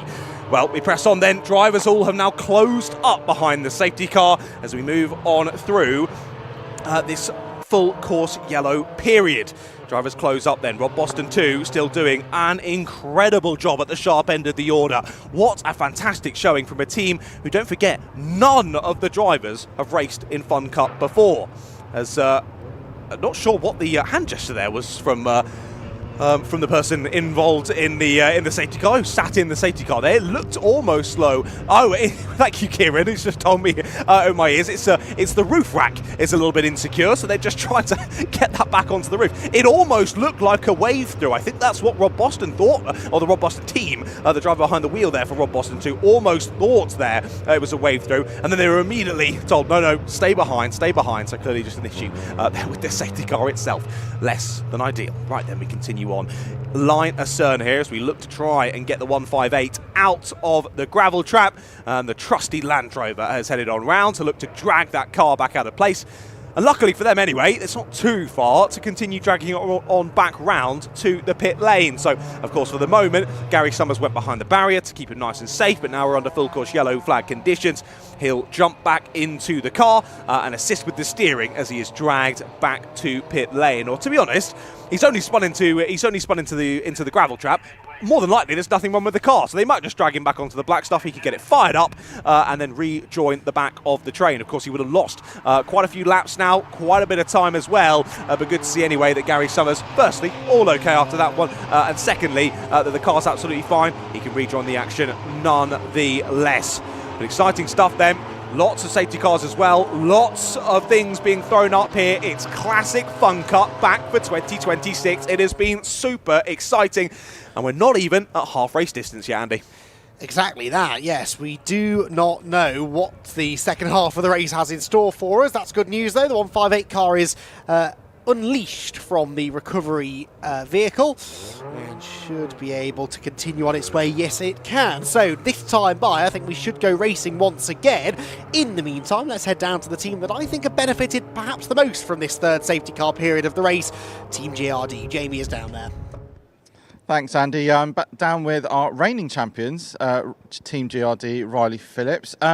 This safety car put you right on the back of 169. Of course, they're in the running for 10 grand, so I'm sure Mr. Rose will be happy if you overtake them. Of course, we're only joking. And you've benefited really well after that second pit stop. Jumped a load of places again. Yeah, no, absolutely. Obviously, our pit stops are a very strong point, so making use of them as much as we can. Yeah, under a safety car, obviously, it kind of neutralises the race for us a little bit, so we're glad to kind of hold position up at the front there, and then, yeah, soon we'll have me and Simon in to finish, so it's looking pretty good for us. And coming into this season, I mean, we've seen the entry grown, you know, with lots and lots of sort of new teams coming in, teams that are fighting at the top. It's getting harder and harder, isn't it? It is, absolutely. I mean, this year's most competitive it's ever been, really. You know, there's all these teams to watch out for, and the new teams that have come in as well get to experience a bit of how competitive Fun Cup really is. So, no, it's enjoyable, this competition, you know, and it makes it a little bit more tough for us to make our way through from the back, especially this first race. So, yeah. And, of course, we celebrate the 25th anniversary of Fun Cup. Cast your mind back to a 16-year-old Riley. Back in, I think it was 2017 or 2018, you jumped in to your first ever race to now. How much has it changed? The nerves that I had at the start of Fun Cup, you know, they haven't really gone away now. You know, before it was, you know, oh, I don't know how well I'm going to do. I don't know anybody, and now it's I still don't know how I'm going to do. All these people are really, really fast. So no. It's good racing out there, and obviously look forward to continue doing it for as long as I can. All right, well, best of luck for the rest of the race. Cheers, thank you. That's Riley Phillips from Team GRD, all excited for his stint later on today. But I understand the safety car might be coming in this lap, so it's back to John Ratcliffe and Andy McEwen. Hopefully. Yes, thank you, Jamie. Cars are indeed at Druids, and I think those lights should be going out any moment now for a restart, this time by 8.5 minutes before the half-time whistle blows, if you like, and the third pit window opens. And who is going to be in the lead at that point, I wonder? It is the Rob Boston Racing car that leads the way, number 169 of Tom Leben, former Ginetta Junior champion. He's not the only Ginetta Junior frontrunner to come and raced in Fun Cup. Is he going to be the first one to claim a race win? Well, he's got the two most successful teams, really, of the last 6 or 7 years or so of the championship right behind him, with Team GRD and Uvio Hoffman's Motorsport. And this is going to be a proper battle, I think, between now and the next round of pit stops. So, very late restart here for Tom Leben. That's the Ginetta Junior style, isn't it, of restarts? Go as late as possible. He's kept that from his junior racing career. Does now step on the loud pedal, but predictably with him go Chris Devell and Fabulous Randaccio battling behind there. Greenheath nipping to the inside of Race Logic. That was for 5th position. Yeah, here we go then. Back to full racing speed. Back to full green flag conditions we go. And Uvio immediately looking up the inside into Cascades. We were expecting that one to come, and it's come immediately then. First lap on the restart, and through into second place goes Uvio Hoffman's Motorsport. Well, they'll now look to hunt down Rob Boston 2. Let's see if the Rob Boston 2 car can make a gap and break away, or whether Uvio will go with them. There's Greenheath, Race Logic all battling in, GCI with them as well. A good few teams getting involved and stuck in. Amazing to see as well, the Demon Tweaks 1 car, which was off in the gravel on the first lap, is involved in this front scrap. Yes, it is. Good actually. to see. Yeah, well spotted. It's managed to bounce back quite nicely. Got some decent pace in it as well at this stage of the race. So too, though, has Fabulous Randaccio, and he's closing in quite quickly now on Tom Leben over the first half of the lap. Might well be looking to try and make a move before the end of the lap. We've had 1, 2, 3, 4, 5 lead changes, 6 lead changes now, because through comes the Uvio car. I thought it might be coming. I didn't necessarily expect it into the very next braking zone. Me neither. I looked up and suddenly thought, oh my goodness, they're alongside us. Uvio flirt with the track limits there on the outside, all over the green exit curb and almost onto the grass. Well, either way, they're through into the lead of the race then, and Uvio once again leading us through, as you say, 6 races, different race leaders, is it now? My goodness. Or six changes. Six changes, of course. And I think we have still had 3 or 4 different race leaders as well. It's been a pretty open race here. It's certainly not been a case of 1 or 2 teams dominating the field. This is open for interpretation here. New teams getting involved, returning teams a little bit off the pace. This is exciting stuff here. As they're the 49 now getting involved as well. The Track Focus car, really impressive first stint of the race. Certainly don't count them out. They are well and truly involved in this leading squabble. Yeah, 6 lead changes among 5 different teams. Wow. This is actually the first time a team have got back to the front, having lost the lead, and it is the multiple former champions Uvio Hoffman's Motorsport who do it. And there goes the Tropical Rocket Racing car, nipping to the inside of Race Logic. Race Logic struggling a bit in this stint. Tropical Rocket, though, into the top 10, in fact into the top 8 now, 8th position for that car, which is now in the hands of Josh Phelps again for the second time, and that car's got some serious pace in it right now. So too has Seed Data there at the inside of GRD, and bringing with them the 49 track Focus car, which all of a sudden is back in the lead group again. Indeed, yeah, it just shows how things can so quickly change in a Fun Cup race, and they're back into the leading squabble then, now on the outside line here of GRD. They'll get forced to the curb on the outside, move won't be made this time, and that is bringing Greenheath into that scrap as well, as yep, there you see Track Focus not able to get the move done, and still stuck in behind team number 1, as it's seemingly a bit of a poor exit though, squeezed onto the grass at Track Focus. Do they know that they're there? They're all over the grass, they're 4 wheels on the grass there. They've managed to hold the slide and get it back on the circuit. They're going to lose a bit of exit speed, and now Greenheath are up the inside into the braking zone. Make that lead change number 7, by the way. Tom Leban's back ahead of Fabulous now. Didn't really see that coming, but being overtaken by the Uvio car, I think has woken Tom up, and again, in true Ginetta Junior fashion, he's snapped straight back and regained the position as soon as he lost it. So you don't know where to look, do you, after a restart in Fun Cup racing? Perhaps the leaders is where we should look, because I think there might be another lead change coming soon. Fabulous, is back in the wheel tracks of Tom Leban, and as they head towards the final corner at Lodge, that 225 car is really starting to pile on the pressure. Goes to the outside of the 169 into Lodge corner. Can he go right round the outside? Well, no. Oh, no. Oh dear, that's not ideal. The Demon Tweaks car with a wheel that's come loose, or damaged rear suspension, I suspect, but a wheel pointing in the wrong direction. That's going to be a safety car for certain. It is indeed. Yeah, definitely. They're not going to be able to move that one. So let's see how we go then. Seed Data looking on the inside of Uvio now for second place. Seed Data getting very much back involved. Yeah, it was a bold attempt round the outside of the final corner, wasn't it, from Uvio? They weren't able to get it done. And as we might have expected, Rob Boston showed them to the exit curb and said, you can have that bit over there. Enjoy no grip, as they went right round the outside, dropped back into second place, and did well, honestly, there to stay ahead of Seed Data. It looks as though the Orange Army doing their best to actually try and push that car out the way. Yeah, we will still go safety car, I'm sure, but at least if they can get it out of the way, they can possibly cycle through the next pit window without doing that. That's another thing that Julian, our race director, quite likes to do. If we have to go safety car, he'd rather do it after a pit window rather than just before it. So we'll see what the marshals can do. They were getting the car out of the way. How far out of the way it went, I'm not so sure. Lead battle then descends upon what is presumably still a yellow flag zone at Britain's, but on the exit there are overtaking opportunities over the hill. We know this because this is where, of course, Fabulous got the lead a couple of laps ago. Tom Leban isn't really defending the inside line, so I think Randaccio will go for this. He does go for it late on the brakes, gets to the corner first and gets the lead back. Yep, if you leave a door open, Randaccio is going to go through it, isn't he? And he does just that. Back to the lead of the race he goes. And once again, another lead change. Fantastic to see. This is brilliant action. We saw there in your little picture-in-picture screen that the 22 GT racing car was in the pits. Obviously not a planned pit stop. We're not in a pit window, but it looks as though they've got it back out on track reasonably swiftly, which is good to see. But look at this. All this squabbling between these top two is keeping Seed Data right there, and the same as well for the likes of GRD, Greenheath, Track Focus, all still with them as well.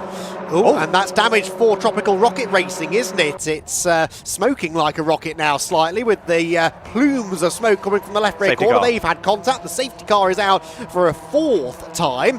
They're coming quite thick and fast now, aren't they? These another driver off, safety cars. Boston Racing. Oh, it is. That's down at... I think that's the same corner. Oh, is it? Yeah, no, it is, because that's the cutting for the shorter circuit, is it not?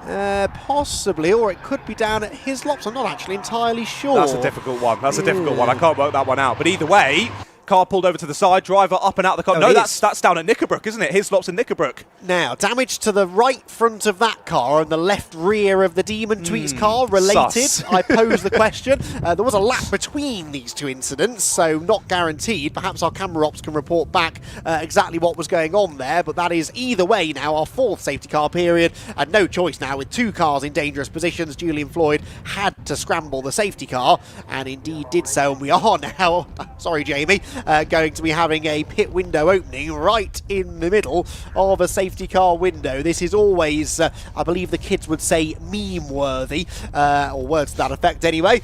Jamie, I presume, has gone and found a safe place to hide already, has he? He stood in the middle of the pit lane at the moment. He was just gesticulating up to us of, oh no, we've got all the cars coming in at once. This is going to be interesting. Well, we just heard through our ears that it was a curb hit there, but 2 cars off with very similar issues. One on the front right, one on the rear left. Very odd to happen on, if not the same lap, 2 laps in a row. Very, very odd. You can see there as well the engine cover almost coming off as well for the 252. Very weird. Really weird. I don't know how those 2 have happened, but either way, we've got 2 cars. Let's be honest, pretty much out the race there. That's some pretty serious damage. Yeah, that's a shame, isn't it? The 252 car, which was the Will Blackwell Chambers car, remember, it was being driven actually at the time by Steve Roberts, former champion, question mark, in BMW Compact Cup racing quite a long time ago, I think he was. And Steve Roberts, who stepped away from racing for a while, came back and did some Mazda racing, MX-5 racing with Rob Boston. That's how he got to know the Rob Boston squad, and now out racing in the Fun Cup with them. But sadly his stint has ended, we believe, after a particularly aggressive curb strike down at the Hislop chicane. That's what's done the damage to that car. The Demon Tweaks car potentially, of course, could have been a similar issue, couldn't it? Because we've spoken about the cars hammering those curbs repeatedly at the chicanes.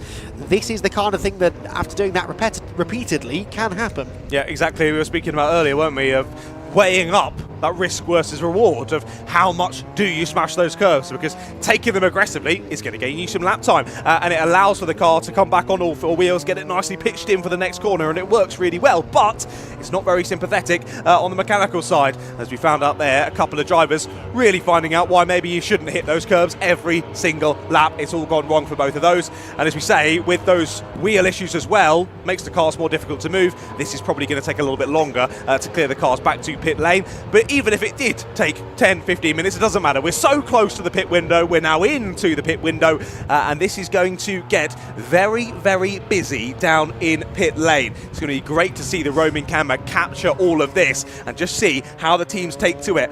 Really, main thing is going to be for these brand new teams, such as Rob Boston 2, how well are they going to take to this very, very high pressure situation? Yes, and what do you do with your fuel strategy? Because most teams won't need fuel this time, but you'd rather do that behind the safety car, wouldn't you, I'd say? So that's another question mark maybe for the teams.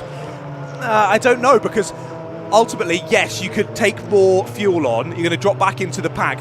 So you would either decide, where's the benefit more? Getting the fuel done and losing less time and able to join back up to the pack, or is it gaining track position over your rivals? Don't put any fuel in, try and do the quickest stop possible and get out in front of them all to have that track position. Then you can pull away when we go back to green flag, and then maybe catch that time back up when you put the fuel in. But as we say, differing strategies, that's what makes this so exciting. Well, we'll find out in about 3 minutes' time, because they're all now seeing the pit lane window open board for the first time, and their next time by, they will be able to pit, and I don't anticipate the track will be clear by then. So, one car has just pitted and headed straight into the garage. Didn't quite spot who that was. Timing screen tells me it was Red River Sport again. They had a throttle cable issue, which saw them stopped at the side of the road up at Ireland a while ago. That was the cause of the second safety car, of course. And now the Red River Sport car is back in the garage. That's a shame. Bonamy Grimes, I suspect, was back in the car, and work will go ahead on that car. So we're halfway through the race then. We're into pit window number 3. We're on safety car number 4. The most we've ever had, by the way, safety cars at Oulton Park. 7 back in 2018. We had 6 in 2012, 7 in 2018, and well, we are well on our way perhaps to breaking that record, the all-time record, 9 in a particularly chaotic 5-hour race at Croft back in 2019. But it's been a while since we had a race with that many safety cars. I've just got a feeling that we might not be done with safety cars, and it really is turning into one of those kind of days, isn't it? What do we say? Safety cars breed safety cars, don't they? Well, we've had 3 within the last, I'm going to say 15 laps or so. So, yeah, you're not wrong with that. So, good chance that we could see more of the Hyundai safety car, which is turning a lot of laps here this afternoon at Oulton Park. I would say I hope they've topped it up with fuel, but of course it is, I think, a fully electric safety car that we have these days at Oulton Park, the Hyundai.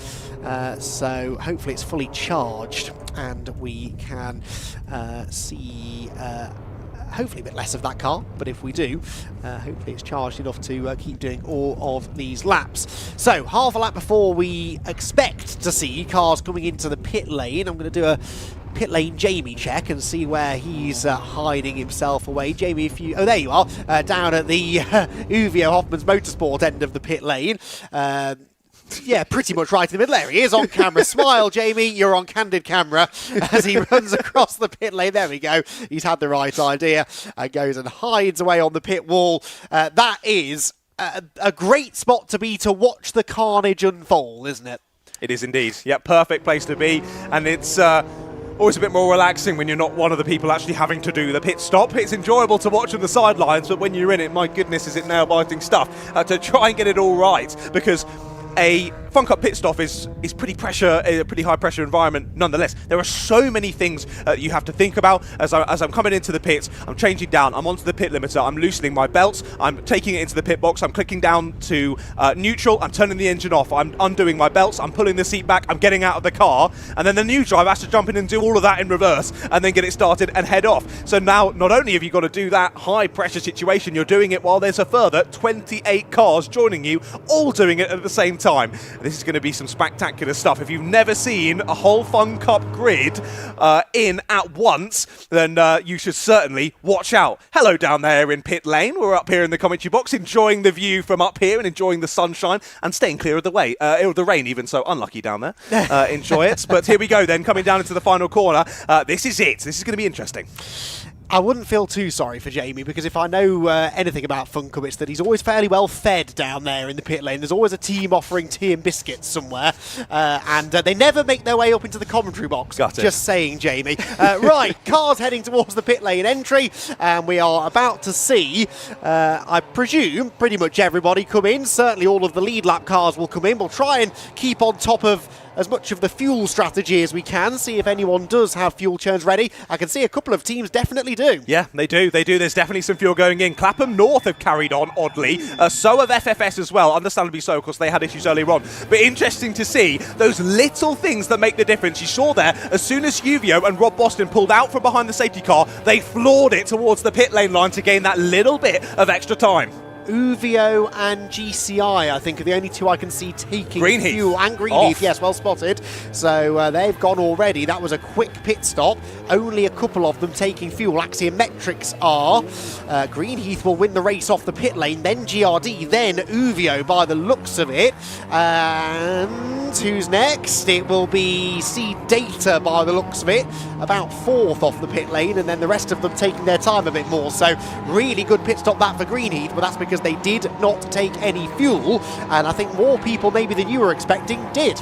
You know how I said it's not worth the time to change your front splitter? Well, the 99 Leatech is changing the whole front nose cone then, after they lost quite a sizable amount of that front splitter, given that off-track excursion earlier on down at Druids. As we said earlier, they did well to keep it out of the wall and just have that front splitter damage. Well, they have changed it out. They felt that that's got to have been 15 or 20 seconds minimum there that they've lost. Changing that one is worth it for the ultimate track time even, once they're back out on the black stuff. I think it's one of those, if you're battling for the win, then you can't really afford to lose those 15 seconds. If your lap's down or you're at the tail end of the lead lap, now is a perfect time to do it, because you're not going to go a full lap down behind the safety car when you pit, are you? 92 there, a bit slow away. They were stuck behind the 125 car, the exposure lights machine, which is still having its driver change conducted. But just like that, the pit lane empties out and everyone else back out onto the road. I can see a very lonely George Grant standing at the end of the pit lane, because Abby Eaton, as you well spotted, was the only lead lap driver not to come into the pit lane that time. So she leads the race, yes, but she'll have to pit this time, and she will presumably fall right to the back of the pack. And there's a danger, isn't there here, John, that the track might now be clear. They might go racing this time, in which case that's an even bigger time loss. Yeah, a little bit surprised of that one as to what possible reason there would be to stay out on circuit. Of course, I understand it from the likes of FFS. They've had all that time in the pit stop. It doesn't matter to them now. They're not going to gain that time back. So what does it matter? Stay out and have that fun from behind the safety car for the restart. But yeah, for the Clapham North that was up in first and second place in the first stint of the race, I don't really understand that strategy call, if I'm honest. No, and if we keep getting safety cars, there's no reason why they can't be in the conversation for a podium at the end of the race. Decisions like this, though, will lose them a huge chunk of track time. So anyway, decision's been made now. They will come in this time. I think we will get another lap of safety car, though, in fairness, because they were still recovering the other Rob Boston car from down at the Hislops end of the circuit. So I think the Clapham North car will have ample opportunity to come in and pit, along with those lapped down cars that elected not to. The fifth car in shot then, the Greenheath car, that is your race leader, the pale green and white machine. Then GRD second, Uvio third, Seed Data fourth, GCI in fifth. That's your top five at the moment, as we do indeed have a fairly lengthy recovery operation going on down at Hislops, because that front suspension is broken on the 252 car. It's making it a little bit of a challenge to get the car back onto the flatbed truck. Yeah, it means he's going to take that little bit of extra time, isn't it? Shouldn't affect us too much then. Well, let's see. Of course, pit lane close board is out on the gantry, so these drivers will surely be coming straight in this time. As there you see, Clapham North pulling over to the right-hand side. In they go. So do FFS and a couple of other teams as well. I think that's the JPR for Hire, and also potentially Anglo-Asian Mining as well. I think is the other car coming into pit lane then. So that releases our actual order. So it'll be Greenheath from GRD, Uvio Hoffman's Motorsport, Seed Data, and GCI then, your top five that'll be leading us through onto the restart. Of course, we've still got fuel strategy and things to play out over the final 2 hours of this race. That'll all come into contention. But in terms of an outright scrap to get this race back underway after the safety car, if I could have picked 5 teams to be at the sharp end, it might have just been those 5. This is going to be so much fun. Yeah, most definitely so. There is the Clapham North pit stop happening, and George Grant getting plugged into the number 146 car that Abby piloted briefly there to the lead. That will count, by the way, as a lead change. We're now starting to really rack up the lead changes. 1, 2, 3, 4, 5, 6, 7, 8, 9 lead changes so far. I have a stat for that you'll be shocked to hear. The most Oulton Park lead changes was in 2016. We had 22, so some way away from that. That was another 4-hour race, as they often are at Oulton Park. The record coming at Thruxton back in 2020, perhaps unlikely ever to be beaten, was 63 lead changes over the course of a 4-hour race. Now there is a track I would love to see back on the calendar. That race was something else. Wow, that's insane. That is so far clear of the next best one. That's unbelievable. Wow. 60-something lead changes over 4. I was assuming it must be a 5 or a 6. 4 hour, that's crazy. Wow, okay, well, we are a little bit of a way off that, aren't we, with 9? I was thinking 9 was pretty impressive. Well, it is. Hours, but, for some other championships, yeah. It is. Yeah, wow. Okay, right, we'll continue to press on then. It is still Uvio Hoffman's with the fastest lap of the race so far, a 1:59 dead for Uvio Hoffman's. GRD with a 1:59.1, then a 1:59.9 for a couple of other teams, 1:59.7, 1:59.2. There's some seriously quick teams out there that'll all play into this when we do go back to green flag. But it looks as though, sounds as though, Jamie is ready to chat to Gary Bate down in pit lane. I am John. I thought I'd pop down to Greenheath and have a word with our resident Gazza. How are we doing? We're doing very well, actually. We've so far, the stars have aligned, and we've come from almost dead last, up to, I think we're leading. Are we leading? P2. P2. That's as good as. So it's been sunny, it's been wet, we've had mixed conditions, so it's been really tough. And it was tough getting through the pack. But so far, so good. Yeah. It is really busy out there. And of course, we reflect on last year. It was a challenging year for you. There were signs of pace, but then we also had some unfortunate incidents as well. One of those things, it's the joys of motorsport. This year, you want to be regulars on that podium, and also the overall podium as well. We'd love to be. You know, we've 6 years we've been in this, and you've got to have the look. We've got the pace. You have got to have that look, all for the 4 hours to get across the line. You know, we're hoping it doesn't pee down, but you know, Paul's in now. He should do good. Fingers crossed, we make it. Yeah. And we've had some weather changes. There's strong winds out there. How's that affecting the balance of the car? It's all right. Do you know what? The wind doesn't bother us because it is getting the clouds across, and it's drying up the circuit quite quick. So yeah, All right, fantastic. Well, good luck for the rest of the race. Thank you. We'll catch up later. Thank you. Thank you, mates. That's Gary Bate from Greenheath. As I understand, safety car lights are out, so it's back to Andy McEwen and John Ratcliffe. Lovely to hear there from Gary Bate of the Greenheath car. Looks as though the lights are still on for the moment on the safety car, so I think we will be going round again. We did all think that it was about to get back underway as they come up over Dearly. Nope, they'll continue on for at least one more lap then. But yeah, lovely to hear from Gary. Of course, Gary was a very accomplished Caterham racer before joining Fun Cup. Raced against my father for quite a number of years, and he was the one that convinced my father to give Fun Cup a go and never looked back since. What a championship it is in Fun Cup, and understandably so, why so many drivers from so many different racing disciplines, they come and give Fun Cup a go and they go, why have I not done this sooner? This is brilliant fun, and just why the likes of Gary Bate has now been in the championship 5, 6, 7 years now, wanting to keep getting involved. But of course, Greenheath have gone from strength to strength, but they're still that elusive overall victory. It has been eluding them for quite a number of years now. And well, they're about to kick off this race restart in said lead.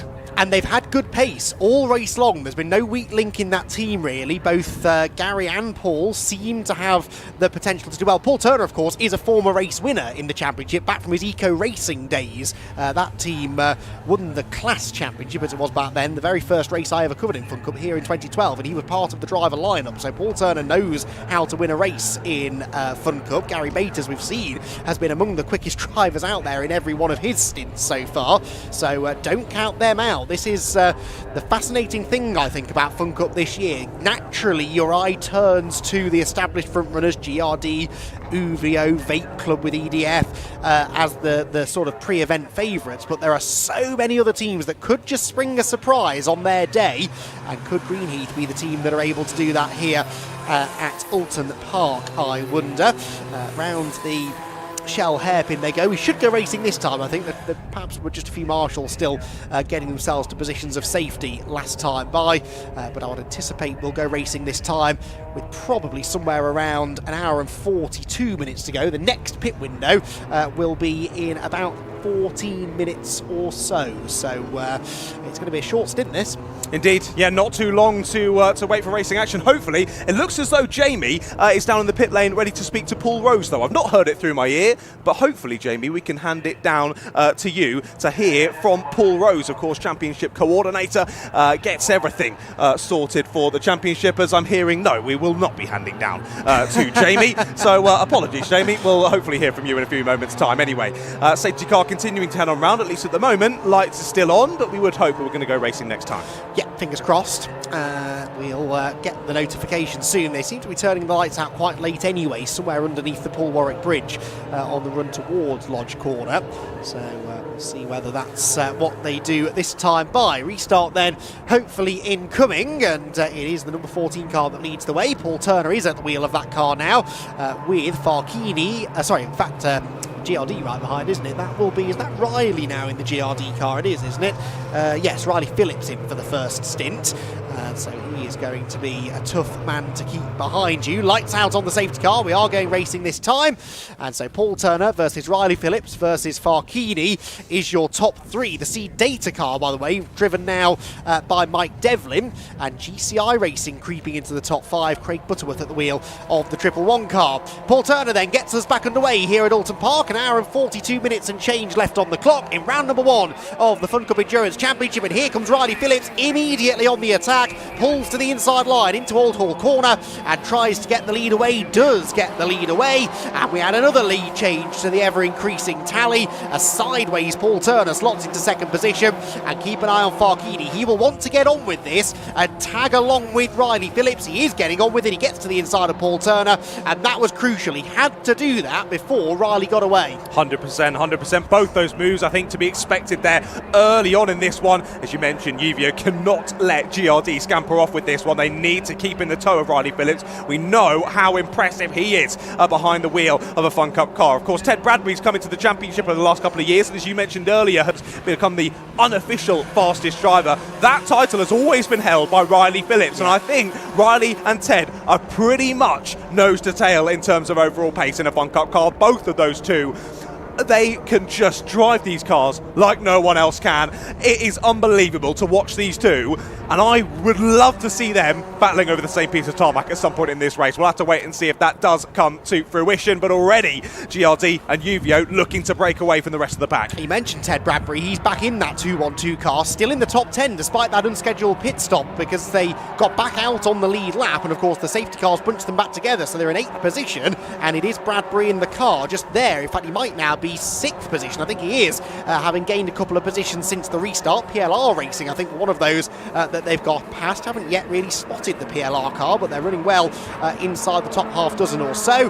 Keep an eye on Bradbury though, the white car with the pink and green highlights. There he is, number 212, in behind the 169 car. This is for position. They're both moving through the field together, these two. 169 being driven by Sam Heading, but about to fall behind Bradbury. The two youngsters go absolutely together through Lodge Corner, and Bradbury ushers Sam over to the edge of the road and says, don't mind me, I'm just coming through and there's nothing you can do to stop me. Although Sam, in fairness, comes back at him now across the start-finish line.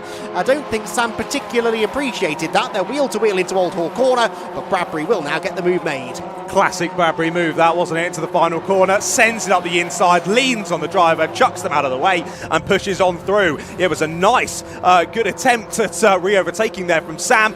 Not quite able to do it, but I think going with the Vape Club car here would be perfect for the Rob Boston 2 car, so let's see how they continue on there. Yeah, I finally put 2 and 2 together here with PLR. I kept wondering who that car was, because their livery was very red in previous years, wasn't it? Well, they've gone to white now for this year. On a personal note, I think that's a bit of a shame. I really like their old livery, but I kept wondering who that was. There we are, it's PLR. So good to see them back inside the top 10, and like you were mentioning earlier, no mechanical issues just yet for them. They had quite a few last season that they had to contend with, but for now anyway, running really well there in the top 8 as we continue to press on through these first couple of laps of the race restart. Greenheath, Paul Turner not falling too far off the back then of GRD and UVO Hoffmans as we continue to press on through this race, although potentially now starting to get reeled in by the likes of GCI, and it surely won't be too long until Ted and Sam of Vape Club with EDF and Rob Boston 2 are on the scene as well. And if they can make progress quickly, they could yet go after the leaders, couldn't they? We know that if anyone can catch the leaders, Ted Bradbury is maybe the man up for the job. So if he can get past the GCI and the Greenheath cars rapidly, he could still inject himself firmly into the lead battle. There is the lead battle, turning through Druids for this, the 59th time of asking. And there is Bradbury on the tail now of GCI Racing. It is Butterworth, Craig Butterworth, back in the 111 car, and I think he's about to fall out of the top 4 because Bradbury's within striking range into Lodge Corner, nips to the inside line, and Ted Bradbury will indeed go through. So 4th position now for Vape Club with EDF. If they can bounce back from that unscheduled pit stop, that will be a massive bullet dodged for them, and they are still very much race-winning contenders. They very, very much are, aren't they? Look at that then, switching around down into the first corner, so 4th place now for Vape Club with EDF Motorsport, and new fastest lap, a 1:58.9 for Ted Bradbury. Straight back in the car, straight back on to leading pace. As you mentioned, if anyone can chase down the 2 leaders, it's Ted Bradbury, and he's trying to do exactly that. 4th place for him now. He's only got Paul Turner in between himself and those top 2. Wide goes GCI there onto the exit curb. That's the invitation that Sam Heading needs then to send it back up the inside for the Rob Boston 2 car and the 169. Although it's a nice exit for GCI, they'll be on the outside through Ireland, and they do decide to give it up. I think that's the right thing to do there through that fast left-hander, closely followed then by Seed Data and PLR in 8th place, and it's a few seconds back to the likes of Axiometrics and the Deeming Tweets car again to give them a shout out after they were off in that gravel trap in that previous shot you just saw down through Shell Oils on the first lap of the race over 2.5 hours ago now.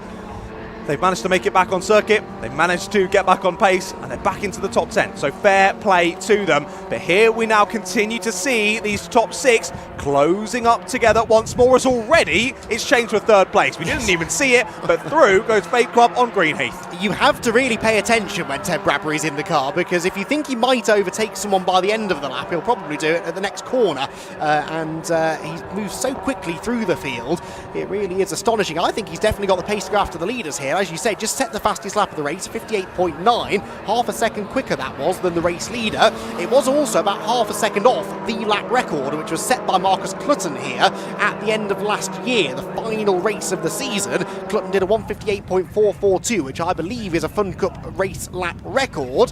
Bradbury's starting now to get closer and closer to that. Race Logic did a 3:19 on the last lap. I'm not sure what's happened to them. I just saw them come over the under the gantry, very out of kilter with the rest of the pack. track. An odd one there for Race Logic. Not sure what's happened, but they've lost a lot of time. 58.6 now for Bradbury, new fastest lap of the race, now within 0.2 of the lap record, as here comes Sam Heading to the inside of Greenheath as well. Sam Heading, on any other day, I'd be saying what a brilliant stint this is. He's the most impressive driver out there right now. It's just a shame that he's behind Ted Bradbury, who already has gapped the Rob Boston 2 car and is starting to chase after the leaders. Bradbury on the last lap then at 58.6, 9/10 quicker than Riley Phillips. Just let that sink in for a moment. 9/10 quicker than Riley Phillips, who for years, as you said, everyone else was saying is the fastest driver on the track.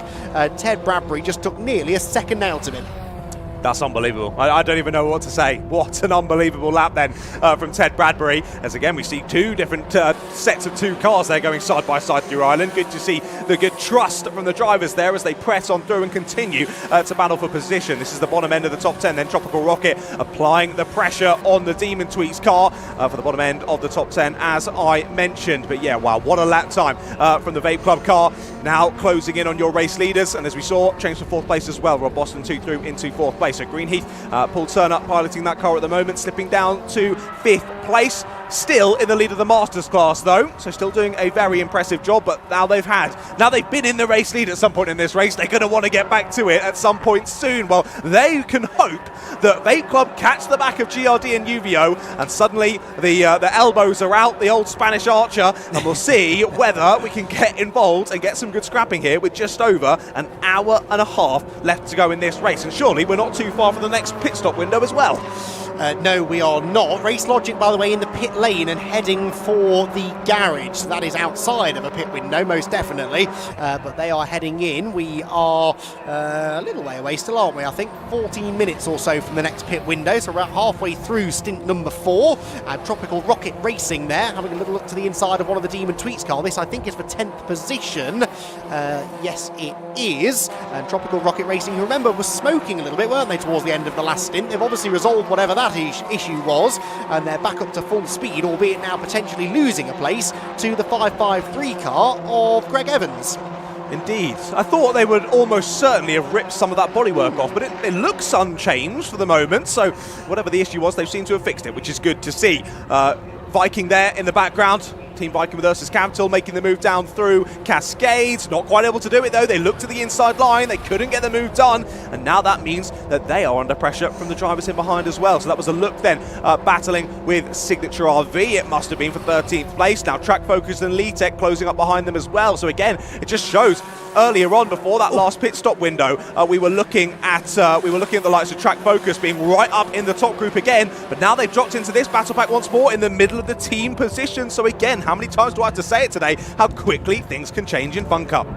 New fastest lap of the race, and I'm 99% certain a new lap record by Ted Bradbury, a 1:58.384. He's in second place already, John. How has he done that? He's in second position, ahead now of Farkini, and I think it's only a matter of time before he gets into the lead ahead of Team GRD. I mean, we've seen some impressive performances from Bradbury over the last few years. This has got to be right at the top of that list. To bounce back from the extra pit stop that Vlad Vasiliev had to make, 40 minutes or so ago, to now be in contention to take the lead of the race away with the new fastest lap of the race. What a performance. What were the words you used earlier? Statement of intent. This is a serious statement of intent for the rest of the season from Ted Bradbury. They are hunting the championship this season, but look at that. Some issue there through the final corner. Bradbury's lost a bit of time, and back to the inside goes Uvio Hoffmans. So clearly either maybe a missed gears, a little bit too slidey there through the final corner, but they'll hang it around the outside. Look at that, kicking out the rear as he turns in there was Bradbury. He holds on to the place. I was going to say, if he does chase down GRD within the next couple of corners, I can't imagine that Riley Phillips is going to make this one easy for Ted, is he? He's going to want to keep him behind. I think he'll know how quickly Ted's caught up here, that if he gets ahead, he's more than likely going to start to drive away with this one. Two drivers in the gravel. Two drivers in the gravel. The 49 and the 99 are off. That's Lee Tech and the 49 of Track Focused. Indeed, we were just chatting about them. They were battling over 14th or 15th place. A collision has happened down there through Druids, and they're both stuck in the gravel. Oh, big off. Big off into the barriers. That's a big one. JPR for hire, and the 92 or 22 GT Racing. Massive hit into the barrier. That's surely going to be another safety car. That's at least a safety car. 4 cars off at Druids now. I wonder if there's some fluid on the track, or these two may be caught out by the double-waved yellows, but that is not good to see at all. We are definitely going to have a safety car, of that I am certain. And yes, safety car immediately scrambled them for two separate two-car incidents up at Druids. The first of those was a fairly innocuous tangle for 15th position, but the secondary incident has left us with two very badly damaged cars. They'll require full flatbed recovery, I fear, and that is going to be a fairly extended safety car period, which is going to take us potentially well into the next stint of the race, I would imagine.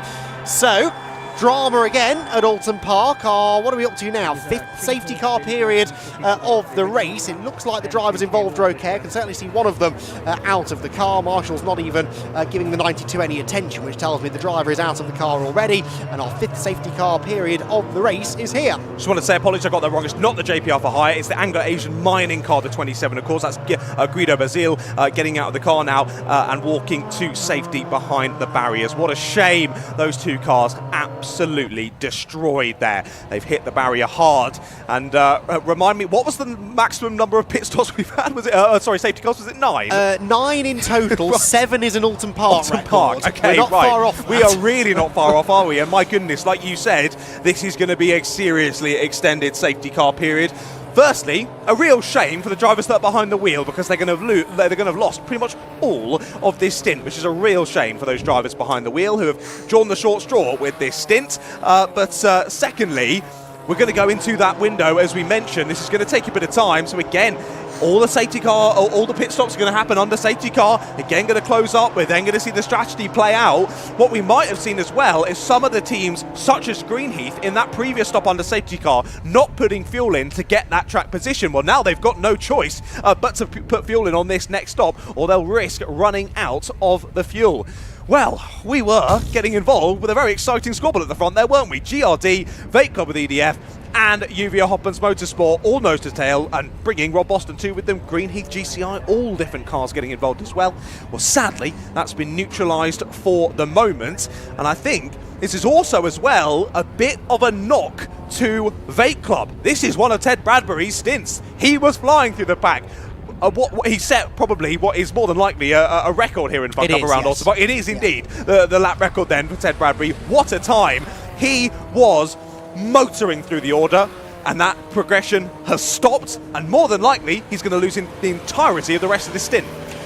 Yes, good point, well made that. Yeah, he is going to be hurt quite a bit by this, although they're still going to be in the battle, I think, aren't they? I mean, we've seen the sort of time he's capable of gaining, even over just a handful of laps. So when he jumps in the car for that final stint, he'll have 40 minutes or so to try and get into the lead. And I think he's definitely got the ability to do that. Right, we have an interview ready in the pit lane, I believe. Fabulous Randaccio is ready to chat with Jamie Peters-Ennis. Thanks, Andy. Yeah, as Fab gives you a wave from down here in the pit lane. That was a busy stint, a great battle with the 169 guys. Yeah, it was. We've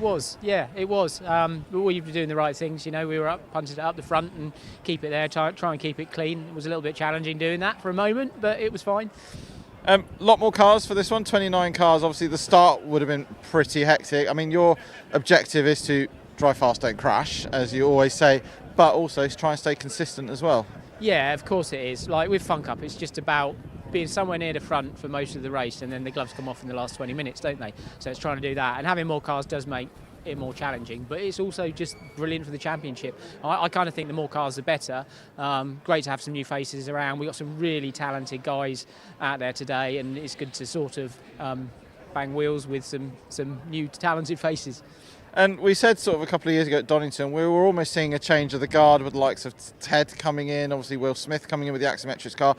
Fun Cup is becoming more attractive now for the young guys coming straight out of karting and junior formulas. Yeah, I mean, where else can you go where there's this much track time? And it's the combination of track time and racing, because you can go to another endurance championship and pound around on your own, but in Fun Cup you don't do that. And I think the young kids can learn from the experienced hands, and I think it's a good place for them to do it, and the budgets are sensible. And back to this year, obviously your main objective for this year will be to try and get that number 1 off GRD.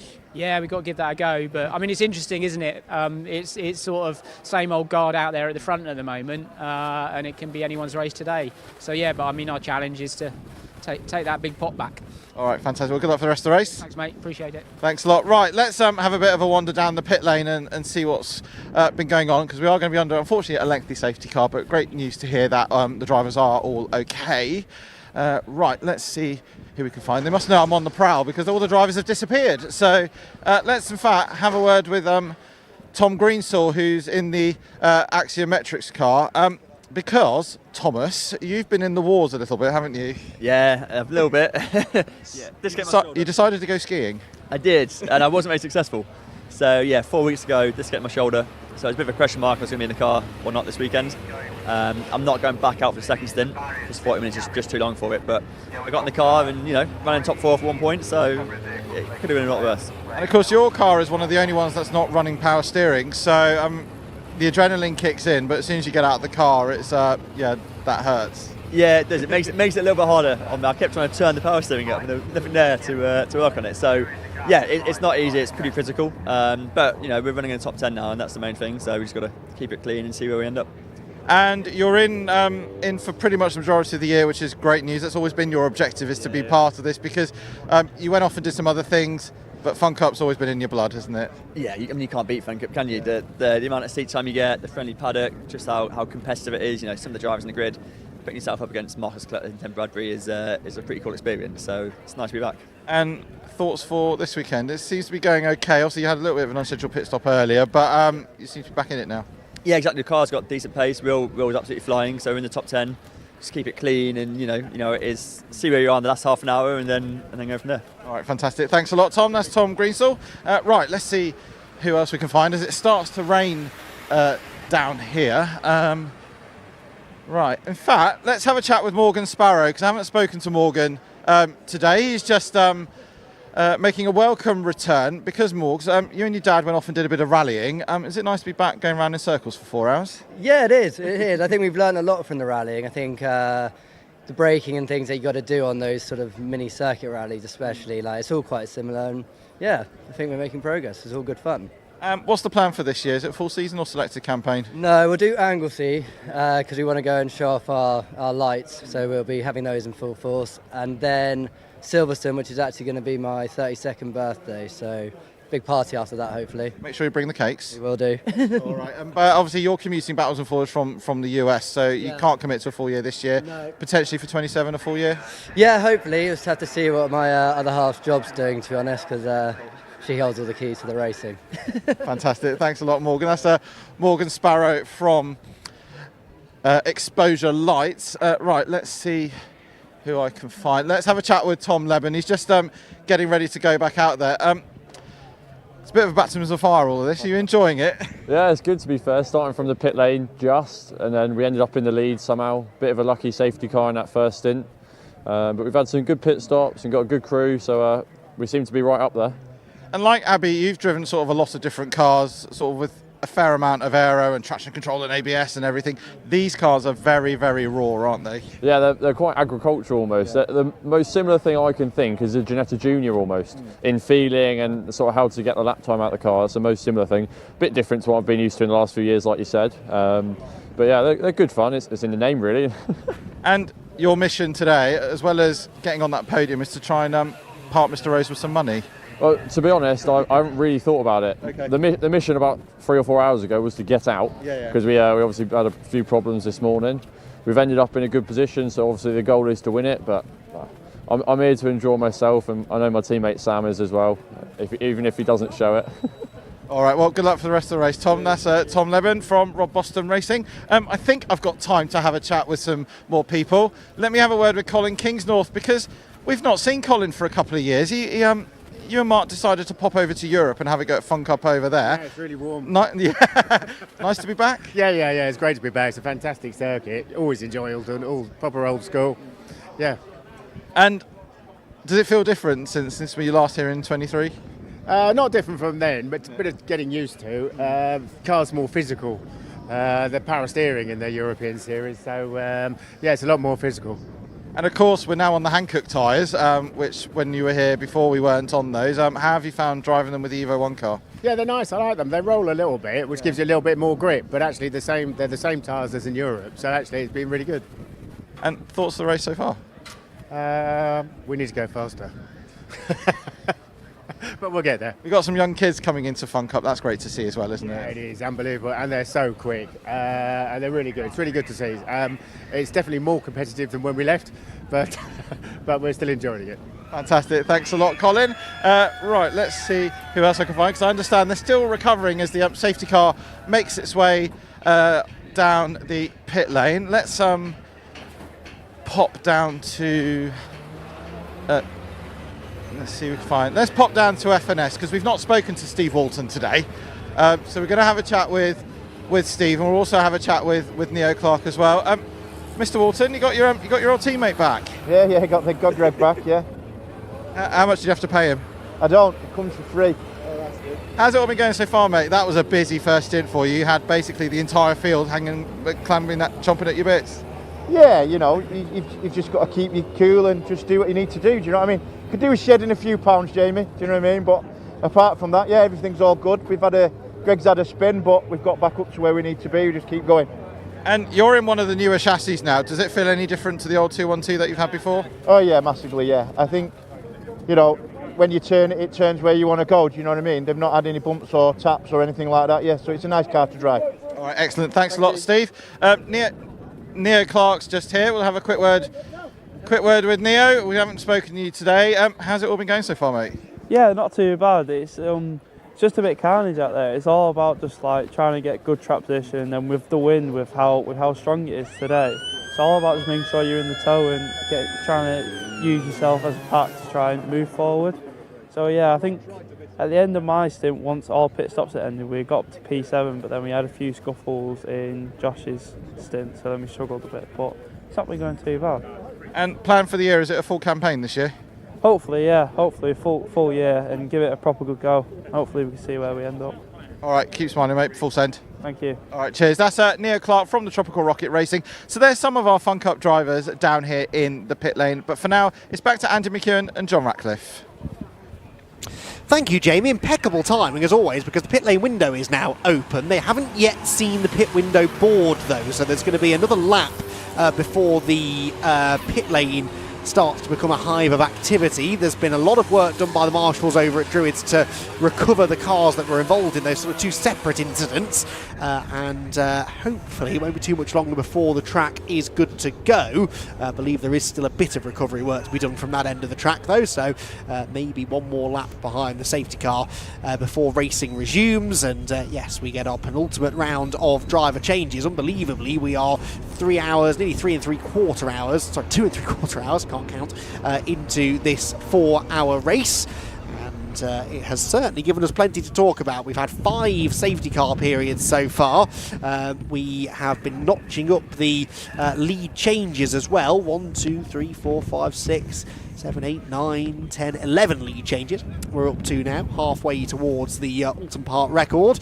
And you never know, with an hour and a bit of racing still to go, we're certainly going to add to that tally. I'm fairly certain of that.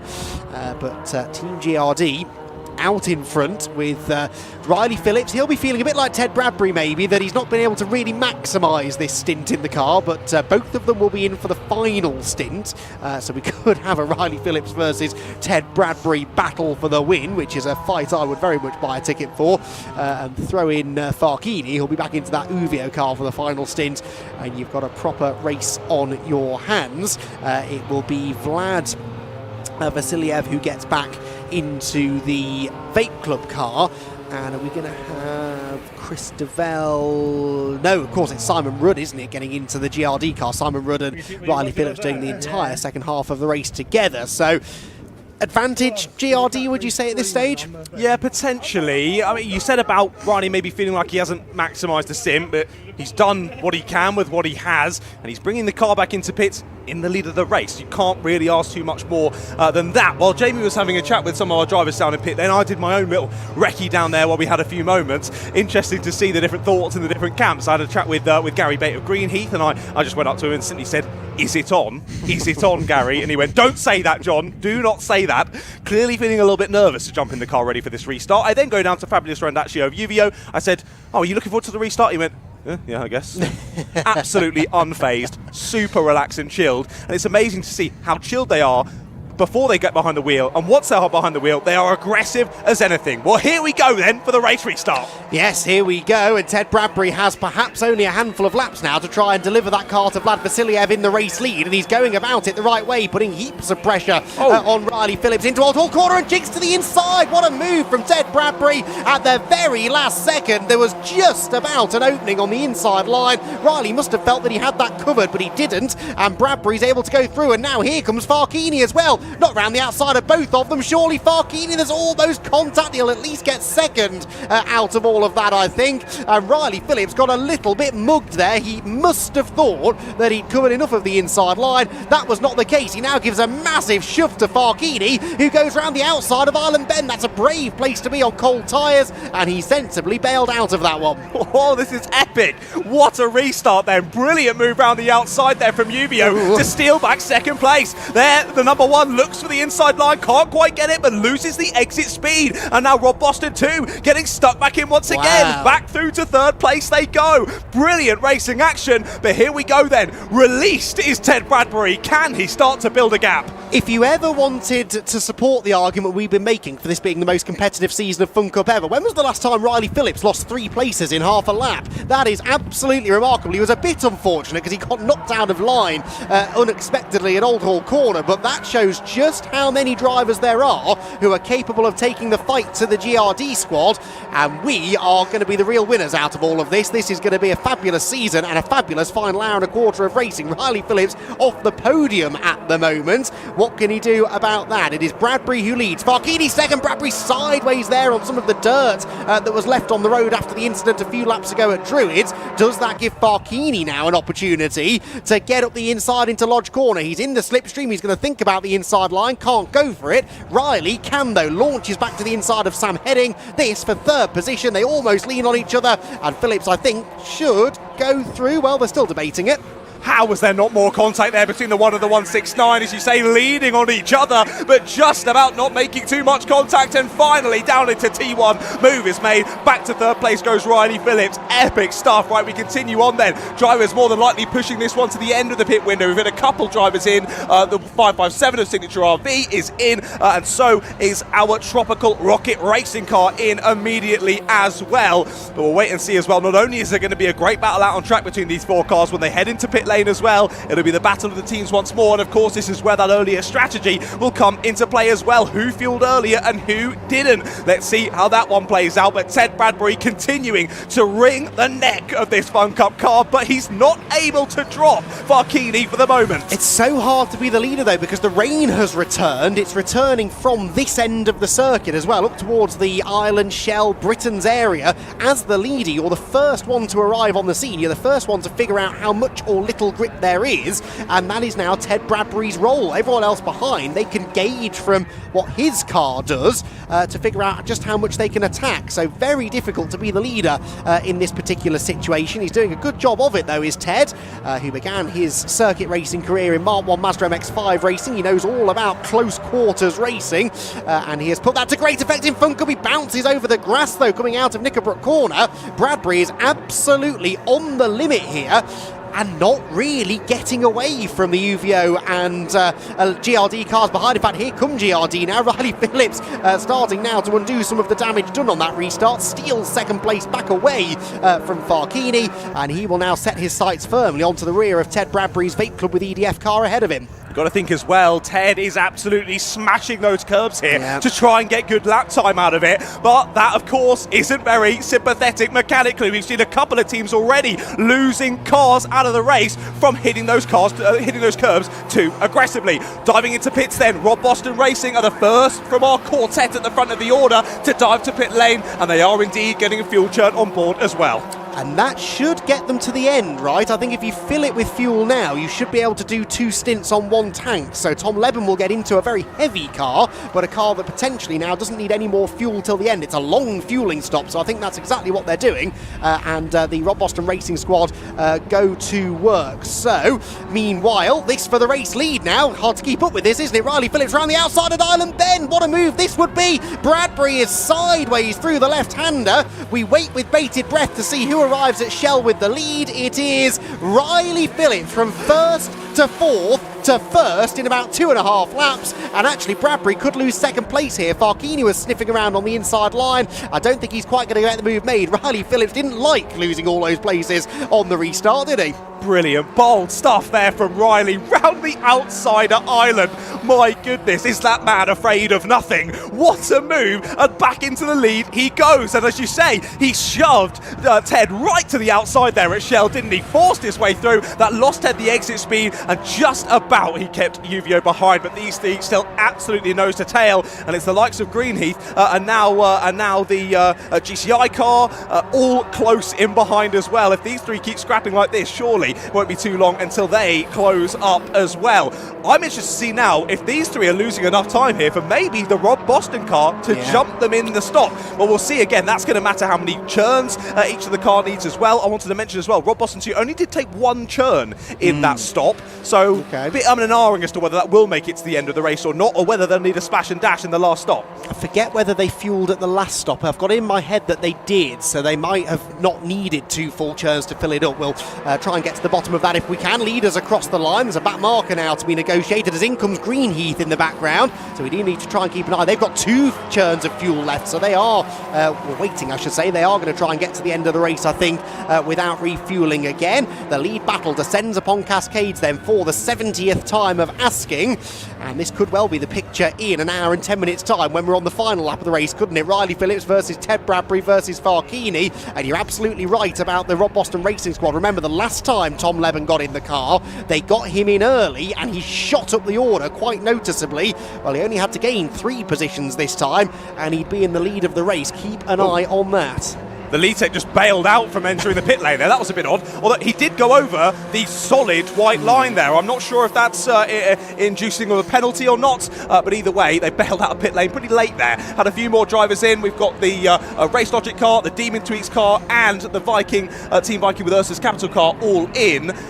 Team Viking car, a very slow stop here. I'm not sure what's gone wrong for them here, but someone is leaning in the door and they don't seem to be moving anytime quickly. So sadly, Viking losing a lot of time in this pit stop. Meanwhile, 3-way fight for the lead continues to rage on. We are only just towards the end, actually, aren't we now, of the pit window, to be fair. So the pit window is now closed. I think these cars will have passed that board once, so I expect all 3 of them in this time by. Excellent news. Right, Jamie, we want you to report in detail on the GRD, the Vape Club, and the Uvio pit stops, if possible. I can see that Uvio have 1 churn of fuel ready. I'm looking down to the end of the pit lane. There's a churn of fuel waiting for the Vape Club car, I believe. 1 churn for them all, I suspect, will be the plan, as Bradbury goes to the inside for the race lead at Lodge Corner and gets it. He's heading for the pit lane this time, but he wants to do so as the race leader. Riley's going to have to give way because they all want to pit at the same time. He had to let them both go. Disaster for GRT there. They were in the lead, and by the time they get to the pit lane, they are third. All of them in together then. The first to stop is Uvio. This will be Farkini getting in, but only after they've topped up the fuel on that car. Vape Club stop at the end of the pit lane. They have that 1 churn ready to go, and right down below us is the GRD car. Same thing, wasn't it? 1 churn of fuel. Who will get out in front, though? That's the question. Remember, the closest to the exit of the pit lane is the Vape Club car. GRD have gone already. They've leapfrogged back ahead of Uvio. What about the Vape Club machine? We know how good GRD are in the pits. They have gone from third to the lead. GRD out in front. It was a slow stop for Vape Club, really. They dropped from first to third. And where is the Rob Boston car? It's only now at the line, so Tom Leben, to be fair, not quite able to get himself back into that battle, but GRD back to the front. Indeed, yeah, wow, again, mixing up the order then in the pit stops. It's raining, I think, harder. We've got now windscreen wipers on the cars, and you saw how slidey it was down there at Cascades. We can hear it in our ears now, can't we, the rainfall? It's getting heavier here in Oulton Park, and here goes Uvio, thinking about the move up the inside into Island. Bold in the dry, let alone with the rain falling. As we move on through the left-hander, we'll have to wait and see as they appear back into our shot down at Shell Oils who will be in the lead of this race. It's still GRD just about. I almost said Olympian yet again, but GRD holding on to the lead somehow. My goodness, what a race. We've still got over an hour left to go. I'm not sure my nerves will handle another hour and a bit of this. This has been fantastic. This is definitely the heaviest the rain has been, though, I would say. Simon Rudd then leading the way, now has to acclimatise to a significant change in conditions. It is Farkini, remember,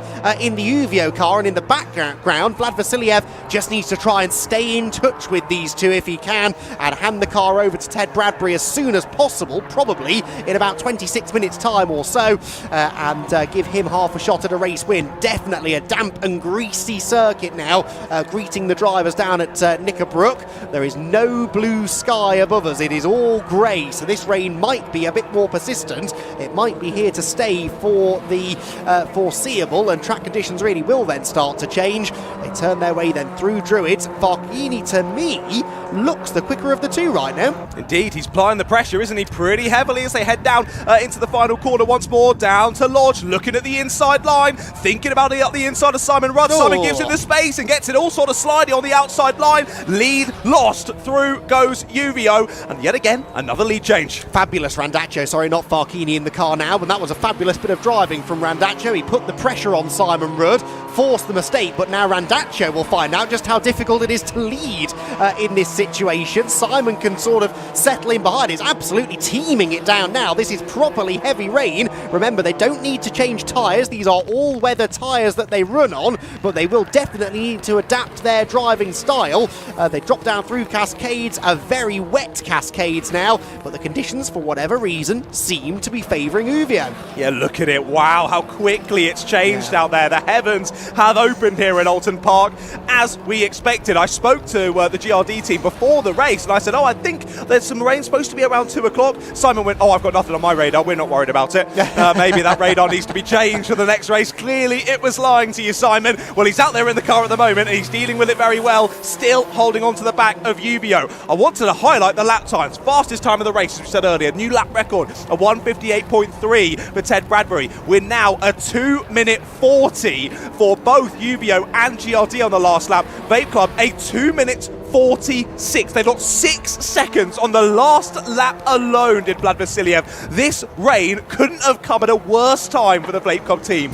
Indeed so. They were out laps, I think, were they, for the front runners, possibly that time, but either way, the pace has definitely dropped away, hasn't it? Yeah, 2:14 for Greenheath was the best lap, or 2:07 for Signature RV. Still, though, 7 or 8 seconds off the pace at least, so you're absolutely right. The track conditions are slipping away from our drivers, and still we have this level of competition at the front of the field, with GRD certainly not being dropped by Uvio. In fact, Simon Rudd now starting to go quicker, I'd say, than the leader on an increasingly wet and slippery circuit. So, fabulous Randaccio for Uvio. Hoffman's Motorsport leads the way by a car length or 2 over Simon Rudd in the Team GRD car. Vlad Vasiliev is several seconds back. There's a car heading to the gravel in the background at Druids, right behind Vlad. Who was that?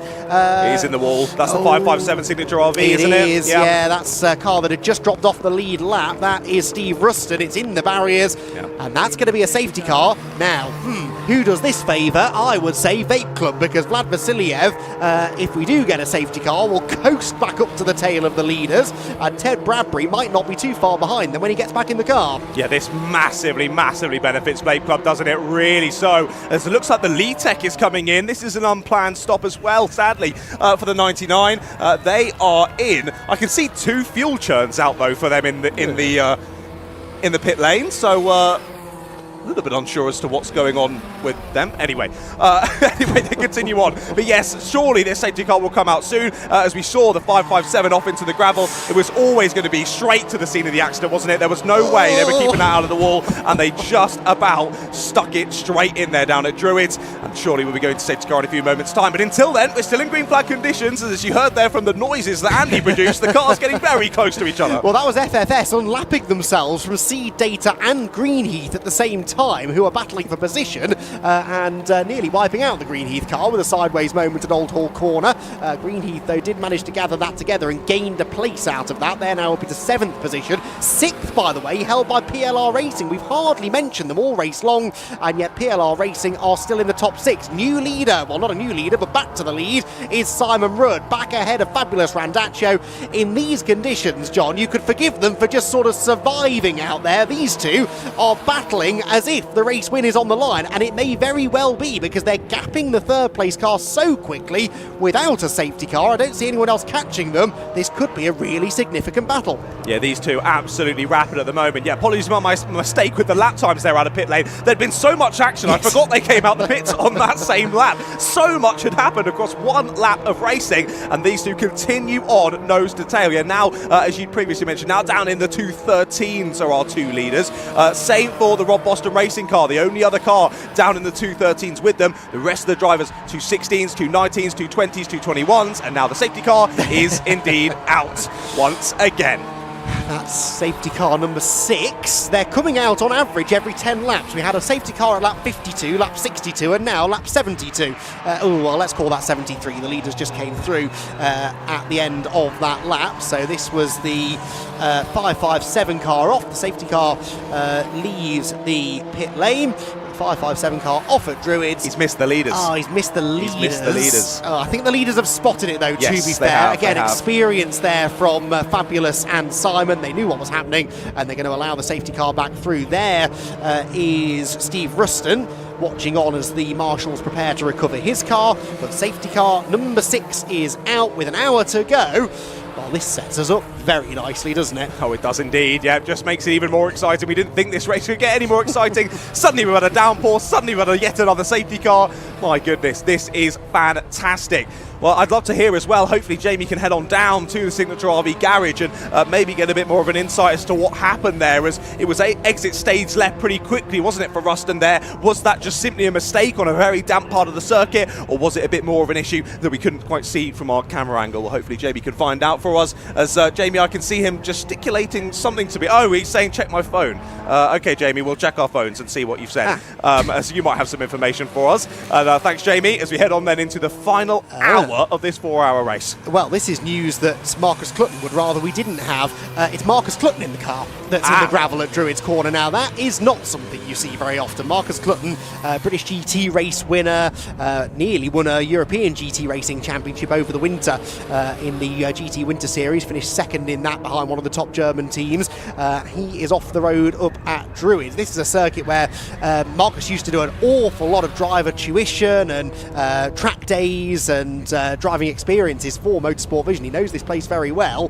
That, I suspect, is a spot he's not found himself in before. But yeah, Marcus in the car and Marcus in the gravel. Maybe we should have realised that with the MC on the side of his helmet. True. Now that I realise. But yeah, a very uncharacteristic mistake from Marcus Clutton. As you mentioned, even if he didn't know this circuit like the back of his hand, he's a very accomplished racing driver and wouldn't expect him to make such a mistake, especially given the fact that he knows this circuit incredibly well. Of course, Druids, anyone that knows, anyone that's raced at this track even once in the rain will know quite how slippery Druids gets. It really is a sake of committing to the corner and going for it. If it goes slightly wrong mid-corner, it's a very tough one to save. And yeah, something's happened there with Mr. Clutton. Sadly for them, and they are stuck in the barriers, they are going no further. And yes, sadly for them, it was a decent race up to this point. There's going to be a lot of lost points here at round number 1. We continue on behind the safety car then. Still UVO in the lead ahead of Team GRD, and now the rest of the order closes back up behind them once again. So we're 18 minutes away from the final pit stop window, so we will get some more racing before then. The track conditions, though, are going to keep on changing, and now potentially for the better, because it's stopped raining. There's a little bit of brightness now starting to peek through the clouds again, and well, maybe some... well, it's brighter than it was 5 minutes ago. Ever the optimist, you know me. But there is more dark cloud off in the distance, so it's just going to be a case of reacting to whatever conditions you have, and that for me has been the story at the front of the field. It seems that time and again the team who react the best to the changing conditions are UVO. Every time we've had a little smattering of rain, they seem a little bit more comfortable in those conditions, whether it's Fabulous or Farkini in the car. Another example, I think, of how they really have brought their A game, haven't they, this weekend? They really have, and of course they've got a lot of experience in these cars, haven't they? Definitely one of the mainstays of the championship are the UVO Hoffman's Motorsport drivers. If there's anyone that can take to these wet conditions and get up to speed properly quickly, you would back the UVO car. Equally, there's plenty of other cars that will get on pace as well.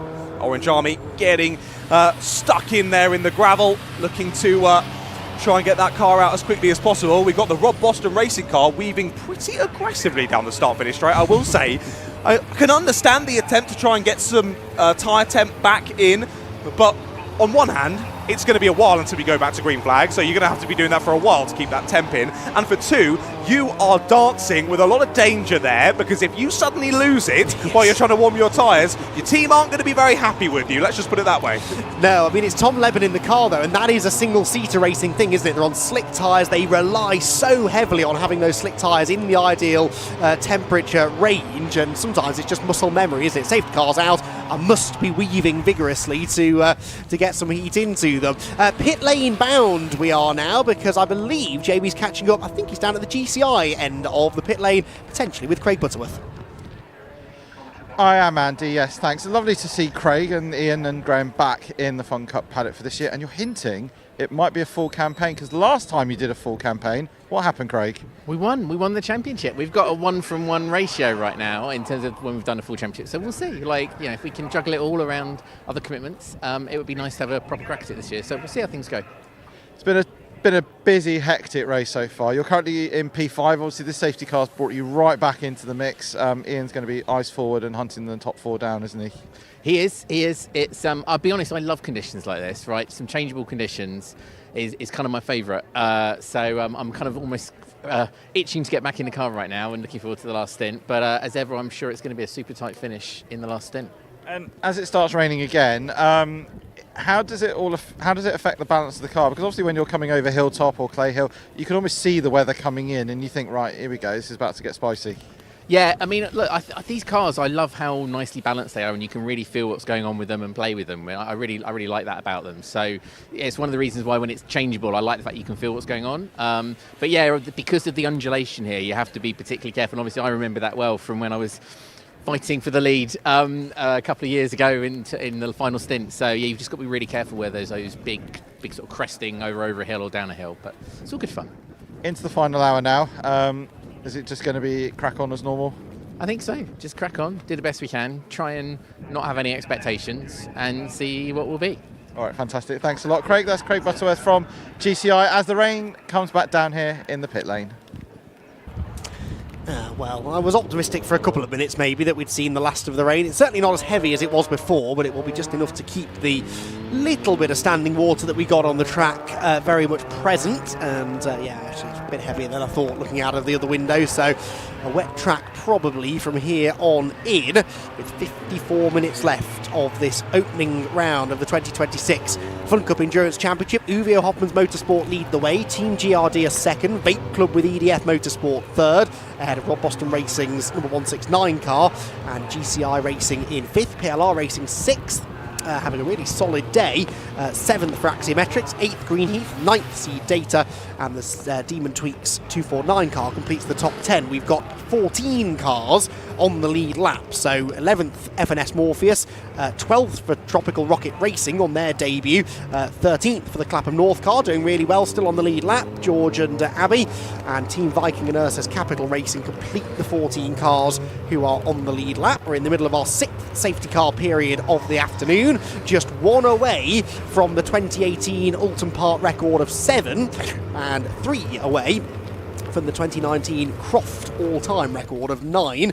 Both of those races were won in the end by less than a second, and both of those races had a safety car within the last dozen laps or so. So with the changing conditions, John, I really wouldn't bet against this not being the last safety car of the race, especially given the ferocity of the battling that we're seeing amongst those front-running cars. It's not beyond the realms of possibility that we see another car stumble off the road.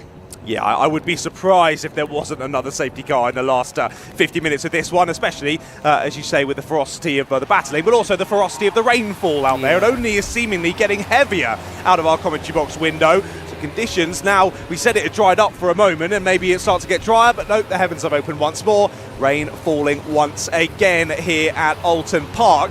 I feel as though, of course, we're chatting about the number of safety cars, but also I feel like in recent memory, this has got to be, in terms of a percentage of the race where we've been under safety car conditions, this has got to be up there as well. And of course, Andy has a stat for that as well. Well, yes, I suspect so, because that Oulton Park race, which we had 7 in, it was 94 laps long. So if you average that out at, 4 laps per safety car-ish average. So 4 times 7, come on, you're better at maths than I am.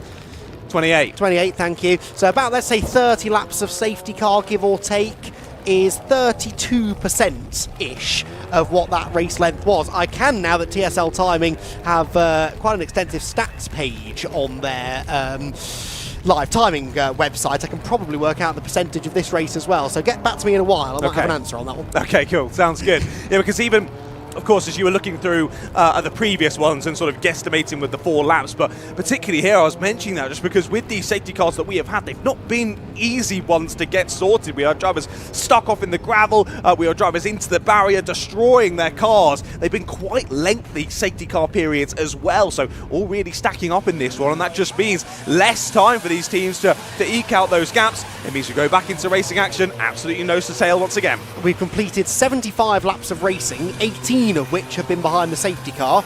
24% of this race, nearly a quarter of it, has been spent behind the safety car. Now, the point I'm sort of making here, though, with saying that this could break an Oulton Park record, is that this is not the norm. It is not uncommon to have safety cars in races, but we've had an increasing number of races recently which have not had a safety car in them at any point. In fact, 15 races of the 125 in Fun Cup Championship history have gone safety car free, and quite a number of those over the last 2 or 3 years. I'd say about 50% of those races happened in the last 2 or 3 seasons. So of late, it's become increasingly common to have safety car free races. Driving standards improving all the time in the championship, the quality of driver improving as well. I think today has just been a really unfortunate combination of tricky conditions, a big grid, lots of new drivers as well, who are perhaps slightly less experienced than some of the regular faces. And a circuit that is as unforgiving as Oulton Park, it is, I suppose, more likely here than anywhere else that we would get a safety car. In fact, Oulton Park does statistically have the highest likelihood of safety cars, because if you go off here, you're going to find yourself off the road and quite possibly going no further. So hopefully we're done with safety cars. I wouldn't bet against getting another one, but either way, we're in for an absolutely spectacular showdown here, final showdown for the race victory. Yeah, Oulton Park is not a forgiving circuit in that way, is it? I mean, in general, British tracks, comparatively to tracks on a global scale, are pretty unforgiving because they're so old, they were built so long ago, those walls are so close. But even in comparison to those other British tracks, Oulton Park is a tough one. You go off-piste, you're almost certainly going to collide with a barrier somewhere. So let's see then. 48 minutes just over on the clock. This is going to be exciting. And crucially, 9 minutes, just under 9 minutes until that final pit window opens, and 9 minutes before the final round of driver changes can occur. We're back underway again, and it is going to be Simon Rudd in the Team GRD car who leads them to the line. It's side by side already for 4th, and was that a change before the line? It was a change before the line. Tom Levin, by 12 thousandths of a second, was ahead of Vlad Vasiliev at the line. That's a fairly cut and dry decision normally. no overtaking before the timing line, and I wonder whether race control, I'm sure they will, have a look at that. He's into third place though, is Tom Leben in the Rob Boston car, but that could be a costly error if race control have noticed. Again, is that lack of experience in the driver as well? Maybe you have different rules in other championships, but yeah, as you say, here it is cut and dry. You do not pass until you've gone over that timing line, and the timing doesn't lie, does it? Those the transponders tell us exactly how it is, and Rob Boston 2 was ahead. Well, we might just see a penalty coming through in the next few minutes. We shall wait and see what Julian Thomas decides to do about that, but we continue on then already, starting to pull a bit of a gap at the sharp end of GRD and UVO Hoffman's, but yeah, Rob Boston 2, if we ignore that potential penalty, up into the top 3 then, currently holding on to £1,000. Indeed so. We'll see whether that stays the same. I mean, 12 thousandths of a second is blink of an eye stuff, so that is the kind of margin that could be down to the location of the transponder within the car, so they will have a look, I'm sure. There's a camera on the timing line which they can take a look at and see whether that was actually a nose ahead or whether it was a perfectly judged restart for Tom Leben. If there's no penalty, then what a hero. He absolutely timed that to perfection and got into third position just in the nick of time, and I'd say is already starting to bridge the small gap now to the leading 2. Over Clay Hill they head. What battles are going on behind? Well, there's a decent one. Axiometrics at the front of that next little group of cars, which included Greenheath and C Data. Vlad Vasiliev dropping back towards that group, actually. GCI Racing in 5th. Interesting to hear there from Craig Butterworth that they're in this for a full championship campaign, they hope, this year, and consistency really is what won them their championship a handful of years ago. They can keep consistently picking up those top 5 finishing positions, then they're definitely going to be in the conversation for a championship come Oulton Park at the end of the year. Yeah, that's great to hear, the commitment from GCI for this season. Also, we want them involved as many rounds as they can be at, because they're always in and amongst it, aren't they? Scrapping at the sharp end. Great to have them back for another season. I do hope they stick it out for the entirety of said season. We did have a change to 6th place on the last lap, then Axiometrics getting past PLR. So we have got now Axiometrics, PLR, Greenheath, C Data all in a bit of a train. And here's a side-by-side moment as well. This will be for 10th place then. Up the inside goes Abby Eaton, through back into the top 10 for the Clapham North team, and relegates Demon Tweaks just outside into P11 they go. Yes, don't count that car out yet. They're starting to creep back into the equation, aren't they, ever so slightly? What was Abby saying earlier when we chatted to her down in pit lane? She was hoping for the rain. Yes, good point actually. She always has gone well in the wet, and demonstrating that again very much so. So yeah, keep an eye on that car. George Grant will be waiting with bated breath to see where he takes the car over from. Battle for the lead there as Simon Rudd was a little bit wide out of the shell hairpin, but of course that's another thing as a driver now. You've got to recalibrate your brain. The quickest line in the dry is not usually the quickest line in the wet. There are certain parts of the circuit, like the chicanes, where you sort of just have to take the traditional racing line, but through some of those longer, more sweeping corners, going out wide is not always a bad thing. Indeed, and there's really, really tricky corners to get right in these conditions. Of course, we've mentioned Druids however many times, but particularly through Druids, because it is such a tight section of the circuit. You're trying to break off line, go a bit deeper, and then cut back in the corner. But of course, going deep to the outside line, you're flirting with the white line, you're flirting with the grass on the outside, you go ever so slightly too deep, and suddenly you're off into the gravel. Indeed so, and we've seen that a few times. That's been really calamity corner, hasn't it, in this race, Druids? We've had a few cars off there. A number of those safety car periods we've had, I think 3 of them maybe, have been caused by cars off the road at Druids, which is where we are now. And that's the leader off wide. Simon Rudd with 2 wheels in the dirt loses the lead. Well, you teed that one up perfectly. It's almost like you know what you're talking about, John. Thanks, that mate. is a tricky corner, and even Simon Rudd can be caught out by it. Yeah, indeed, yep. Wow, I think that's the first time I've ever called something so well. I'll take my bonus for that one. Thank you very much, Even a broken BRSCC. clock is right All twice right, a day, mate, John. cheers for Remember that. that. Thanks, dude. But no, an unexpected one there from Simon. He's usually a bit of a rainmeister, but getting caught out at Druids, I said, it's a tough corner in these conditions. You make ever so slight of a mistake, and it is heavily, heavily punished. He did well to keep it out of the gravel there, really well. And those are the differences that can decide a race. If he'd have gone into the gravel, got stuck, done a lot of damage to the car, well, that's their chance of winning the race gone. The fact that he kept it on the island, yes, okay, he lost the lead. he could have lost an awful lot more out of that. He's 1.1 seconds adrift then of the leader, with Tom Leben, of course, bearing down on him now in third position. Vlad Vasiliev still fourth, fifth then for GCI Racing, sixth is the Axiometrics car. That's the pair of cars just at the back of that little group. The orange and black car is Axiometrics in sixth, with PLR Racing again flying under the radar a bit, but on course for a solid result in seventh. 158 has had another moment, this time at Lodge Corner, and that car recovers, thank goodness, without needing to be extricated from a gravel trap this time, and we can continue on racing. Indeed, yeah, well done, keeping out of the gravel this time, which is good to see, and the G-Force car continues on past our window. Look how much the Rob Boston Racing car has caught these two already then. We have closed up, and the battle for the lead continues. I didn't even notice that they've almost switched back around, of course, haven't they, after that off-track excursion almost for Simon Rudd. Well, he's to the outside line here into his slops. He's going to try and hold it around the outside, and he can't. Outbrakes himself. They'll have to take to the escape road. That'll take a bit of time. Where will he come out? Will he slot straight back in between? He will. He'll try and do the up and under to get a good exit speed, but he's slotted back in. I think the stewards will be happy with that one. Yeah, that was fair enough. No advantage gain, definitely. I think Simon could have made the corner, but he wasn't convinced that Fabulous was going to, and sort of went to turn and then thought, no, do you know what? I'm going to take the escape road. Better safe than sorry. He's clearly got decent pace to have closed back in on the Uvio Hoffman's Motorsport car. Remember, that gap was 1.1 seconds at the end of the previous lap. It's now about 1.1 car lengths as they head under the Paul Warwick Bridge and down towards Lodge Corner. But now we throw in Tom Leben to this three-way battle for the lead, and you don't really know where to look if you're Simon Rudd. You want to attack, you want to find a way back ahead of Uvio, but go for a move that doesn't work, and it could cost you second place. That might happen anyway, though, because Tom Leben looks pretty racy to me. He does indeed. He's got a great exit out the final corner then, looking to the inside line here. I don't think quite going to go for it this time. Stays as they were. As I've just seen on the gantry, the 169, yeah. Rob Boston Racing, stop-go penalty. So indeed, even though it was, a few thousandths of a second there on that restart, that's it. It's in the rules. Stop-go penalty for Rob Boston 2. You know who's going to be happiest about that? Paul Rose.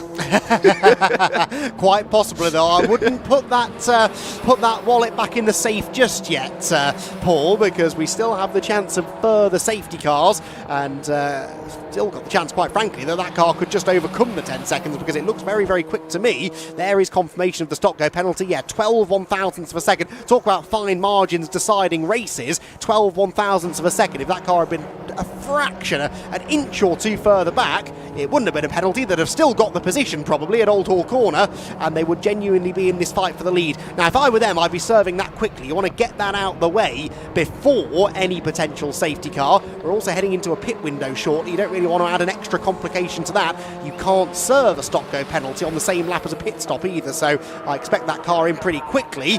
Ahead of it is a resumption of this battle for the race lead as Simon Rudd again tries the outside into the Hislop chicane, but this time doesn't fully commit to the move.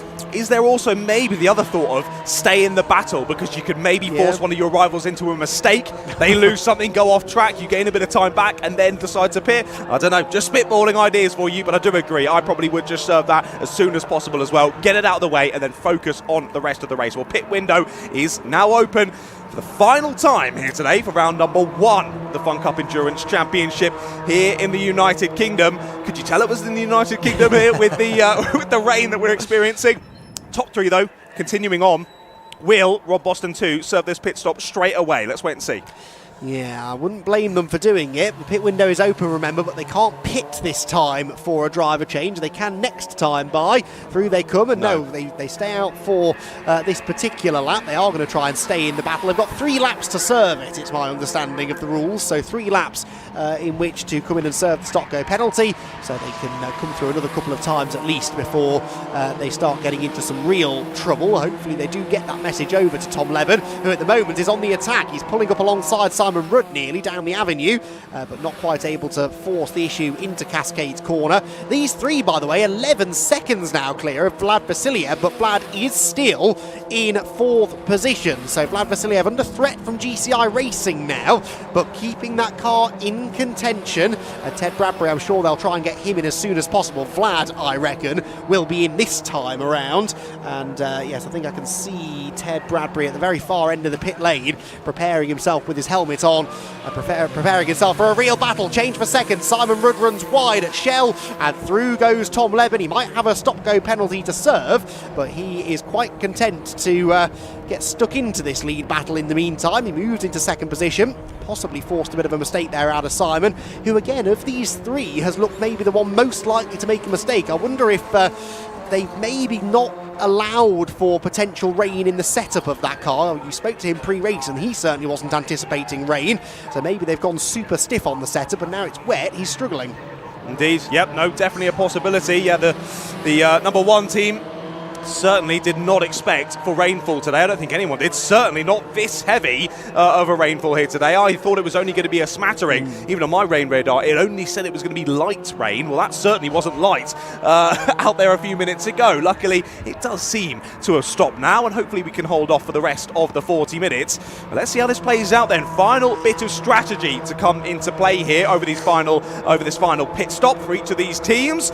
And let's see how they sort themselves out then. I'm trying to remember as well quite how much time we lose on a stop-go penalty. Probably about 15 seconds. Is that probably a fair assumption? 15 seconds dropping back. That's going to be a tough one for the Rob Boston car to try and catch back up. It's probably about 20 seconds spent in the pit lane. So yeah, about a 15-second loss, I'd say. In they come, and in comes Simon Rudd to hand over to Riley Phillips. So we're also expecting, I think, Greenheath in this time by the looks of things. There is the GRD car into its pit bay. The Rob Boston car already has served the stop go, and it is just that. It's a stop and a go. You don't have to wait for 10 seconds or any length of time. Straight in, straight out, and they will continue on their way. So too to GRD, and that they're followed in fact, by Vape Club. So by the time GRD have left, Vape Club are only now pulling into their pit box, and they have fuel waiting, interestingly. Indeed, very interesting. Right then. Well, the differing strategies are coming into play then in these final stops, and nice to see on the cameras the sun shining once again here at Oulton Park. We've had all 4 seasons today, haven't we, here at Oulton Park? Welcome to April in the UK, ladies and gentlemen, and that's why we enjoy it. It just throws us things we weren't expecting and makes it all very, very exciting. As Jamie's telling me, apparently it's raining again.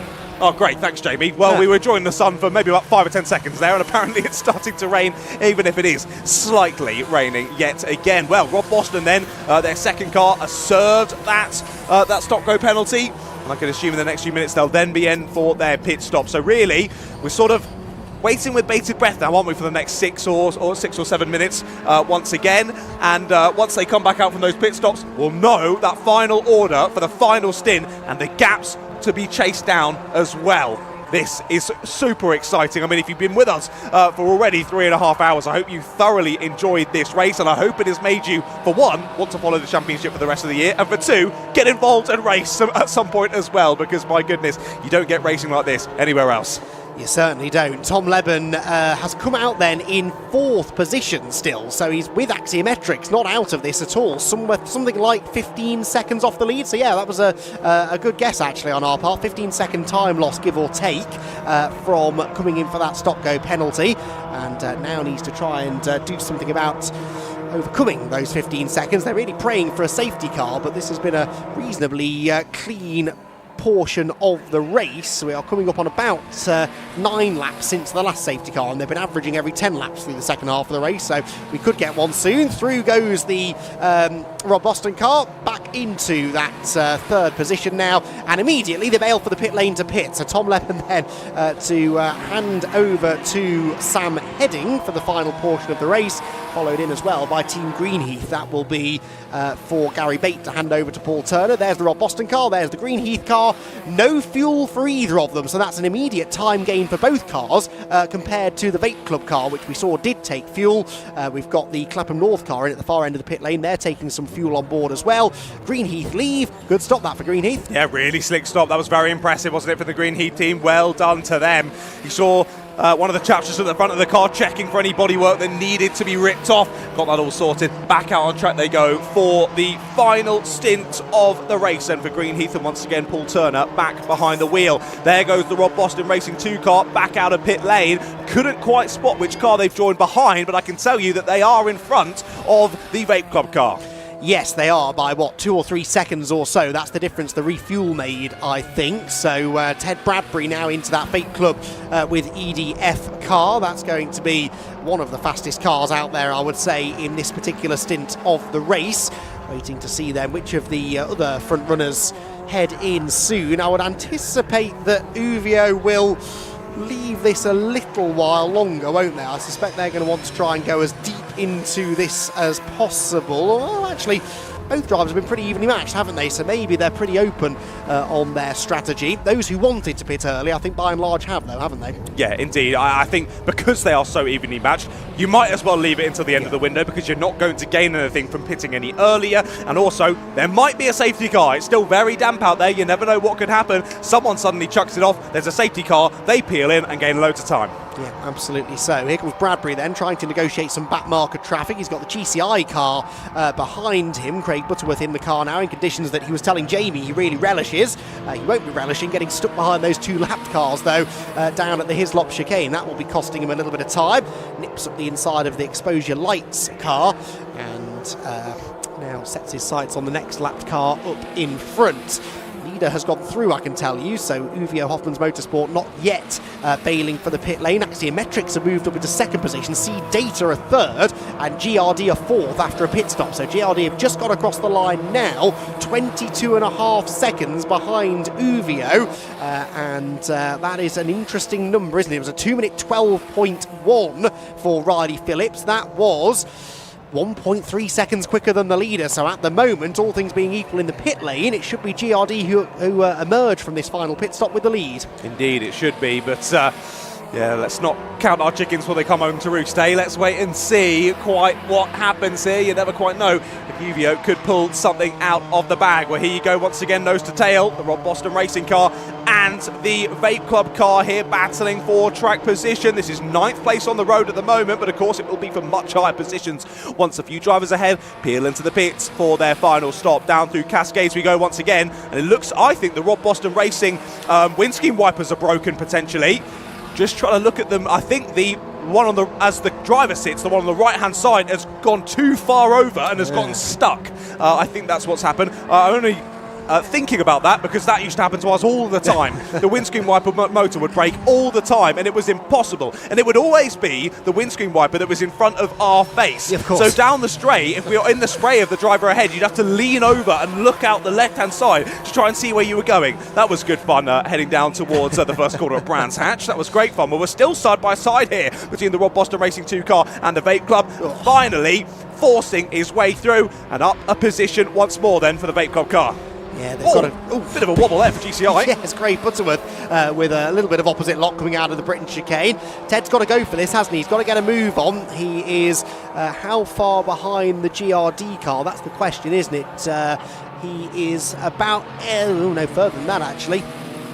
Yes, quite a lot further, 24 seconds I think potentially behind GRD, because of course they refueled, didn't they, Vape Club? So Ted really needs a bit of safety car intervention or something like that to bring them back into the equation. 30 seconds away from the pit window ending, 30 seconds plus 1 lap essentially, and we still wait for our race leader Uvio Hoffman's Motorsport to come into the pit lane. It all looks though like it's falling into the laps of Team GRD, as so often is the case. But you make your own luck, don't you? You know, it's not fair to say that they've looked their way into this situation. They've not made mistakes. They've played the strategy right. They've stayed out of trouble, despite a few near misses. If they do come out of this final round of pit stops with a decent lead, they've earned it. They certainly have. They certainly have. It's all down to strategy, isn't it, at the end of the day? There's been a move made. Vape Club through on Greenheath then, once again, for position. These 4 that are battling is all for genuine position, looking on towards the end of the race. GCI then up the inside, down through the first corner of Old Hall. They go a little bit wide onto what is now a very, very slippery exit curve, and the Rob Boston Racing 2 car up and over the curb. Whoa, big wobble there for them, as that you can definitely see the windscreen wipers are totally stuck. I hope for their sake there's no more rain, because that's going to get scary if there's any more rainfall. For the moment, they'll be doing just okay though. GCI do manage to force their way through though. And even as you say, with fairly limited spray out there at the moment, it will still be a distraction, not being able to clear that spray away when he's running behind another car, so difficult to even see where the edge of the road is in that situation. So Uvio Hoffman's Motorsport with a 17.5-second lead. That is flattering at the moment because they owe us a pit stop. They're 21.8 seconds ahead of Team GRD. That gap continuing to come down. GRD, remember, the highest placed of the cars to have made their final pit stop. I would anticipate everyone else, though, will have to come in this time. So we're only a couple of minutes away from having a proper idea of what the final picture looks like. Indeed, doesn't look like a fuel churn waiting for Uvio either. So okay. Should be a relatively slick stop. Of course, person with the fuel could just be waiting in the garage and might just bail straight out ready for the fuel stop in a moment's time. But for the moment anyway, looks like it will just be a driver change for the Uvio Hoffman's Motorsport team. Let's look at this then. GCI, they've already cleared the Rob Boster Racing 2 car, and now they're trying to go side by side with Greenheath up and over Clay Hill. You saw there the picture-in-picture. Uvio continuing on for another lap. They'll have to come in at the end of this one. Axiometrics bail to pit lane as the number one of Team GRD carries on as they've already, of course, done their pit stop earlier on. And there's move complete then. GCI making their way through. What a final stint this is turning out to be for GCI. As you said, Craig Butterworth relishing in these conditions, and well, he's clearly showing that, isn't he? Yeah, looks really comfortable, doesn't he, in these conditions? We're getting a lot of people coming in, so Axiometrics are in. See Data, I think that is. Tropical Rocket Racing, PLR Racing, Team Viking and Ursus Capital, you can see in the picture is in. So final round of pit stops being made for them. Uvio must have just got through before the pit window closed board went out last time by, hence why they've been able to sneak another lap out of this. There have been plenty of times over the years where I've been absolutely convinced that they've missed it and they've come in a lap too late and they're definitely going to get a penalty. They always seem to just time it absolutely perfectly, and I'm sure we'll see them come in this time by. Indeed. Yep, they will be bailing in a few moments' time, and then we'll have to wait and see how long it takes. It's again pressure on for the team to get this to be a nice and slick stop. But of course, it's just like that old saying, slow and steady wins the race. If you try and rush it, things go wrong and you have to do them again, and that wastes time. If you're slow, steady and methodical, get all the belts in correctly, get that door closed and get him back underway. But I don't have to tell them that. They've done enough pit stops in their time, haven't they? Let's wait and see then. Down through into Druids comes the Uvio car. And all this is nail-biting stuff then. Just over 25 minutes left to go of this first 4-hour endurance race of the season here in the Fun Cup. And let's see, at the moment it's looking like Uvio versus GRD. But GCI, Craig was pressing on well, but a little mistake there. Yeah, it looked like he was taking part in the Circuit Rally Championship then in a Mark II Escort or something. That was very sideways. That backs him up now into Greenheath and the Rob Boston car of Sam Heading, who nips up the inside, helps over the curb, nearly gets into the Greenheath car. This is all getting very congested down at the Hislop chicane. The leaders, I can tell you, are in. There is no fuel waiting. This should be a quick pit stop for Uvio. Out gets Fabulous, in gets Farkini. I'm looking out of the window. GRD, I think, are coming over Deer Leap now. Yes, they are. And they are going to reclaim the lead by quite a healthy margin. There's been a delay, I think, on the belts here for Uvio, and that is not the slickest of pit stops. Through goes GRD, and they're going to have probably getting on for a 10-second lead, I'd say, once the Uvio car's back up to speed. What a shame. Yeah, really slow stop there, sadly, for Uvio. I mean, comparatively to their usual very slick stops, yes, something clearly happened there. The team member was in that door for quite a bit longer than they would have hoped for. Clearly something happened there in the cockpit that we couldn't quite see. That's lost them a decent bit of time, and we'll see when they come under the gantry next time around exactly how much time that has lost them. Well, Ted behind the wheel of the Vape Club car, scampering off now from the likes of GCI, Rob Boston Racing, Greenheath and Axiometrics. This group of four is going to be a very interesting battle here, just outside of the top three. As do we have a car going slowly? We do. I think we do down Cascades. Who is that? Well, there's the team in Tweaks just ahead. They seem to be going just all right. But driver behind, is that PLR potentially going slowly? Ooh, no, it's not. It's the JPR for hire. No, the 248. Yes, it is. Yeah, JPR for hire. They came out of the pits only a few moments ago, so maybe they're still just getting up to speed with these very tricky conditions. I think more than likely we can assume that. So was a little bit like, oh my goodness, another safety car's coming. But no, I think for the moment we are all okay. But we continue to press on then, and we wait to see quite what this gap is looking like between our two leaders.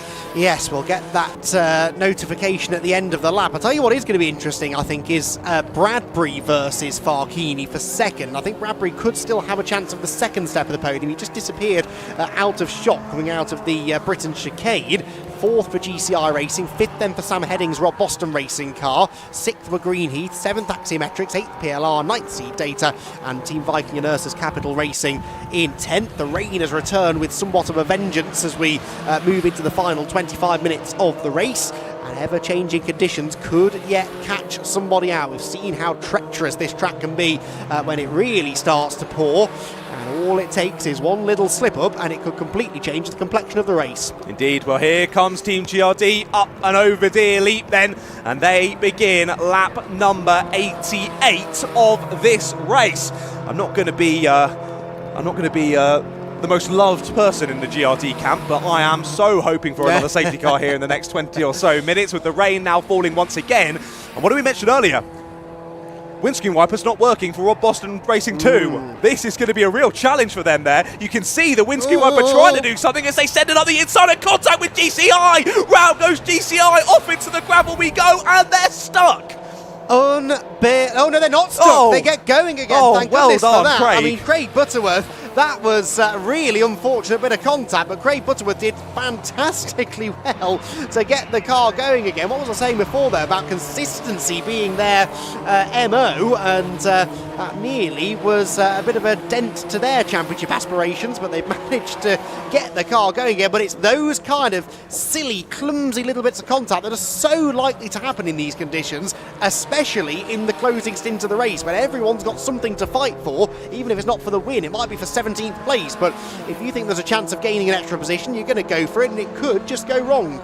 Exactly that, yeah. You saw it was a nice move to the inside there, but the door was always going to close to the apex, and sadly just not enough room for the Rob Boston car to slow down, and it looks so pedestrian and it's like that, doesn't it? Such a slow bit of contact, such a slow spin round, but absolutely nothing that Craig could do there. But honestly, fair play to Craig for getting that out of the gravel. That was very, very impressive, and keeps us away from a safety car.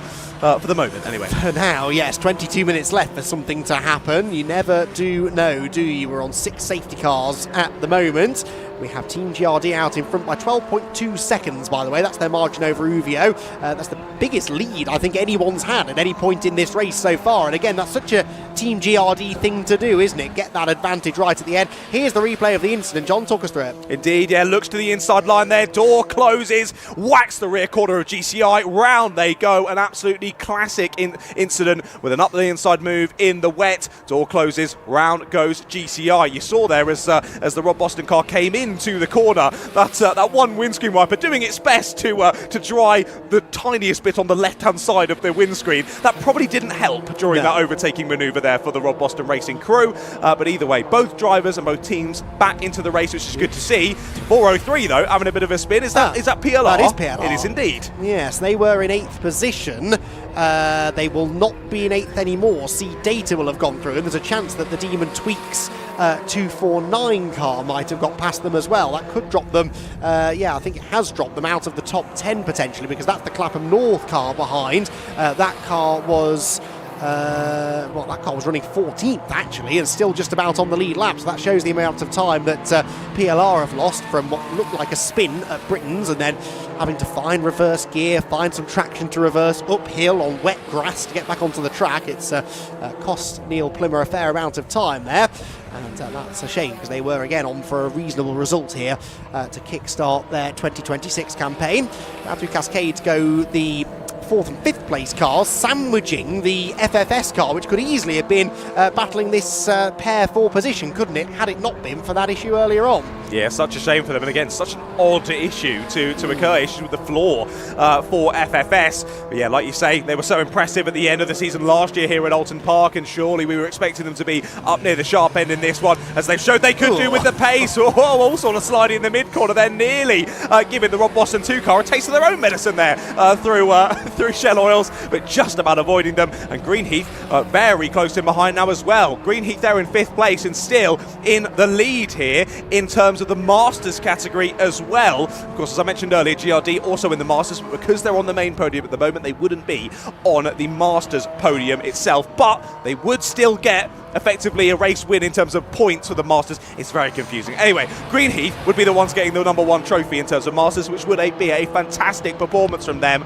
But I know they're still wanting those overall podiums. They'll take a Masters P1, of course they will, but they're still looking for those overall podiums. I'm sure that they will come for the likes of Greenheath, but let's wait and see. Less than 20 minutes now left to go. Oh, and that's Ted Bradbury off at Druids. I was just about to make a point that he was about 2 seconds quicker than Farkini on the previous lap. Well, not this time around, because Ted Bradbury's been through the gravel trap at Druids. Shows how hard he was pushing and shows how easy it would be to have a bit of a slip up. He should still be in third position. He is still in third position. That is Sam Heading in the Rob Boston Racing car in fourth, and Team Greenheath at the back of that group in fifth. So Ted Bradbury survives that drama, doesn't get stuck in the gravel, doesn't bring about the safety car that he so desperately wants to see, but doesn't want to be the cause of, and appears to have got through that damage-free. That front splitter looks like it's still factory fresh. Yeah, he's done well there. That's probably helped by the rain as well, compacting the gravel trap down. Of course, in the dry, it's all nice and aerated, so as soon as you go over it, it chucks those rocks up and destroys the splitter. Now it's a bit more compacted down. You can more ride over those bumps and get out scot-free, which is exactly what has happened there for Ted Bradbury. But as you mentioned, still 30 seconds off of the race lead. Just shows how things have opened up in that final pit stop, and Team GRD just coasting this one home at the moment. What a lap time's looking like. It was a 2:13 for GRD on the last lap, a 2:15 for Uvio, and a 2:18 courtesy of that mistake from Bait Club. And there were two key things that happened on the run-up to and during that pit window that have sort of handed this on a plate to GRD. One was that stop-go penalty for Tom Leben. Had he not overtaken before the timing line, that car would have been right in the mix for a race win. The other thing that happened was the slow pit stop for Uvio Hoffmann's Motorsport. That and the fact that Riley Phillips is quite comfortably the fastest driver on track right now, but it could have been a heck of a lot closer had those two not fumbled there in the run-up to that pit window. Of course, we saw the little moment for Simon Rudd. I said at the time, the fact that he saved that was really significant, and even more so now potentially. I was a bit concerned there at the FFS car slowing down coming out of Britain's. I don't think that's a drama for Lewis Thompson. No, he's back up to speed now. I think it was just getting out of the way of Greenheath, who he perhaps has realised is battling for a position inside the top 5. Indeed, yeah. If he is, just let them go. That's very kind of the FFS driver, making sure that they don't get in the way here, because they are off of the lead back by quite some way, courtesy of those earlier issues. A real shame for them. I hope to see them back even stronger at round 2 in a month or so at Snetterton. As you can see there on the Greenheath car, though, still very much with those windscreen wipers on, trying to clear that water as best they can, with no precipitation currently falling at the moment. But as you can see from that camera stop, track still very much damp, very, very much damp out there. A real shame.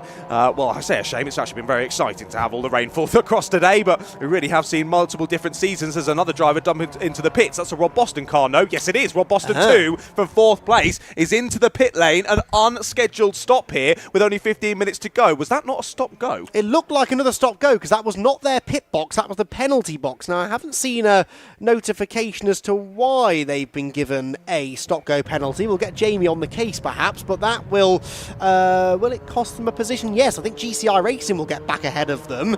I wonder if that is because of the contact they had with GCI Racing. We just haven't seen notification on the timing screen, in which case the perfect penalty to give, because we worked out it was about a 15-second time loss. They were 8-9 seconds in front of them. That redresses the situation nicely. Yep, that would make sense. Yeah, as you say, we've not seen anything here in the comments box, but I think that would be a fair assumption. So Greenheath get through into 4th place, and as you mentioned, I think GCI will just about scythe through into 5th place as well with that bit of time lost there. But yeah, nothing on our timing screens, but I think, as you say, a fair assumption. Yes, quite possibly. Ted Bradbury, by the way, 2 seconds quicker last time than Farkini in the Uvio car. We've got 15 minutes to go. We had about 16 minutes to go when he crossed the line. So 7 or 8 laps, give or take. He's got just enough time, I think, to catch that Uvio car if he doesn't put another foot wrong. We've got another car slowing now into Lodge Corner. That's the 263 car. That's the AI Racing Tech car of Miguel Faisca. And that car's going to limp home to the pit lane as well. All of these nearly dramas are not quite creating a safety car, but they're certainly flirting with that, aren't they? They are indeed. Yep, again, just about making it back to pit lane, so no need for the safety car just yet. But now we're getting to the point where a sizable safety car could see us end the race under safety car, which no one wants to see. So again, it's careful what we wish for, eh? Let's see what happens over the last 15 minutes or so. But a shame there, the dying moments, the 263 pulling back into pit lane yet again. Another unscheduled stop for one of our teams.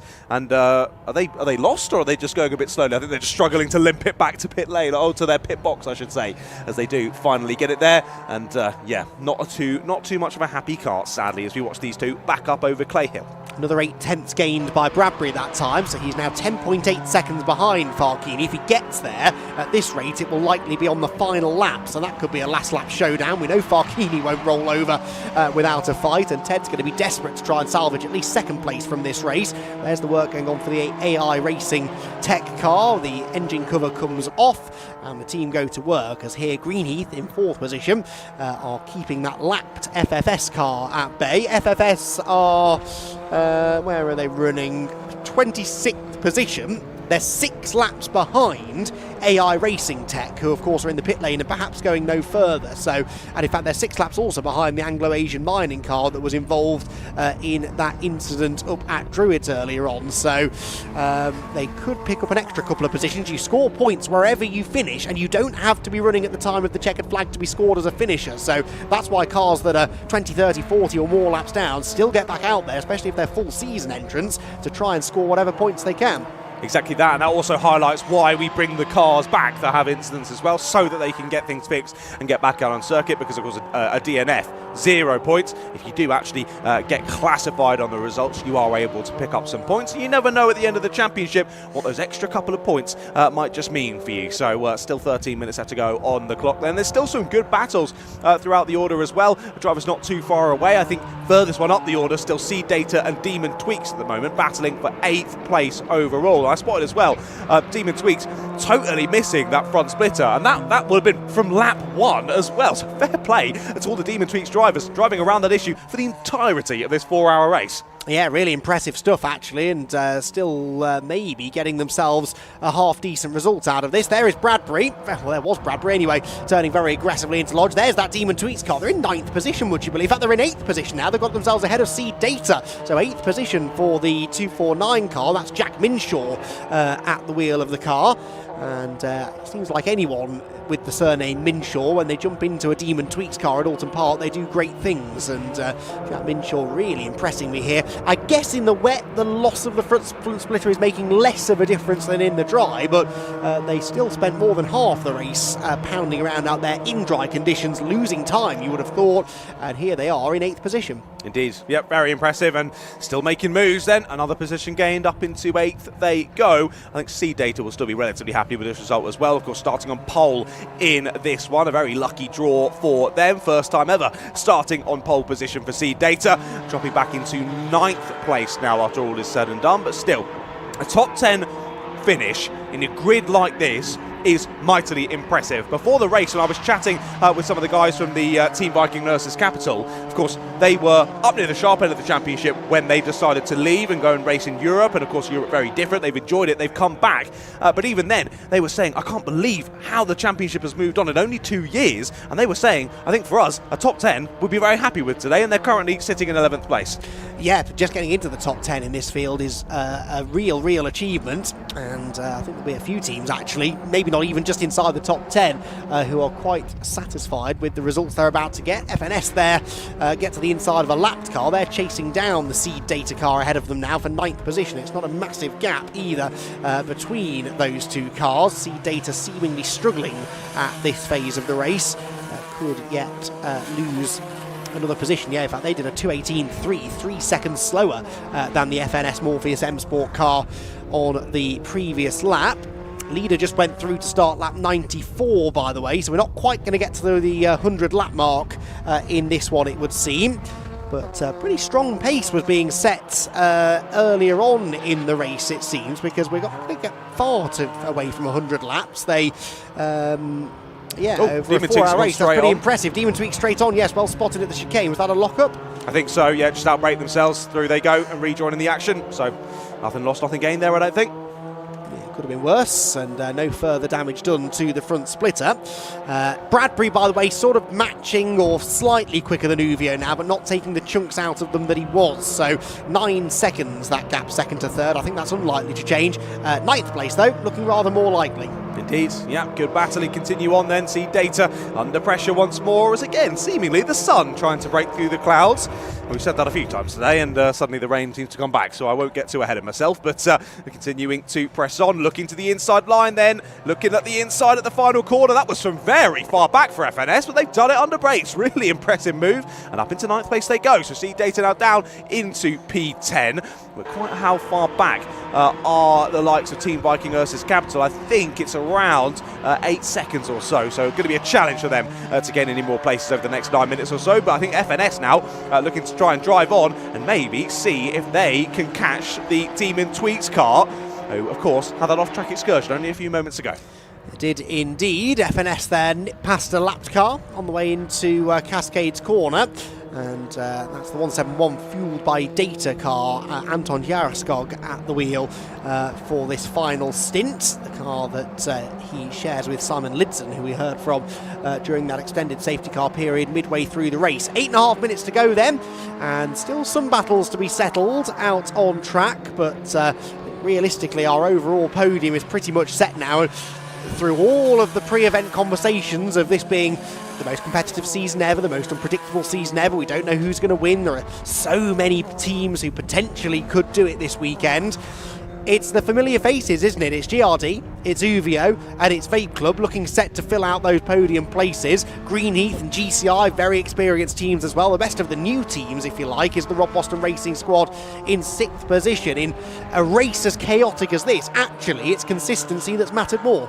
Indeed, it really has, and that just shows the experience in Fun Cup is key. Doesn't matter how much experience you've had out elsewhere, how successful you've been in other championships, Fun Cup is really a beast of its own, and to tame it is easier said than done, and that's why the cream of the crop has risen to the top again. The teams we would expect to be at the sharp end have risen to the challenge once again in what has been a seriously topsy-turvy race. Very impressive performances, and to be fair to Rob Boston, they've been amazing out there on track today. They've just had those few little issues that have dropped them down the order, but again, that all comes with experience here in Fun Cup, and I'm sure if we do see them at every single round this year, they'll continue to go from strength to strength, and surely there's got to be a race win in them at some point. Oh, I think so, yes. I've definitely spotted quite a lot of teams who, whilst they've not managed to win today or get on the podium today, they've definitely got the potential to do it, and I think if they can have clean, trouble-free races in the future, they most definitely will have an opportunity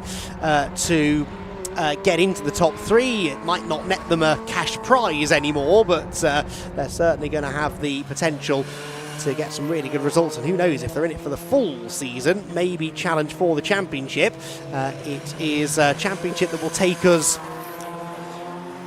through 10 races, again, same as last year. We head from here to Snetterton at the start of May on the 200 circuit. Now, it's been a long time since we raced on the Snetterton 200 circuit, the shorter of the two most commonly used layouts at Snetterton. That's a 4-hour race. Then the traditional summer doubleheader at Anglesey, 2 3-hour races, one of them into the night. Then another doubleheader, one of 3 doubleheaders actually. We go to Oulton Park in the middle of July for a 1 and a 3-hour race. The same format we had here at the end of last year. 158er off at Hislop's. Just going to interrupt myself slightly here because that car looks a little bit stuck on the edge of the road. It's firing back into life. Have they got it restarted? I think they might have done, and now it's just a case of waiting for a gap in the traffic maybe for the 158 car to get going. It does get going, and phew, another sigh of relief emanates from the Team GRD garage as they realise we've dodged another potential interruption, although this close to the end of the race, as John made the point earlier on, it would likely end under safety car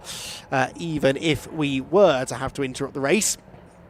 Just to continue what I was saying, after Donington we head to Brands Hatch, the Indy circuit, for 4 hours of racing there. Silverstone's national circuit, that's back on the calendar. Not the most technically demanding of circuits, but always one that produces some of the best racing of the Fun Cup season. And then it all ends here on the 17th of October with another double header, a 1 hour sprint race and a 4 hour endurance race just like this one to conclude the championship. And I think there's a stronger chance as ever this year, John, that that championship will go once again right down to the wire. 100%. I would be so surprised if it didn't go all the way to that final round. But yeah, like you say, Silverstone always produces great racing on that national circuit. It is absolutely slipstream city, isn't it? It's going to be awesome. I've never been in such a big battle pack as I was at Silverstone. It had to be 10 or 15 of us all just chopping and changing down the straight. You'd pull past one, but then there was enough time for them to slipstream you and go back past before you get to the braking zone. It is just awesome. And that's, again, why I'm so gutted I'm not going to be at the Stetson 200, because I think that's going to be more of the same as well. Slipstream city round the 200. It's going to be great to watch. Make sure you don't miss that in about a month's time. We've got less than 5 minutes now left to go in this race, and still 23 seconds in the lead are Team GRD. The gap now between UVO and Vape Club down to 6.5 seconds, so it's getting closer, but I think not quite quickly enough, sadly, for Ted Bradbury. To be fair, he was about 1.5 seconds quicker on that last lap alone, but even with 4 minutes to go, not quite sure he'll quite get onto the back of the UVO car. It will be very close though, so let's wait and see what happens over these last couple of laps. Greenheath still there in 4th place. What a race it has been from Gary Bate and Paul Turner there to be in P4 and on the top step of the Masters podium at the moment, and GCI rounding out the top 5. Surely this has got to be enough for Craig Butterworth to fully commit to the full rest of the season now with a P5 to kick it off. Consistency is key. They are consistent drivers and they could still be on to battle for the championship here. As there's a move down the inside with the 553. That's a position made then. Up into 8th place they go for FNS Morpheus Motorsport. Through into P8, shuffling Demon Tweaks down into 9th. Nice bit of battling. We've still got positions changing here with only a few seconds left to go on the clock. My goodness, what a race we've been treated to do here today, Andy. 4 hours, as you said to begin with. 4 hour race. It's going to get dull. There'll be a lull at some point. There wasn't, was there? No, I had a feeling that would be the case. Oulton Park in particular always does produce these sort of breathless 4 hour races, and we've not quite had the sprint to the finish here that we perhaps were anticipating, but we certainly had an awful lot of action earlier on in the race, and still the potential for things to change as the Demon Tweaks car headbutts the FNS car at Lodge Corner. This is for position, remember. Demon Tweaks were in 8th position, but FNS have caught and passed them, and well, Demon Tweaks wanted to try and get that position back. They've already lost their front splitter, so they didn't mind a little bit more physical racing through the final corner, but it in the end was not enough to net them the position. Ted Bradbury, by the way, 4.4 seconds now behind Uvio. Took a chunk out of them on the last lap. They're going to have probably 2 more laps to go, including the one they're on. So that one's not quite over yet, as Bradbury tries to chase down the second-placed car. Team Olympian, though, on course for, I reckon, their 16th win in Fun Cup Endurance Championship history. Now, the Uvio name is the winningest team in Fun Cup history. The Uvio car has won 24 races in Fun Cup history, but not all of those were Fabulous and Farkini, because they had a completely different driver lineup back in the mid-2010s, which didn't have either of those drivers in it. I reckon they've also won 16 races together, Fabulous and Farkini, at least in the Uvio guys. They've done races for other teams in the past. So this could be quite a significant 16th win for the Olympian squad, who have by and large stayed the same over recent years when they've done the bulk of their winning. I'll have to do a bit more research on that before Snetterton, but I do think this could be a bit of a landmark win for Olympian, or indeed GRD. They're not Olympian anymore.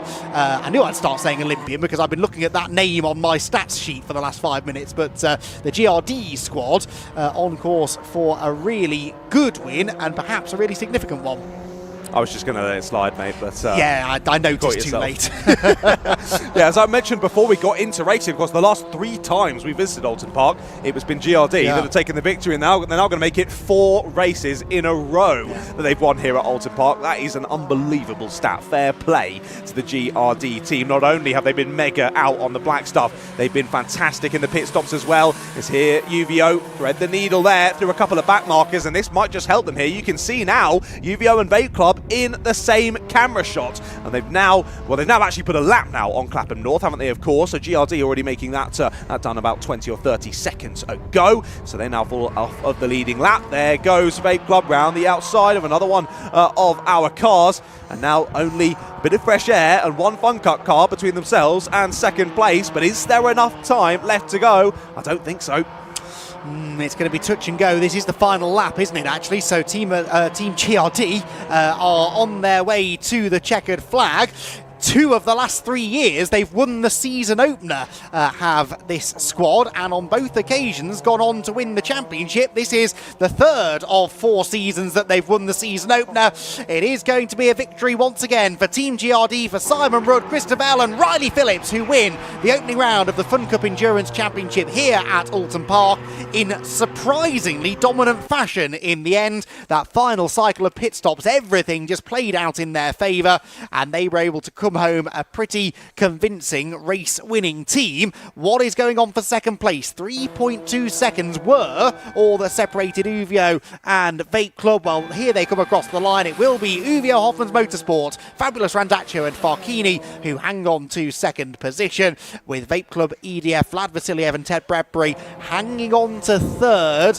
Could have been a better result for them, but I suppose everyone will say that other than GRD, and I think they'll be satisfied nonetheless with some good points on the board. All of the celebrations, though, are down at the Team GRD end of the pit lane, and deservedly so. Indeed, yeah. Well, when we had that race restart and we saw Riley lose 4 positions, did we think we'd be seeing these camera shots at the end of the race? I don't think we did. What an amazing second half for GRD. They put the pedal to the metal. They did everything right in that second half, and they deserve that race win. Nose to tail, and indeed side-by-side finish there for 5th between GCI Racing and Rob Boston too. Remember, they're the 2 cars that collided at Lodge, and Rob Boston got a penalty, actually, we believe, for a different incident up at Shell. A stop-go penalty, second stop-go penalty for them. They came back out, and Sam Heading caught GCI, but were not quite able to find a way through. Just over a tenth of a second separating those 2 at the line as the rest of the top 10 come through. FNS and Demon Tweaks similarly close, actually, in the battle for 8th, with FNS getting the better of Demon Tweaks. But Team GRD,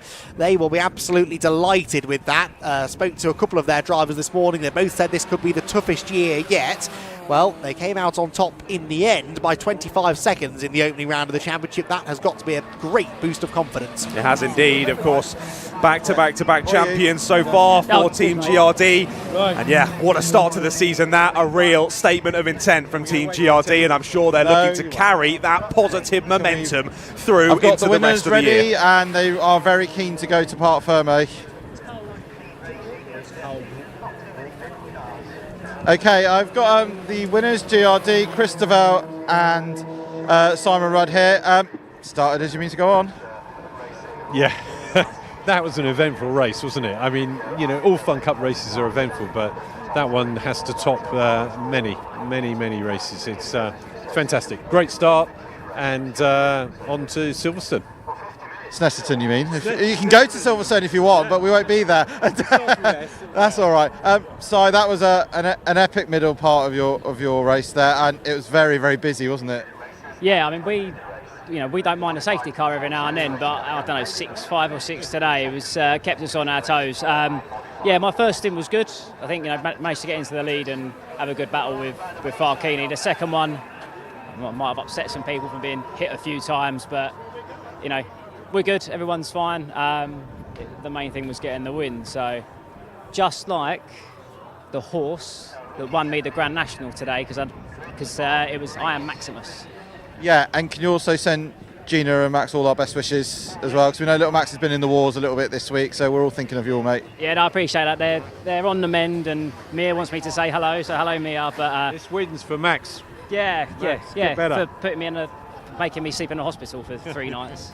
All right, go and celebrate. Go on. That's Christopher, thanks Phil. That's Christopher and Simon Rudd from GRD, your winners of the opening round of the 2026 Fun Cup Endurance Championship.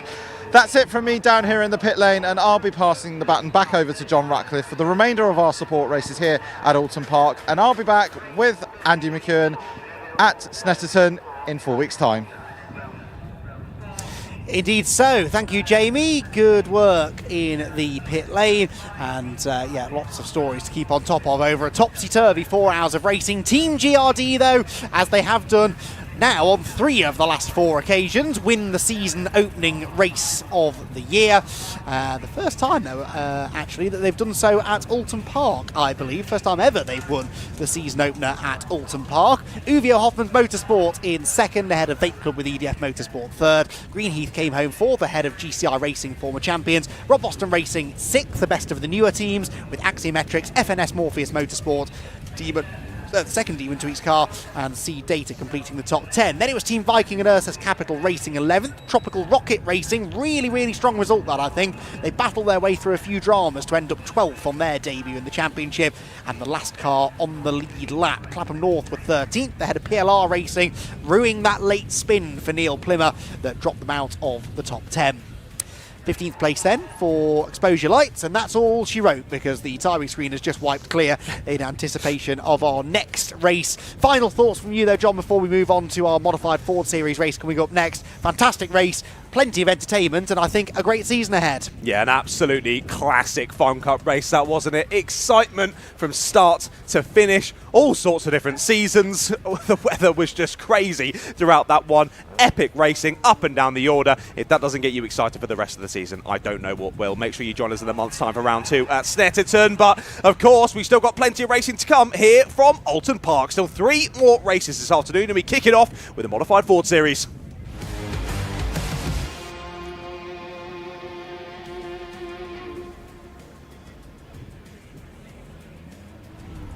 We do indeed. Race 1 of the modified Ford Series took place earlier on this morning, and it was a great start to the day, I have to say. Great variety on the grid, a big grid of cars as well. A few of them, unfortunately, were walking wounded by the end, but fingers crossed we will get them all back out again for race number 2. It is James Allen who should have the pole position. He won the race this morning in his Ford Focus RS. Todd Garner was second, and he therefore starts alongside him on row 1. Then it's the Escort RSR of Chris Harrison with Ben Purnell's similar car alongside him on row 2. Row 3 for Paul Neville and Tyler England in his Fiesta Mark IV. Scott Matthias in the Sapphire Cosworth, he was making some good moves mid-race. He'll start 7th alongside Darren Owen, who completes the top 8. Then Sean Brown and Tony Paxman to complete the top 10. Stephen Primmett and Piers Warwick on the 6th row together. Row 7, John Ward and Chris White. 8th row for Dave Barrett and Mike Watson. Row 9 for Michael McKenzie and James Newins. They were the last of the finishers from the race earlier on today. Then we get those that weren't running at the flag. Chris Baker in his Escort RS 1600i has the Cosworth 2-litre turbo of Callum Trump for company on the next row of the grid. Then Piers Grange and Andy Robinson, 2 potential race winners, I'd say there, starting well down the order. Andy Robinson hopefully has that Ford Falcon V8 supercar back up and running, whilst Lucas Dryden and Stefan Marsh should be the last of the 24 starters. Alex Howe was a non-starter in the Ford Focus Estate in race 1. Maybe they've got that car sorted for race 2. We'll have to wait and see. The Ford Focus Estate, one of the more distinctive cars out there on track. We didn't see it out on track this morning. Hopefully that will change this afternoon. Well, it was an entertaining first race, as we said, John. 18.6 seconds the winning margin for James Allen. Doesn't really do that one justice. It doesn't, no. It was a serious race of attrition in race 1, wasn't it? Drivers dropping like flies in that first race of the day, and that actually, I think, is going to make this race 2 even more exciting, because all those drivers that DNF'd starting at the back of the grid in this one, so very much out of position in terms of overall pace. So expect to see some drivers coming through the field pretty quickly in this one. It'll just be a case of seeing whether the likes of James Allen, Todd Gardner, Chris Harrison, Ben Purnell at the sharp end can scamper off before those drivers come through the order. Well, we'll wait and see. They're all heading round to the grid once more, and they'll get themselves gridded up and ready for racing to begin. Of course, rolling start once again here in the modified Ford series. And still, of course, not actively raining anymore here at Oulton Park, but still very, very damp and slippery out there. And you can see already one of those escorts with the windscreen wiper very much on full blast. So let's see. Of course, drivers will start clearing that water throughout these few races, but I have a sneaking suspicion enough precipitation has happened that I don't think they're going to clear the water fast enough here before racing finishes off at the end of the day. Yeah, I tend to agree with you. There is blue sky off in the distance. If the temperature climbs slightly, that could make a difference, but yeah, not going to be the work of a moment to dry the track. Tricky conditions these for the drivers because it's a bit wetter than it was for qualifying, but it's a bit it's a bit drier than it was for qualifying, a bit wetter than it was for race 1. So we might have another little shuffling of the order. I would imagine the front-wheel drive cars will again have a bit of an advantage in these conditions. So the two Ford Focus on the front row, the similar cars, both RSs, I think, actually, with the 2.5 litre turbo Ford engine in them. They are both going to be, I think, the favourites early doors. And the likes of Andy Robinson, for example, in the Ford Falcon, well, that's going to be a real handful in these conditions. If indeed it's out there, I don't see the Falcon lining up on the grid. We're possibly missing a few of those that had issues earlier on today. Is Piers Grange there? Yes, Piers Grange is there. So is Lucas Dryden. Stefan Marsh's Focus is at the back.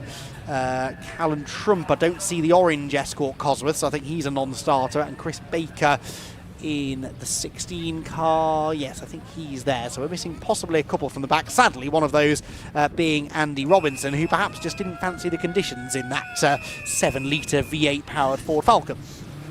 Fair enough. Yeah, not going to argue enough. that. Yeah, fair enough. A lot of power to be put down on a very slippery Oulton Park circuit. Well, drivers head off from their grid slots then, and they'll head on round for their green flag lap, and what'll effectively be a second sighting lap as well. One, to get a bit of heat in the tyres, and two, just to try and spot where those properly damp patches are, so you know, once you go racing, to steer well clear of there. But yeah, shame that we've not quite got the full grid that we had from race number 1. There's still a good number of cars out there ready for yet again another 15-minute sprint race here for the modified Ford series. And to just repeat what we said in race number 1, so awesome to see so many different styles of cars here, not only racing out on circuit, but racing over the same bits of tarmac as well. It's not as though they open up gaps massively. We saw lots of different cars, which looks like they shouldn't be batting together very well. It was very exciting. Yeah, there was a really entertaining battle for third, wasn't there, between some of the escorts, Chris Harrison, Ben Purnell and Paul Neville, who all won their respective classes. They were within a second at the flag. It was a red flag shortened race though, wasn't it, that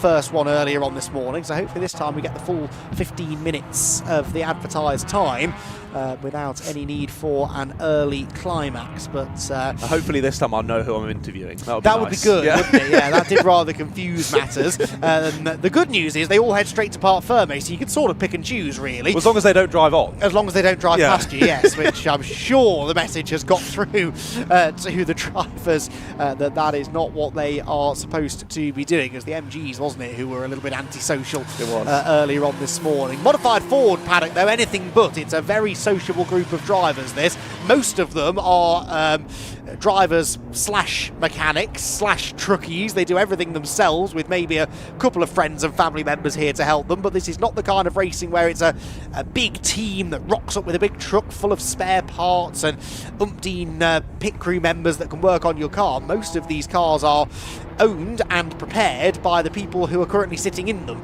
and it is proper club racing.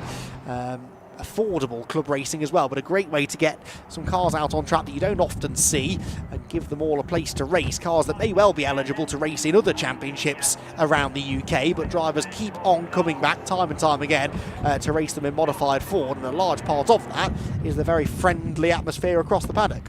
Indeed, and to parrot what Team Viking Ursus Capital was saying earlier about, of course, they've gone to race in Europe, but they missed the camaraderie of a British paddock. And that is just the case, isn't it? As British people, we want to come together, we want to get everyone involved, and particularly when you really care about the series or the championship that you're racing for, you want everyone to get involved, you want everyone to have a good time, and you want as many people as possible out on that track to race against, which is great to see, the camaraderie amongst all the paddocks in and amongst BRSEC. But of course, once you're out on the black stuff, That's all off. It's all focused forward and see who can get to the sharp end by the checkered flag. Of course, pole position for the 77 of James Allen. He's in that hot seat, but how quickly can he scamper off at the front? Let's wait and see. Yeah, well, 18.6 seconds was his winning margin in race 1. Of course, his real challenge came from Piers Grange and Andy Robinson before their untimely ends to the race. So, actually, looking at the drivers at the front of the grid, he will be feeling that he should have the pace advantage over them. James Allen, who again has been a long-time driver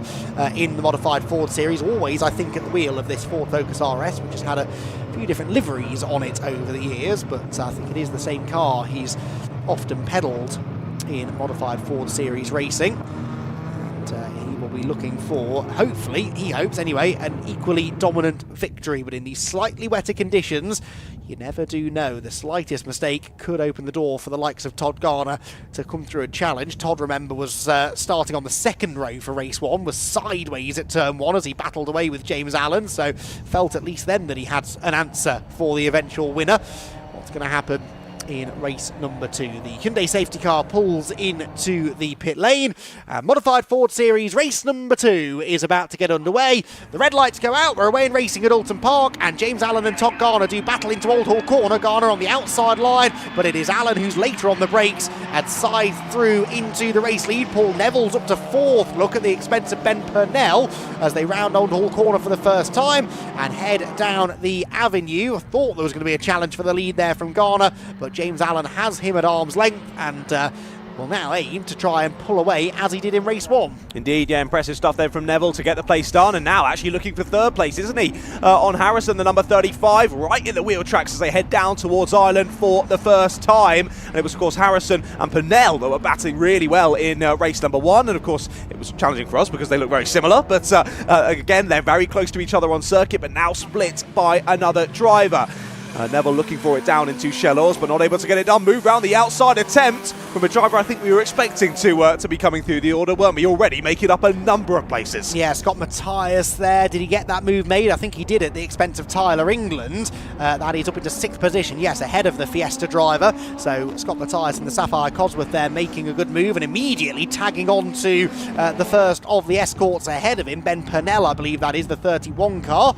Yes, it is, as they drop down into his logs. Matthias looked quick, but just lost a bit of ground at the very start of race 1. Purnell loses it in front of him and bang into the barriers, and Purnell just looping it there in the greasy conditions. A powerful rear-wheel drive car, no traction control, no driver assists, and that's what can happen. Yeah, classic. It went one way, he tried to save it, and it went the other, didn't it? Spat him straight off towards the wall. Luckily, only a little kiss of the barriers there. It looked as though it might have bent the rear wing ever so slightly, but other than that, car seemingly all okay. Hopefully, he can get himself off of the green stuff there, as of course it's going to be very slippery out there. Hopefully, he can work his way back onto the track and get back underway, but he will have lost quite the substantial bit of time. A shame. A driver we were expecting to be battling right in with this leading squabble, sadly, has fallen away in that one. Here's a little replay of the incident. See there, spits one way, then the other, can't quite catch it, and off straight to the scene of the accident. Textbook tank slapper, that wasn't it? He thought he had it corrected, but the weight transferred over to the left-hand side of the car, and as that gripped up, around it went. We've got a battle for the lead on our hands, by the way. James Allen is not dropping Todd Garner, far from it. There they are, look, the two focuses absolutely together, and Garner's car seems to be generating more straight line speed, closes right in on James Allen down the Lakeside Straight, and James had to put a defensive move on him there to cover the inside line. I don't know if this is conditions or whether it's just that Todd Garner's car has come alive in race 2, but he is all over the leader. In fact, he's through at Shell. He goes through on the inside line. I'm not sure if there was a bit of a touch on the way through, but either way, car number 620 leads the way. Very impressive there from Todd Garner, because of course, as you mentioned, he looked for the move up the inside through the first left.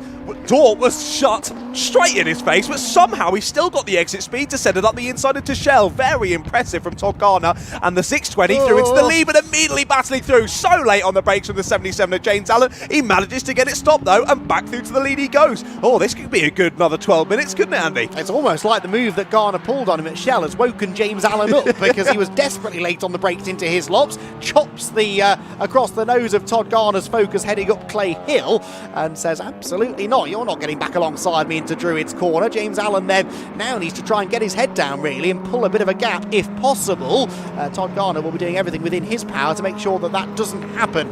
Out of Druids, he hunts over to the right-hand side of the road to try and find some wet side of the track to cool the tyres down ever so slightly, and James Allen able to gap him ever further. So yeah, I think that might have been the wake-up call that James Allen needed. This is now a much bigger gap than he had even half a lap or so ago. Chris Harrison's got Paul Neville breathing down his neck in the battle for third, but the car to watch, I think, is Scott Matthias, the Black Sapphire Cosworth, in 5th position, quicker than the two cars ahead. In fact, quicker than Garner as well on that lap, as the leaders were trading positions. It is that 5th place car, I think, the one we need to watch. Indeed, as there's more moves here down into the final corner of Lodge. Up nearly they go, and they'll continue on side by side over the crest. What a brilliant battle this is. The 15 and the 57 going absolutely side by side as they battle for 7th place, this is, or 8th place even. And finally slingshotting it round the outside, 57, Tony Paxman does indeed grab the place. What a beautiful colour as well on that car. Stunning colour, but he does indeed hold on to 8th then. Brilliant battling between these two. Spotted as well as we cut away from Todd Garner as he's coming out the final corner. He had a big slide on the power as well, did well to hold that one. I think that's where a majority of that 1.2 second lead went. Let's look at that, powering back through on the exit. There goes the 15 of Stephen Primmett, and back through into 8th place he goes. Yeah, Stephen Primmett, long-time historic touring car racer in usually a Mark 1 Ford Escort, so he knows these cars exceptionally well and doesn't mind a little bit of damp racetrack either, I seem to remember. Here comes Paul Neville, meanwhile, for 3rd position against Chris Harrison, who sort of half closes the door, but neither of them really fully committed to a move there. Neville's back up the inside at Knickerbrook, and again, doesn't manage to make the move stick. He's sideways. Keep an eye on Scott Matthias in the Black Sapphire Cosworth behind. I think he probably lifted out of that because he wasn't really sure where Neville's car was going. Yeah, exactly. He nearly spun himself trying to not have an incident with the other driver, didn't he? Tried to keep it to the inside, but in wrestling with the steering there, applying the power while he's still in that steering lock-on, car nearly sent him into a 180 there. Did very well to hold that. You heard those revs jump as he was on the power there, and it all got slippery and slidey. Well held, sir. He holds it and keeps position. These three continuing on then through the last corner, and they'll continue nose to tail up Dearly once again as the battle rages on here for the final step on the podium. Yeah, across the line they go. All three of these cars running in different classes as well, so they're not really bothered about class position. Modified Ford Series is not a championship anyway. There are no championship points eligible here, just potentially trophies for winning your class and a little bit of bragging rights across the paddock when they all meet up for a drink and a bite to eat later. So, yeah, this is just a fight for overall track position more than anything. Neville, for me, looks quicker than Harrison, but just hasn't been able to make the definitive move yet. And, of course, he's got to be mindful of Matthias behind, who's waiting to pounce if anything goes wrong. Nothing really to choose between the three cars down the straight there, and it is still the two Escorts keeping the Sapphire Cosworth at bay for now. Indeed, indeed. You can see how much that gap has opened up now between James Allen and Todd Garner. I don't know what was happening at the start of the race for James Allen, as they were so close on pace, weren't they? But new fastest lap of the race, a 156.2 for Allen on the last lap. That's a 159.7 for Garner, so 3.5 seconds on one lap. Somehow James has found this incredible extra pace, and he's scampered off into the lead by almost 5 seconds now. And actually, maybe these three are starting to reel in Todd Garner. So not only are they battling for the last place on the podium, there's potential it could become the battle for 2nd and 3rd here if they do reel in the 620. But again, look, trying the different lines there is the 33 of Paul Neville, looking to find a way through on Chris Harrison. But for the moment, Chris doing everything he needs to do to keep him behind. Yeah, not putting a foot wrong, is he, Chris Harrison? Not leaving the door open into any of the major overtaking opportunities, so Paul Neville's going to have to get inventive here if he's going to find a way past the Escort in front of him, the Escort RSR. Neville in the Duratec engines, Escort, slightly less powerful than the Escort RSR, I'd say, although he just breezes through on the inside into Lodge Corner as if to make a liar out of me. Better exit from Druids perhaps helped him there, and through he goes. Indeed, that one looked pretty simple, didn't it, that time? Through at the final corner then of Lodge, and up into the 3rd place he goes. So Paul Neville finally gets the move done. Let's see if he's able to pretty speedily here start to move away and maybe chase down Todd Garner for second place. Again, big wobble there through Old Hall Corner. You can see there from that beautiful camera shot with how the light was bouncing off the circuit there. The middle part of the circuit starting to dry, but the outer bit still very, very damp. And sadly, one of our Escort RSs there pulling to the side. Yeah, that's Chris Baker, who retired on the final lap of the race earlier on.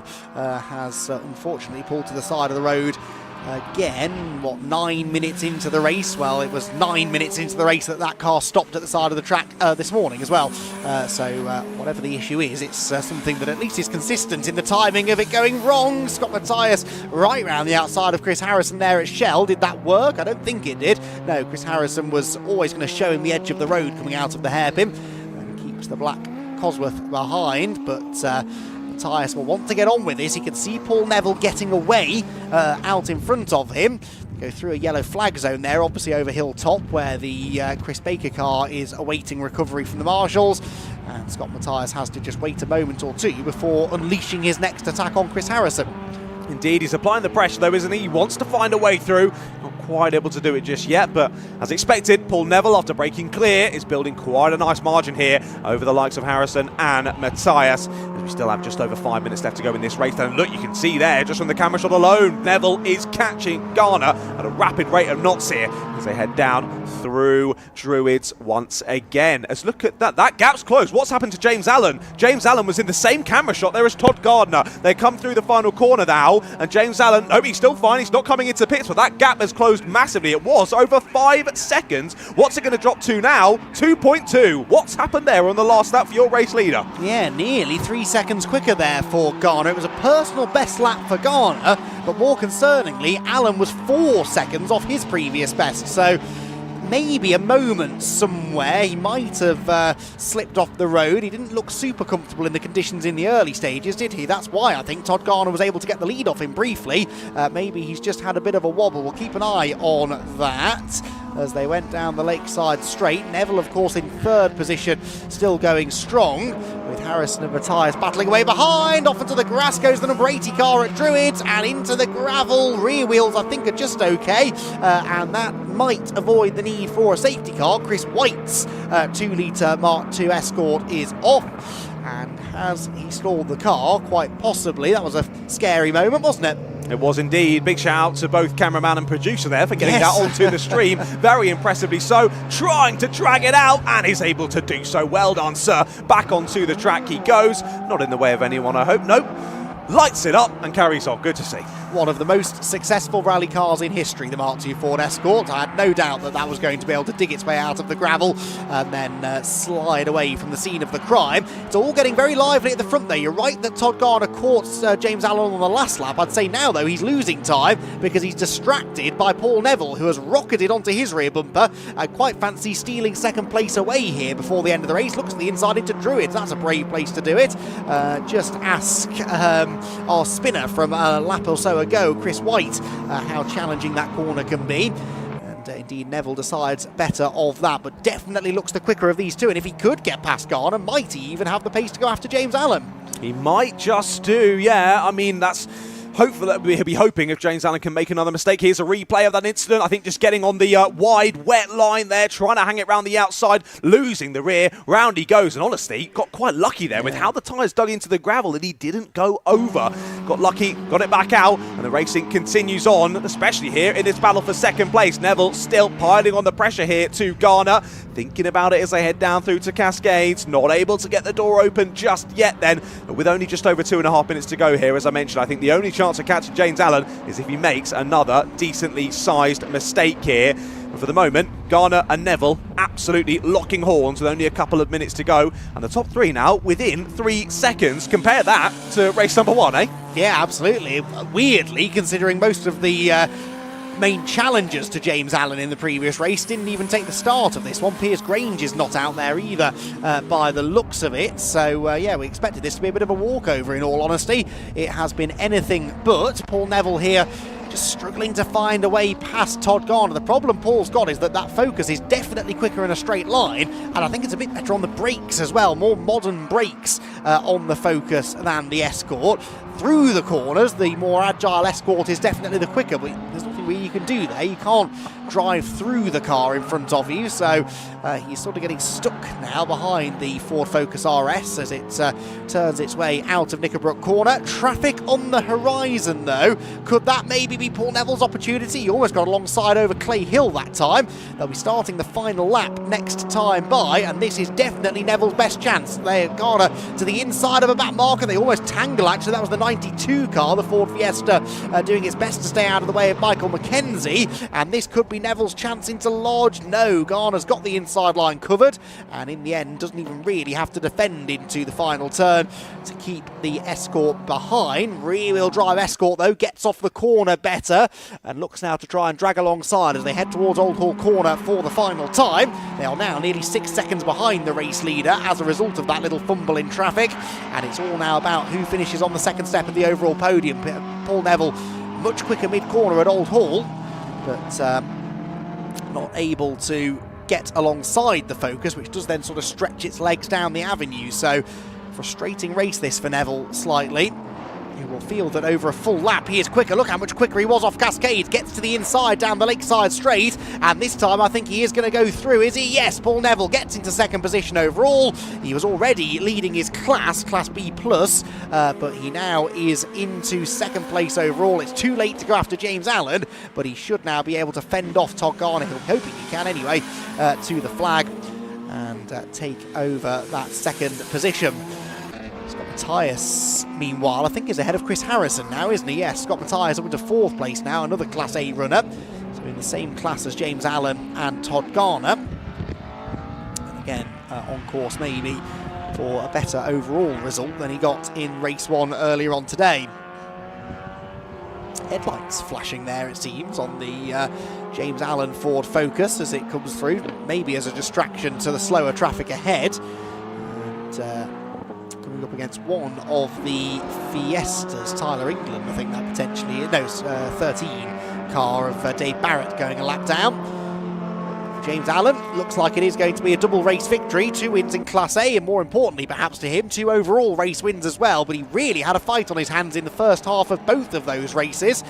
He might not have had his sparring partners from race 1 joining him on the grid for race 2, but there were some new contenders who briefly came up to challenge before eventually James was able to get away. A race victory, a double race victory at Oulton Park for James Allen in the modified Ford Series. Second place will go the way of Paul Neville after that last lap overtake on Todd Garner, who comes home in third. Neville wins in Class B+. Scott Matthias, and Chris Harrison next. Darren Owen comes home in 6th. And Tyler England was 7th. Is he still 7th in the number 54 car? Hasn't got here yet. Tyler was leading in Class B by about 42 seconds over the 115 car of John Ward. There goes Tyler England through to claim the victory in Class B.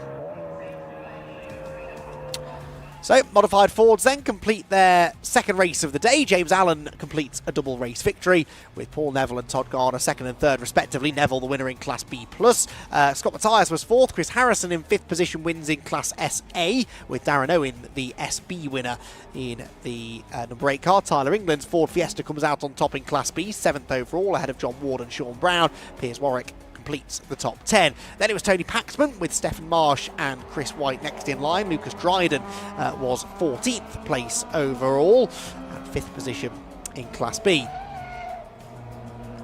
We then had in 15th position Dave Barrett, Mike Watson 16th, Michael Mackenzie 17th, James Newins 18th, Stephen Primmett 19th, Chris Baker was a non-finisher. In fact, so was Primmett in the end. Primmett retiring at the side of the road. So did Baker, as we saw at Hilltop. And to the pit lane retired the number 31 machine of Ben Purnell after that spin. So he had the spin on lap 1 down at the Hislop chicane, did a bit of damage to the car, and unfortunately had to pull over into the pit lane to retire. No such problems though for James Allen, who manages to pick up the race victory and a convincing one in the end, despite coming under that threat in the early conditions. I think he just didn't really acclimatise to the slippery conditions quite as quickly as Todd Garner did.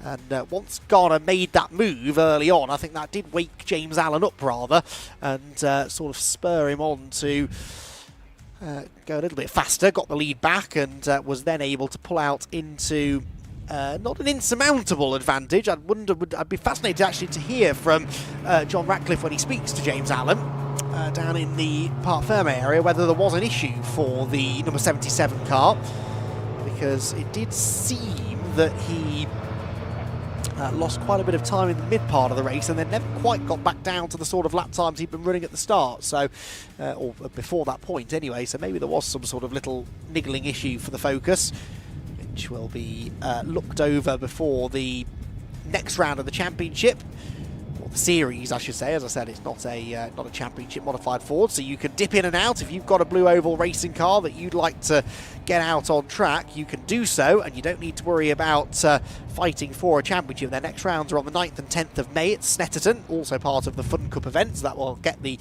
live stream treatment. They're at Donington at the start of June, Snetterton in the middle of August, and the Silverstone International Circuit, the home of British motor racing, to conclude the season early in October. You can head over to the BRSCC website, www.brscc.co.uk, for all of the information on all of their championships and series, calendars, championship standings, and regulations as well. www.brscc.co.uk, and that's the website you need to head to if you want to enter into any of their championships as well. James Allen, I'm sure we'll have him back at Snetterton next time out. James Allen in the Focus RS with a race win here at Oulton Park, and gets out of the Focus and with a big smile on his face. Very, very pleased with that. Again, had a proper battle on his hands there, courtesy of Todd Garner early on. Manages to come out on top and claim the win. James Allen then down in Parc Ferme, catching up now with John Ratcliffe. Thank you very much, Andy. Yes, indeed. You join me down in Parc Ferme once again. Now, just before we speak to your race winner of James Allen, I just spotted this on the front of Todd Garner's car. How cool is that? Epic. Right, okay, let's go round and chat with your race winner then. James, quick chat with you quickly. 2 races, 2 wins. Doesn't go much better than that, does it? No, this is a good start. Very positive. Although in that one, you maybe were kept on your toes for a little bit longer by Todd. You guys were nose to tail for quite some while. Yeah, there was nose in tail a bit on that one. But yeah, I got my position straight back, so yeah, it's all good. No, impressive. And then once you sort of got into the swing of things, you drove away with it. Yeah, just disappeared up the road. Well, what was it that changed from the first couple of laps and then when you got into the race? I was just kind of teetering around a bit. It was a bit slippy to start off with, and then the grip came in. That was it. Done. Cool. Gone.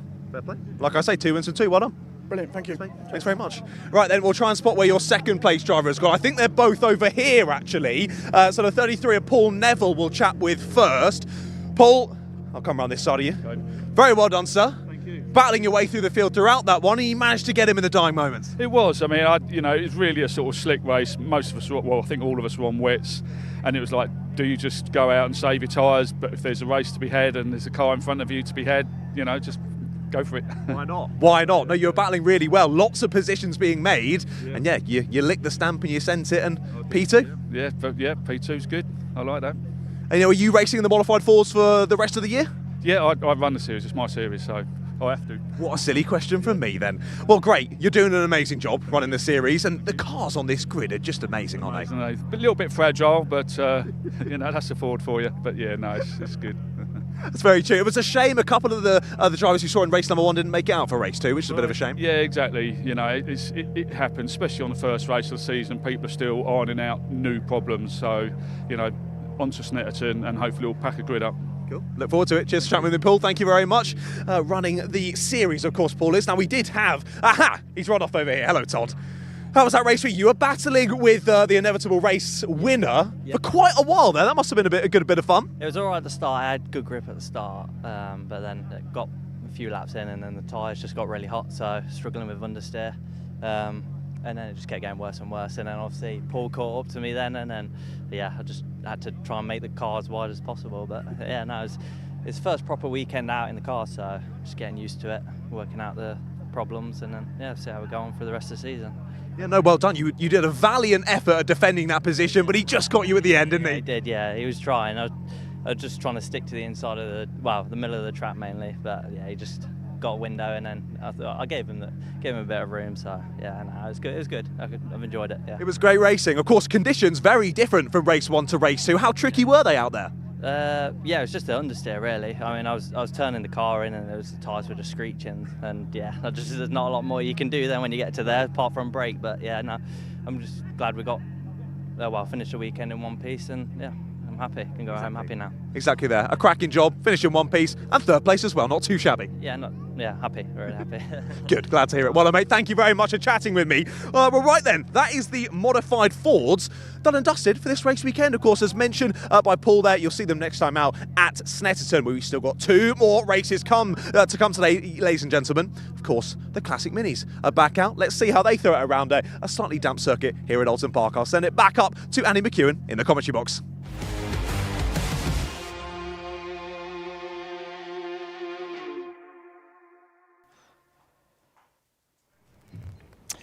Yes, thank you very much. No time to take a nap right now, everyone, because it is classic mini racing coming up next, and we know how exciting this form of motorsport can be. The sun shining once again now on the Oulton Park Circuit. We saw this morning just how quickly it dried. It wasn't quite as wet, I don't think, this afternoon as it was first thing this morning, so I'd expect maybe a dry track within the next half an hour or so. This is a 20-minute race scheduled for the Classic Minis, and the grid is as follows. It features a partially reversed grid based upon the result from race 1.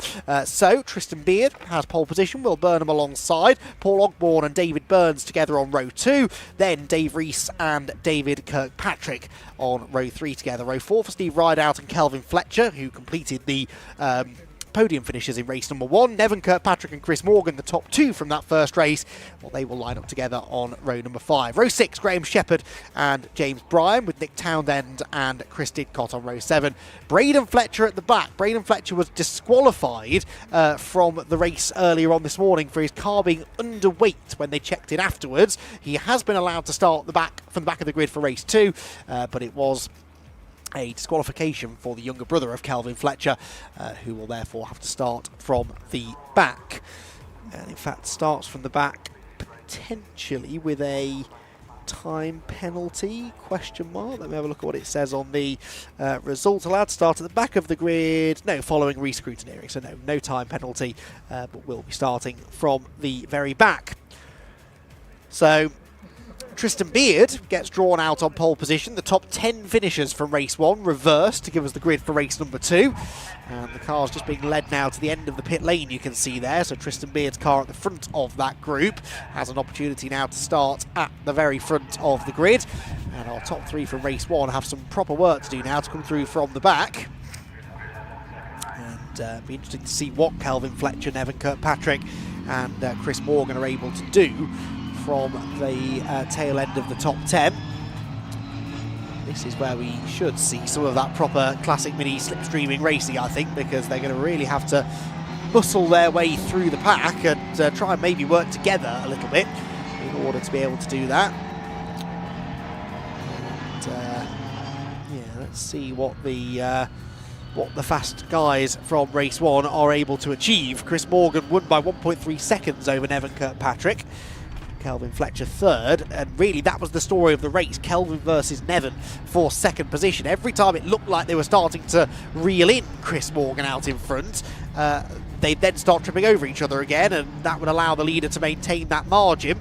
Kelvin Fletcher had 2nd place a couple of times, but then said in his post-race interview with John Ratcliffe that he was missing the gear change slightly. I think he said he was going into 5th gear from 2nd to 5th instead of 2nd to 3rd. John, I forget what he said he was doing. Trying to pull 4th, but was going into 2nd, and then having to bang it straight into 4th and then losing the momentum. Very lucky, actually, not to do some damage to the gearbox and the engine doing that. That can quite easily cause some damage. I'm sure that he and the team will have had a look at that between races to make sure that it didn't do any lasting damage, and hopefully he'll be able to avoid doing the same sort of thing again this time around. There was Calvin Fletcher going through anyway in his white and red car, He starts from 8th on the grid. So reverse grid, top 10 finishers from race 1 inverted. That guarantees us at least a few laps of action here, doesn't it? Epic. I always love a reverse grid, so bring it on. This is going to be awesome stuff, isn't it? Of course, slightly longer than the other sprint races we've seen today. 20 minutes once again for these classic minis. But yeah, a couple of drivers who were a little bit further down the order in race 1, but still have some really good pace behind the wheel of their classic mini. So let's see if any of them are able to break away quickly and not have to get in contention with the drivers battling their way through from further down in the top 10. The likes of Chris Morgan, Nevin Kirkpatrick, Kelvin Fletcher, Stephen Rideout. Of course, you've already mentioned all of those, but plenty to watch in this one. Once again, 15 drivers on the grid for this race. And again, some tough conditions still. It is beginning to dry. We've still got a nice bit of sunshine now out at Oulton Park, which also thank you to the racing gods, because all of my interviews have been nice and dry, so that's been lovely. But drivers head on. I'm going to commentate as curse myself, aren't I? It's going to throw it down in the last couple of races, but hey ho. Track is drying, but you can see there on that shot with the glistening of the sunshine, the outsides of the circuit still very damp. So going for moves, if you get squeezed all the way to the inside line, you might just find suddenly there's not a whole lot of grip for you. That dry racing line, though, on that shot in particular, has doubled in width since the start of the modified Ford race. That was only 15 minutes of running, probably, 25 minutes or so ago. So it is definitely better conditions now than we had at the start of that race, and I'd say largely dry. A few damp patches, I'm sure, underneath the trees over Clay Hill and into Druids, but the rest of the track seems more or less okay. So, a red car with the blue roof and the blue stripe for Tristan Beard on pole position. The yellow car of Will Burnham starts alongside. Then Paul Ogborn and David Burns together on row number 2. It's the back end of the top 10, though, that we really need to be keeping an eye out for. Those are the front runners from race 1. Maybe David Kirkpatrick has an opportunity at redemption here as well. Remember, David started on pole for the first race, having gone well in the wet qualifying session. Immediately slipped down to 5th in the early stages and never really was able to recover. So the Union flag liveried number 10 car could be one to keep an eye on as well. Caught a glimpse of him there as the camera panned around. Race number 2 then for the Classic Mini is about to burst into life. Red lights go on, out they go now, and away we go. Pretty even start, I'd say, from the front row men. Good start, I reckon that was for Chris Morgan further back, the race 1 winner, but it's absolutely neck and neck between the top 2.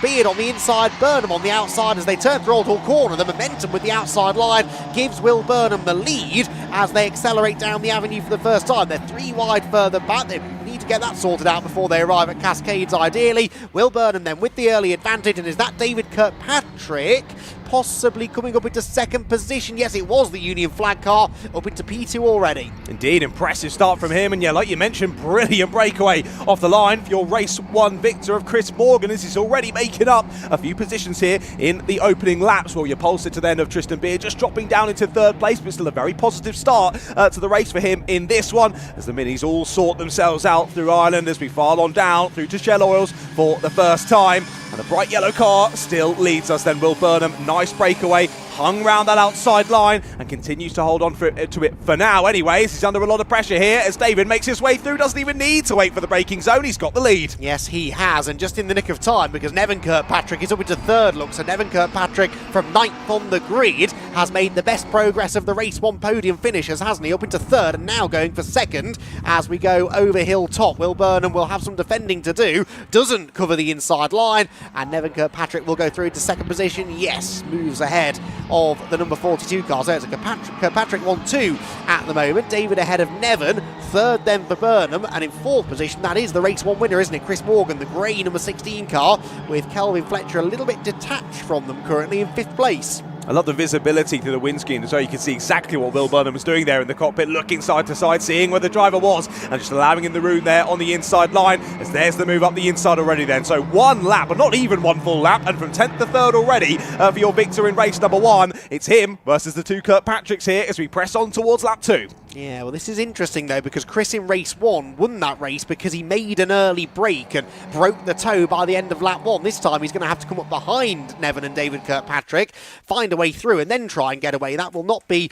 the easiest of things to do. Across the line come the Kirkpatricks, and are we about to have another lead change? I think we are. Nevin goes to the inside line into Old Hall Corner, and will manage to move ahead of David into the first turn. So a lap and a bit in the books. We've had 3 different leaders already, and it is Nevin Kirkpatrick then who finds his way to the head of the field. David, though, coming back at him maybe down the avenue here. Yes, pulls to the outside line, gets his nose ahead, and will he reclaim the advantage? No, Nevin having absolutely none of it, sides back through on the inside line, but this is all playing into the hands of the third place man and the race 1 winner, Chris Morgan. It is indeed, yeah, as these two squabble, he closes the gap up to them, but of course, as we always say in motorsport, it's one thing catching them up, it's an whole other thing getting past, and especially here in the minis, it's a whole other thing then breaking away at the sharp end. So let's see how this one plays out. Of course, a little bit more time on the clock for the drivers to do it, but at the moment, the Kirkpatrick family pretty happy in a 1-2 in this race for the moment. And now, for the first time in this one, it is, of course, Nevin who's leading David for the moment as they head down through into sector number 2 of this fantastic Oulton Park circuit. Interesting to see, of course, comparatively to the Fun Cups all over that big curb on the inside. The Minis giving it a nice big wide berth. Yes, these cars are a little bit more fragile, aren't they, I suppose, than the much more modern Fun Cup cars, which are still being produced to this day. The classic Minis, very much classics, as the name would suggest, historics, really. We see this era of Mini racing quite often in sort of 1960s touring car racing and doing great things there. This one-mate racing, though, this is where they really do come alive, isn't it? And we've got a good 3-way battle for the win here, already starting to build up. Nevin Kirkpatrick hanging on to the advantage for now, but not able to get away from David, who we saw from qualifying had the pace, just never really got into his groove, you felt, in race 1. No, exactly, but yeah, looking to get a bit more groovy in this one, of course. These 3 starting to break away now as well, which is looking good. But I mean, if we get a bit more door-to-door action like we had a couple of laps ago, it won't be too long until the likes of Burnham, Fletcher, Rideout chase them down. And is this Stephen Rideout looking up the inside then? The number 7 making the move. It is indeed. That's Rideout through on Fletcher. He moves up into the top 5, and now he'll have his sights set on Will Burnham in 4th place. But look at that, Chris Morgan with the new fastest lap. Saying that, looking to the inside there was David Kirkpatrick down at T1, not able to get it done. But Chris Morgan, a 2:11.8. Both of the drivers ahead in the mid-212s. Yeah, that was never likely to work, though, was it? It actually just robbed him of some mid-corner speed, and now he's got to get back on terms with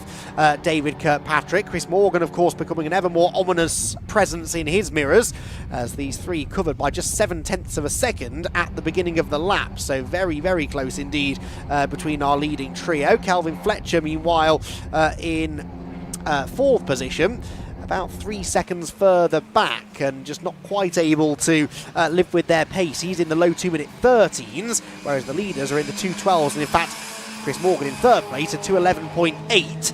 To put that into perspective, the fastest lap from race 1 set by Calvin Fletcher was a 2:09.5, so we're still a couple of seconds away from that, showing the track conditions are not quite there yet. Indeed, no, not quite, but definitely drying out lap on lap, isn't it, as the sun continues to shine here once more at Oulton Park.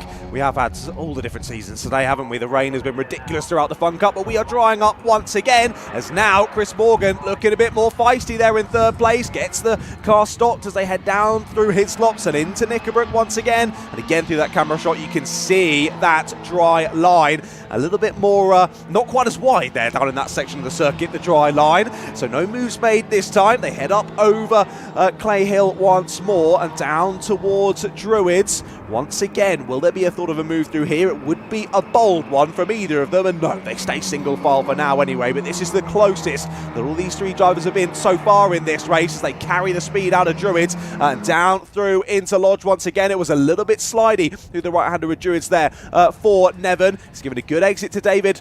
Not quite good enough to put alongside, though, and they stay as they were. This is, I was going to say classic mini racing, but it is classic mini racing. It's classic mini racing. This classic mini racing. Worse to that effect. Anyway, it's good stuff. I'm enjoying it. David Kirkpatrick is back up alongside Nevin now as they head into Old Hall Corner. Outside line on the way in. Now, this might be better off for David than the inside approach from a lap ago, because wide in usually equals fast out, and I think he is up alongside Nevin as they head towards Dentons. In fact, he's gone through. Look at that. That was all about the momentum through Old Hall Corner, and he has managed to get by. So David Kirkpatrick to the lead again. but he ain't going to escape, is he? That much is fairly certain. What it does do, though, is it puts a car between himself and the race 1 winner, Chris Morgan, and that means that now it is Nevin Kirkpatrick who's in the difficult position of trying to attack and defend at the same time. David just needs to focus on staying in the race lead. Yeah, it's not a nice place to be for Nevin. You're sort of having to think at 200% brain capacity, aren't you? Looking at the driver ahead, looking at the driver behind, also trying to focus on what you're doing behind the wheel. But for the moment anyway, they are nicely keeping Chris Morgan behind, despite him having that fastest lap, despite how dominant he was in race number 1. As you said earlier, he had a nice breakaway in that one, was able to break the toe and press on ahead at the sharp end. This one proving a little bit more challenging, though. I think for the moment he's waiting in the wings and just seeing what the two Kirkpatricks do ahead of him, as maybe there's a bit of a inter-team and inter-family rivalry here between the two of them, and whether it boils over, well, Chris will be there to pick up the pieces. A big move down the inside there into his slots, back up the inside goes the 11 of Nevin, and back to the lead he goes. There aren't many cars that you can really execute that overtake into Hislops, and I'd say Classic Minis are one of the very few, because they're so small and they're so good on the brakes. You can just sort of throw it up the inside and hope for the best, and that's exactly what Nevin did, but he is not going to escape. David Kirkpatrick already asking him some questions as they head into Druids, with 11.5 minutes left on the clock. Nevin Kirkpatrick, what he really wants to see is David and Chris Morgan now start to get into it in the battle for second position. That could allow him to do what Chris did in race 1 and break the toe. Unless anyone can do that, I just don't see anyone escaping this battle, though. The three of them absolutely locked in combat, almost identical in pace, and the slipstream working well to keep them together. Yeah, unless one of the drivers leaves this battle for whatever reason, off-track excursion, a mechanical issue, I think we're going to see these three stay absolutely nose to tail for the rest of the 11 minutes of this race. Outside line once again for David, for David indeed, down into the first corner, and again loses that momentum. And Nevin holds on to the lead of the race. Spotted as well, of course, we saw Stephen Rideout get the move done on Will Burnham a lap or so ago. Will's just dropped behind Braden Fletcher now on the last lap, and Rideout now right on the back of Kelvin Fletcher for 4th place. So, of course, we're thoroughly enjoying this battle for the lead, but there are plenty of battles going on throughout the order as well. And that's the thing with these minis, of course, not very aerodynamically efficient. So once you do get in a squabble with drivers, you often stay as a nice big battle pack, and that might hold you up. And that's why we're maybe seeing a pack, a big gap, a pack, a big gap, and so on and so forth down the rest of the order. Although, interestingly, a gap that is growing is 2nd to 3rd, isn't it? Chris Morgan hasn't had a great start to this lap. Maybe had a moment somewhere in the first couple of corners. He's in danger of losing touch with the leading two. Should be okay, given the pace that he's demonstrated so far today, but would quite like to see David Kirkpatrick have a go at recreating the move that Nevin made on him a lap ago at Hislops. That would then allow Chris to close right back in, and David's close enough to think about it. Nevin knows it though, look, and he's just hovering over on the right hand side of the road. Then he comes over towards the racing line in the braking zone, but had to slightly compromise his line there into Hislops, and that will just back them all up slightly, and just like that, Chris Morgan is almost right back with them. Yep, didn't quite pull all the way across to open up the corner, did he? So lost a little bit of momentum there through Hislops and Knickerbrook, but doesn't seem to have hampered him too much. He stays in the lead of the race then. Less than 10 minutes now left to go on the clock in this one. We're over half race distance here in the set, definitely now with the sunshine beaming down on it. Of course, always a section that stays pretty slippery once we have a bit of precipitation here at Oulton Park, but actually with the sunshine on it now, seems to be drying up pretty nicely through that section of the circuit. But like you mentioned, Chris, closing up, and once again, we're absolutely nose to tail for the lead here. Lovely exit out the final corner then for the number 10 of David Kirkpatrick. And again, the two Kirkpatricks go side by side down to T1. That was close, wasn't it? That was almost wing mirror bashing close, wasn't it? But again, Nevin hangs on the way in. I was waiting for a really good exit there from David Kirkpatrick like he had a few laps ago. He has got a good exit, to be fair. He's back alongside Nevin on the outside line into Cascade. This can work. Nevin Kirkpatrick late on the brakes though, carries the speed into the corner, and this is now starting to really increase in intensity, and that's really hurt David Kirkpatrick. He runs wide at Cascades and opens the door potentially for Chris Morgan to get alongside. The momentum seems to lie with car number 10, and I think David will hold on to second spot. The last thing these two want to do though is start really delaying each other and allowing Nevin Kirkpatrick any opportunity to get away. I think David was just able to use the slipstream from Nevin there down the back straight as well, wasn't he? Just able to drag the car back ahead of Chris Morgan once again, and the three stay as they were. Yeah, slightly offline there down through Cascades, just lost the rear ever so slightly, lost that momentum. It just shows how much it kills your straight line speed in these classic minis, but then the slipstream brought it all straight back for him, so again moves back into second place, and they stay as they were One Kirkpatrick leading another, and Morgan still waiting in the wings, just not able to quite find a move here. He'll look to the outside though as we head down into his slops. Now he gets the use of the slipstream from the car number 11 just ahead of him, but can't quite get the move done. No, David defended that one successfully. But interesting, isn't it, that the two Kirkpatricks have swapped positions so many times in this race, and yet the race one winner, Chris Morgan, hasn't been able to breach their defences, not even once. So sitting sort of frustratedly in third position is Morgan. And what is it going to take for him to find a way through? He's already got the fastest lap. A 2-minute 10.6 is about a tenth quicker than anything either of the Kirkpatricks have done. He's had a nice little double slipstream, of course, for much of this race, which will have been helping him.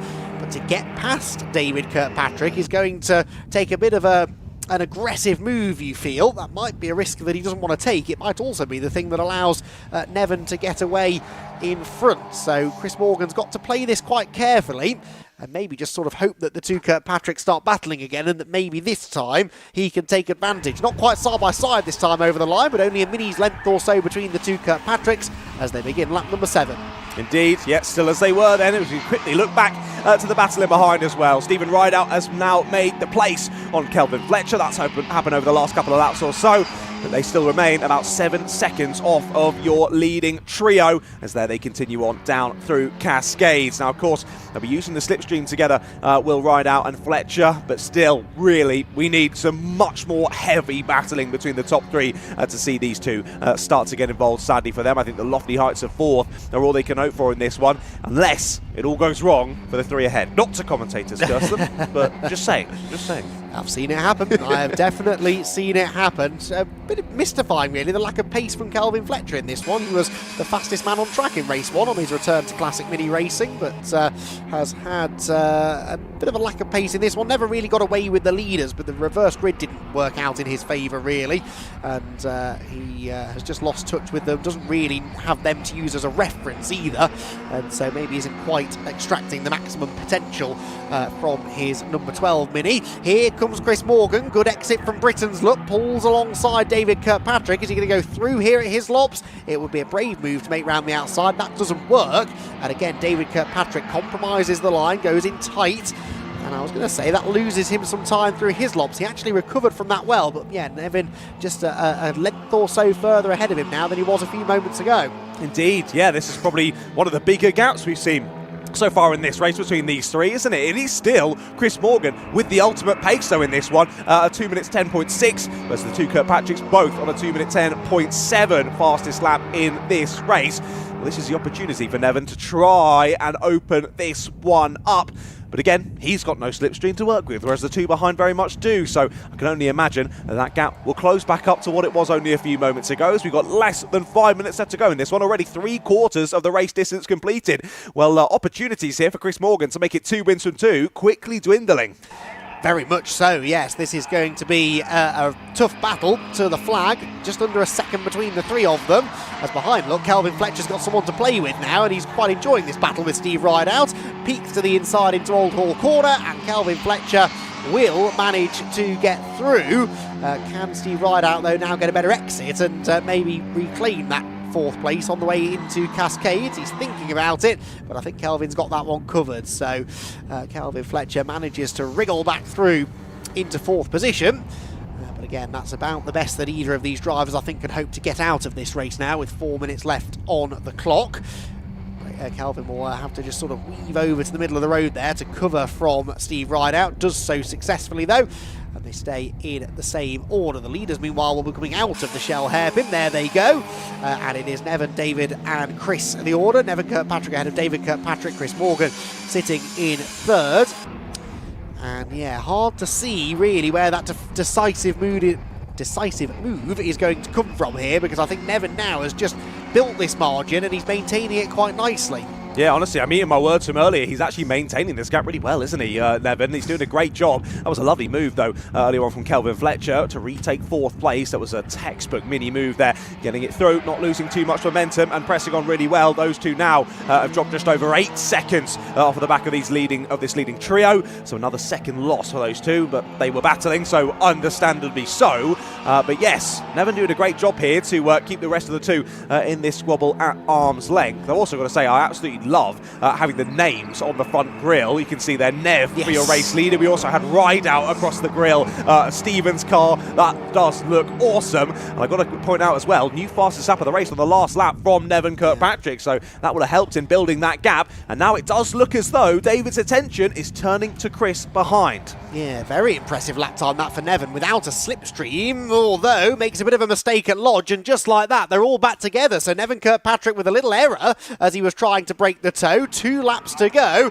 and David Kirkpatrick's right on him. We've got a grandstand finish in the offing here. David goes to the outside of Old Hall. He likes this move, doesn't he? Get the switch back, carry the speed down the hill. We're hearing there was a sprinkle of rain at Druids. That perhaps had something to do with that moment for Nevin Kirkpatrick. Right now, though, that's the last of his worries. Through goes David, bullies his way through at Denton's. He's made that move a few times in this race, tees himself up for a good run out of Old Hall, makes the move down the avenue, and now he's got to try and defend the lead from Nevin as we head down the Lakeside Straight. Nevin will get the slipstream, but I don't think he's quite close enough to get to the inside. Maybe he is. He's there, sort of. They almost lean on each other. Nevin sideways. David's on the grass as they come out of Ireland then. Did he manage to save that? Fingers crossed. Do all 3 of them appear into the shot at Shell? 1, 2, 3. Yes, they're all still there, and it's Nevin Kirkpatrick back to the front.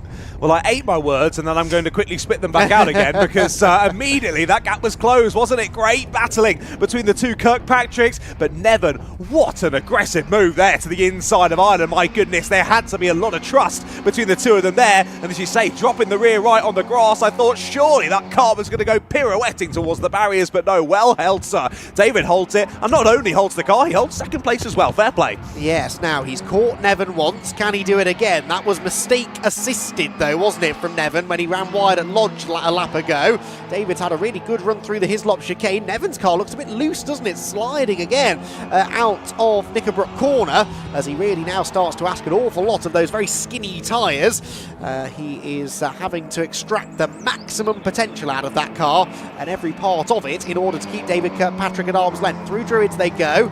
No sign of rain at the moment, although Nevin was a little bit more committed than the 2 drivers behind him, I'd say there, so he certainly wasn't feeling the need to back off for inclement weather. Can he stay there for one more lap?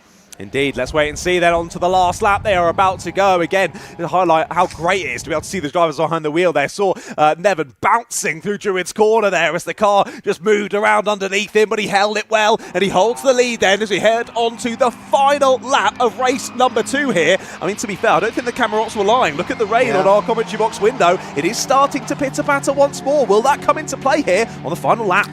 Quite possible. This is where David's been strong all race. Look again, pulls to the right-hand side of the road through Denton's, but he doesn't have his nose ahead this time into Cascades, and so Nevin Kirkpatrick will hold on to the place for now. Does that give David, though, the opportunity to get the toe down the Lakeside Straight? Well, the answer is no. He didn't get off the corner well enough, really, and Nevin Kirkpatrick, whilst the gap is closing, I don't think will feel the need to defend into Ireland. Well, maybe. David was almost there, and felt a spot of retaliation on the cards almost. I thought he was going to try and repay the favour and repeat what Nevin did to him a lap ago. They stay in the same order though. Nevin Kirkpatrick, David Kirkpatrick, the race 1 winner Chris Morgan in 3rd. Kelvin Fletcher, by the way, still narrowly ahead of Steve Rideout, I can tell you, for 4th position. There they are in the back of shot, but all attention now lies with the leading 3. Half a lap to go through the Brent chicane. David Kirkpatrick is as close as ever, heading over hilltop. He'll get a little bit of a slipstream over the top of the hill. And we've seen some overtakes into Hislops already. Nevin Kirkpatrick hooks the inside line as they drop downhill, and then again meanders over to the middle of the road on the way into the corner. Don't count out Chris Morgan from this either, the 3rd place man looking for the double victory. Round Knickerbrook for the final time. Accelerate up through Clay Hill, through the gears towards Druids. It's all going to boil down to who gets off Druids the best and who's the bravest on the brakes into Lodge. At the moment, 2nd and 3rd places are closer than 1st and 2nd. Is that going to let Nevin Kirkpatrick off the hook? I think it might. Higgles Morgan to the inside at Druids. They almost lean on each other to Chris and David, and that has absolutely handed the advantage to Nevin Kirkpatrick now. There's no way that David Kirkpatrick will get close enough to challenge now at Lodge, and instead he has to turn all of his attention now from attack to defence to try and keep the fired up Chris Morgan at bay. Out of Lodge Corner they go then, and Nevin Kirkpatrick is going to go one better than he did in race 1. It's victory in race number 2 for the Classic Minis for Nevin Kirkpatrick. Second place goes to David Kirkpatrick, third to Chris Morgan after a brilliant last lap battle between the three of them. Is it Kelvin Fletcher fourth? Just about. Look at that. That was close between Kelvin and Steve Rideout. Rideout was only a tenth and a bit adrift of fourth position at the flag, and there are other good battles going on further back. This is David Burns for 8th position, trying to defend from Dave Rees. So don't be fooled into thinking that you have to be right at the front of the field to have a good battle. There are some good scraps going on up and down the order, and Dave Rees is going to have one more chance here to the outside at Lodge. He'll look again to get that good exit from the corner and maybe drag up alongside David Burns on the run to the flag. He might just get there, you know. This is going to be almost a dead heat at the line, and it will be too close to call, I reckon. The timing screen says that it was Burns by 47 thousandths of a second over Dave Rees in the squabble for 8th position. Fantastic racing up and down the order, as you would expect from Classic Mini Racing, and great to have them back on board with the BRSCC. Nevin Kirkpatrick managing to claim the win, and he'll be absolutely delighted with that. So Nevin Kirkpatrick victorious. David comes home in second ahead of Chris Morgan third. Kelvin Fletcher in fourth position, just missing out on the podium this time, but just keeping Steve Rideout at bay to the flag. Steve ends up fifth ahead of Braden Fletcher sixth, Will Burnham seventh, David Burns eighth, narrowly, as I said, by just 47 thousandths of a second over Dave Rees, with James Bryan completing the top 10. Paul Ogborn was 11th ahead of Tristan Beard and Chris Didcott, Graham Shepherd in 14th, and we did get all 15 starters to the flag, I'm delighted to say, with Nick Townend in 15th place and last. So, Nevin Kirkpatrick then with a win, and that was a proper Classic Mini race, wasn't it? The top three actually covered by only slightly less than race 1, but it was a lot closer for a lot longer in that one. Multiple lead changes between the two Kirkpatricks, and intriguing that Chris Morgan was never quite able to get in between them there, was he? But was an ever-present threat in third position. So, yeah, the battles in Classic Mini Racing are always a sight to behold, and even in the slightly slippery conditions they were absolutely on it there, weren't they? Brilliant stuff. So the Minis return to the pit lane, and there is Nevin Kirkpatrick then, your race winner, appearing into the Parc Fermé area, pulls up behind the number 1 board, and very shortly will jump out of the car to have a chat with the John Ratcliffe and celebrate the win. As I said, proper mini racing that, and I look forward to getting the thoughts of our top 3 finishers, Nevin and David Kirkpatrick and Chris Morgan. Didn't really see anything of David in the first race, did we? After having started on pole, dropped down the order and was never really a factor, at least in the fight for the win, but that time very much was. Couldn't quite stop Nevin, though, from climbing onto the top step of the podium. A familiar place for both of the Kirkpatricks, in fairness. And Nevin just able to get the rub of the green there in the closing stages and claim a race victory. So, John is ready to go down in the Parc Fermé area. Let's get the thoughts of our Classic Mini podium finishers. Thank you, Andy. Yes, down here in Parc Fermé for the penultimate time today. The last time, sadly, we're going to be seeing these Classic Minis. But yet again, what a race. A classic Mini race that was. Right, let's go chat to some drivers. Right, number 11, we'll jump in first with Nevin. That was quite the race, wasn't it? You three were going at it for pretty much the entirety of the 20 minutes. It was a tough race, that one, yeah. Seemed to get through the field pretty quick, and then, yeah, I was with these guys, and it was very hard work. You and Chris sort of followed each other from the start, didn't you? 9th and 10th on the grid, cut your way through the order nicely well, and then once you three got in single file, it was just locking horns for the rest of the race. It was great. It was a really tough race for my brother. He was quicker than me in points, and I was a bit quicker than others, and we swapped a couple of times, but I was quite determined that I needed to finish first, so yeah, I went for it. It was great. There were a couple of moves between you two where we went, oh my goodness, and you just about gave each other enough room. Yeah, I was going, oh my goodness as well, and yeah, there wasn't a lot of room, but there was enough room, so that's good. And well done. Victory. Congratulations. Thank you. Well done, Evan. Right, we'll chat to second place driver then of David. Hello, David. Good to chat with you. You and your brother. My goodness, you were keeping us on our toes. I think you were on your toes as well, no? I think I need a rest, to be honest. This is knackering. Yeah, no, it was good. It was good fun. It was a good battle. We swapped around a few times, and really enjoyed it. Yeah, you guys were, I can't even remember how many lead changes there were in that race, but I definitely couldn't count it on both of my hands. Yeah, there was a few. I'll have to have a look at the video, but yeah, one of the more close ones, I'll say, yeah. I saw you turn the video camera off when you came into the pits, and I thought, I want to see that footage. Oh no, that's just to stop the swearing being recorded afterwards. Okay, good. Well, second place, very well done. Thank you very much. Cheers. Well done. The two Kirkpatrick's then top two in that one. Race 1 winner, Mr. Morgan, third place in this one, but my goodness, you guys are having a great scrap. It was brilliant. Yeah, I had a good start. Started 10th next to Nev. Nev had a good start, and yeah, we just clawed our way through. And yeah, it was good fun. Nev definitely had the pace this afternoon, I think. Yeah, we struggled to hang on, but yeah, he was good. It was great to watch. Talk us through that first lap, 10th to 3rd. That was before you even got to the end of lap number 1. It was hard work. Yeah, it was busy. I can't honestly remember. Who needs to anyway? It was a great race. You three battled well, and third place. You should be pretty happy with that. Thanks a lot. Yeah. Well done, mate. Cheers for chatting with us. Right then, only one more race left to go here from Oulton Park. Don't be sad that it's over. Be happy that it happened. It's been a great day of racing here from Oulton Park to kick off the BRSEC season. We've still got one race left to go. The MG Cockshoot Cup and, of course, the MG Metros as well. Back up to you, Andy.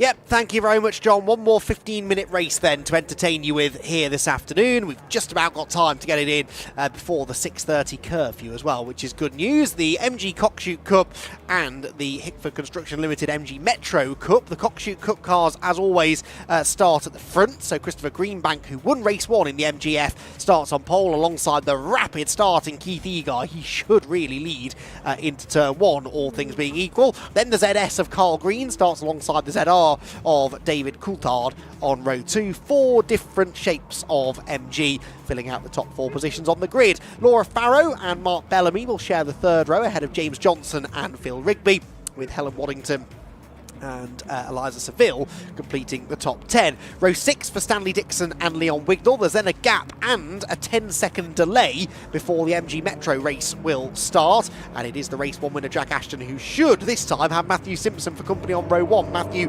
didn't take the race 1 start from the front row of the grid, but still carved his way through convincingly to finish second in the class. If he starts on the front row this time, he could give Jack Ashton a real run for his money. Then it's Benjamin Young with Mark Wilson alongside him, row 2 of the Metro. The third row for Tim Shooter and John Moore. Then Richard Garrard and Les Tyler behind them. Then it's Tim Davis and Jonathan McCord, Phil Goodwin and Andrew Houston, with Emma Cross at the rear of the field. So we had some really good racing first time around today. Like I said, Christopher Greenbank won in the MGF and won in the end by 6.2 seconds, but it was quite a bit closer than that in the early stages. Keith Egar in the first race of the day came through from 7th on the grid to lead into turn 1, did hold that advantage for a lap or 2 before eventually Christopher Greenbank was able to break through into the lead and pull away. But the MG Midget, starting 7th on the grid, got into the lead by turn 1. That's why I said that he really should lead into turn 1 this time around, because he starts on this occasion on the front row of the grid with clear track in front of him. The lightweight rear-wheel drive midget, and all rear-wheel drive front row this time though, whereas race 1 it was a pair of ZRs that started on the front row together. This time it is a pair of rear-wheel drive cars with several decades between them, but both built to very much the same sort of philosophy, and they should both be rocket ships on the launch. Interesting question actually to see who does win that battle into turn 1. Within the Metros, we do, I'm delighted to say, have Matthew Simpson on the front row of the grid, so he is going to take that second place grid start alongside Jack Ashton. He might just have a bit of a run for his money this time. Dominant win in the Metros in race 1 for Jack, but race 2 could be a very different situation. So, revs will start to rise. The green flag has been waved at the back of the grid. The last 15-minute race of the day about to burst into life. Red lights go on, out they will go after a fairly lengthy hold now. And is it going to be Keith Egar who leads? Yes, it is. Pretty much uncontested into Old Hall Corner. It will be the race one winner, Christopher Greenbank, who slots into second.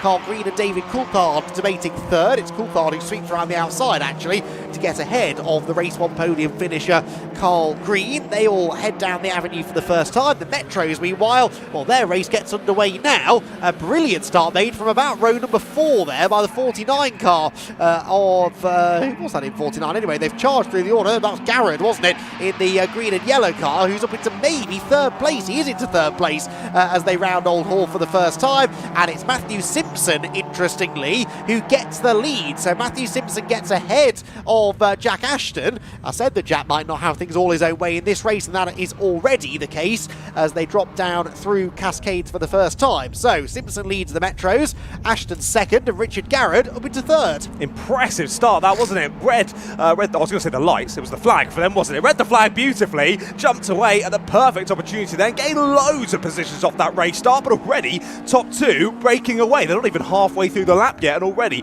making a sizable breakaway. Similarly here in the MGs as well, the top 2 pressing on ahead, just as you saw in race number 1. The same 2 have scampered off, this time from the front row of the grid though, and we'll see whether the number 19 can as easily side on by and break away from Egar as he did in race number 1. But again, amazing off those race starts. But as when I spoke to Egar after the first race, he was expecting that. Yes. And I think again, he would have been expecting that. A lovely breakaway to begin with. And these two off into another postcode comparatively to the rest of the grid. Great start from both of them once more.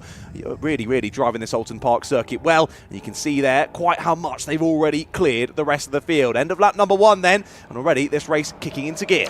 It is indeed. So the midget and the MGF continue to battle for the lead. Didn't take Greenbank long to get back ahead of Egar in race 1, so it'll be interesting to see whether Keith can put up a bit of a sturdier defence this time. Speaking of, Matthew Simpson's defence will have to be fairly sturdy at the head of the MG Metro grid because he's got the race 1 winner and the former champion Jack Ashton all over him as they drop down into Lodge Corner for the first time. Simpson defends the inside line and Ashton will try and go from the outside on the way in to try and cut back to a late apex and carry the speed over the timing line, which he does. Is there going to be an opening on the inside at Old Hall Corner? Well, Simpson's going to have to defend a little bit, and that could compromise his exit speed if he does so on the run down the avenue. In fact, no, didn't defend in the end on the way in. Got a bit sideways over the apex curve, though. And Jack Ashton will have loved seeing that because he'll be thinking he might be able to force a bigger mistake out of Matthew Simpson. Down through Cascades for the second time. Jack Ashton really rolling through the centre of the corner nicely, gets right onto the tail of Matthew Simpson, but almost too close there, robbed him of any real momentum going down the Lakeside Straight, and Simpson actually gaps him slightly as they head towards Island Bend as they disappear out of shot. Coming over the hill were the MG Cockshoot Cup leaders. They were absolutely nose to tail, Egar and Christopher Greenbank. Greenbank, I think, shaping up for a move maybe on Egar as they made their way down towards the Hislop chicane there. As you mentioned, didn't take him too long to get it done in race number 1. It's taking him a little bit longer in this one. Sizing up a mood there out of Knickerbrook, but not able to quite get the power down enough here to pull alongside up into Druids. Over Clay Hill they go, of course, and now down into Druids once more. Still as they were then, nose to tail between these two. And what is the gap after lap number 1? It was over 7 seconds already with Egar and Green back ahead of Coulthard and Green. Those still pretty close together, only a second between the two of them as looking to the inside line there into Lodge Corner was the 19 of Greenbank. But again, can't quite get alongside and can't quite get the move done. If Egar's able to keep ahead throughout this entire race, I will be mightily, mightily impressive. He's trying to make that midget as wide as possible, which is easier said than done. It is called a midget. Yes, it doesn't fill the road, does it? Although an MGF isn't that sizable either. No. It's very much the more modern equivalent of the midget. Good exit there for Greenbank out of Old Hall Corner, but there's no way through into Denton's.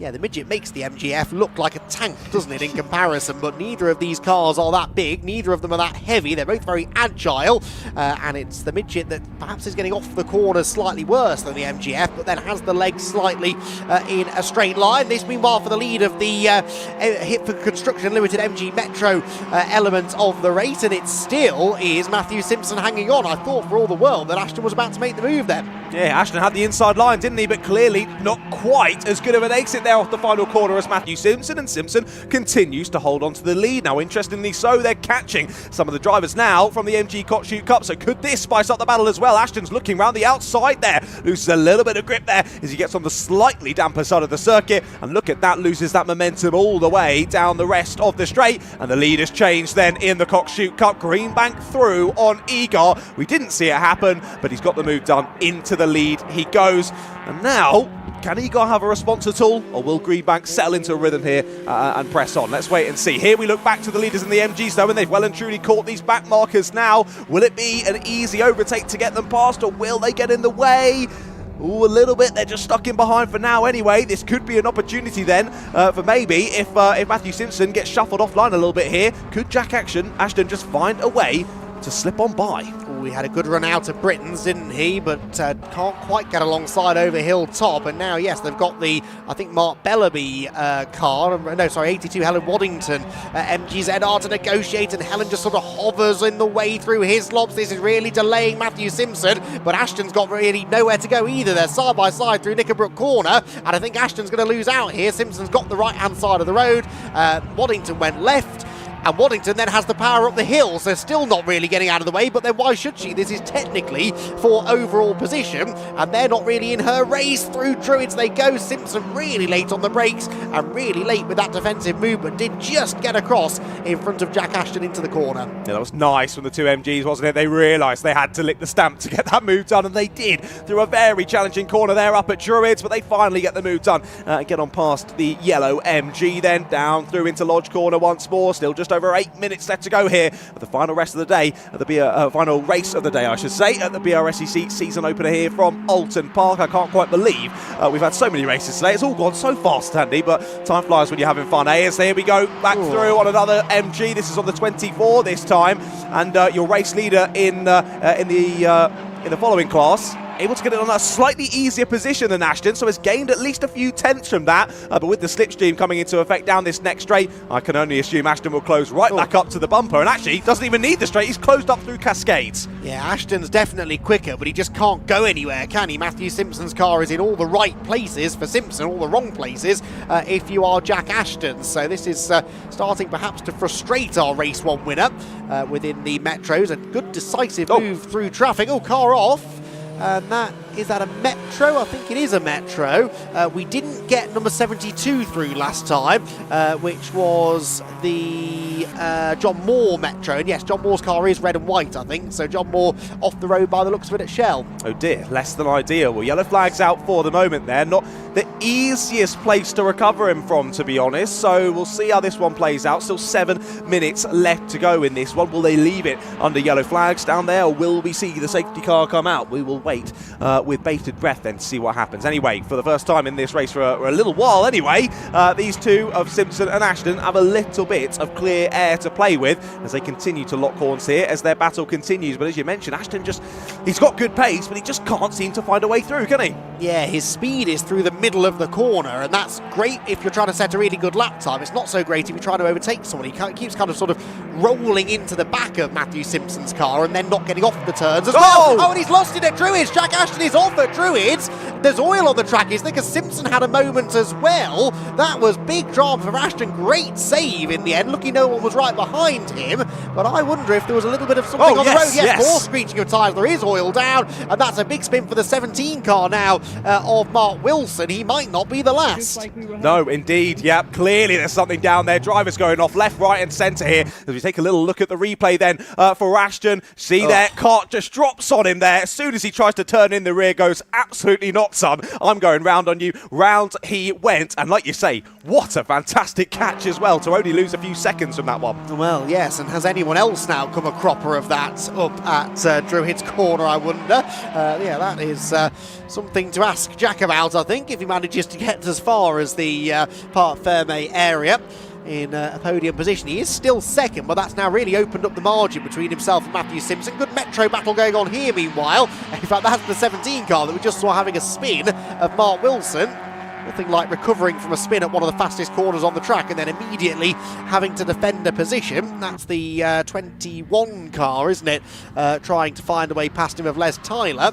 Chunks of earth falling from underneath that 17 car after its moment up at the far end of the circuit. That was scary stuff. It was indeed, yeah, always.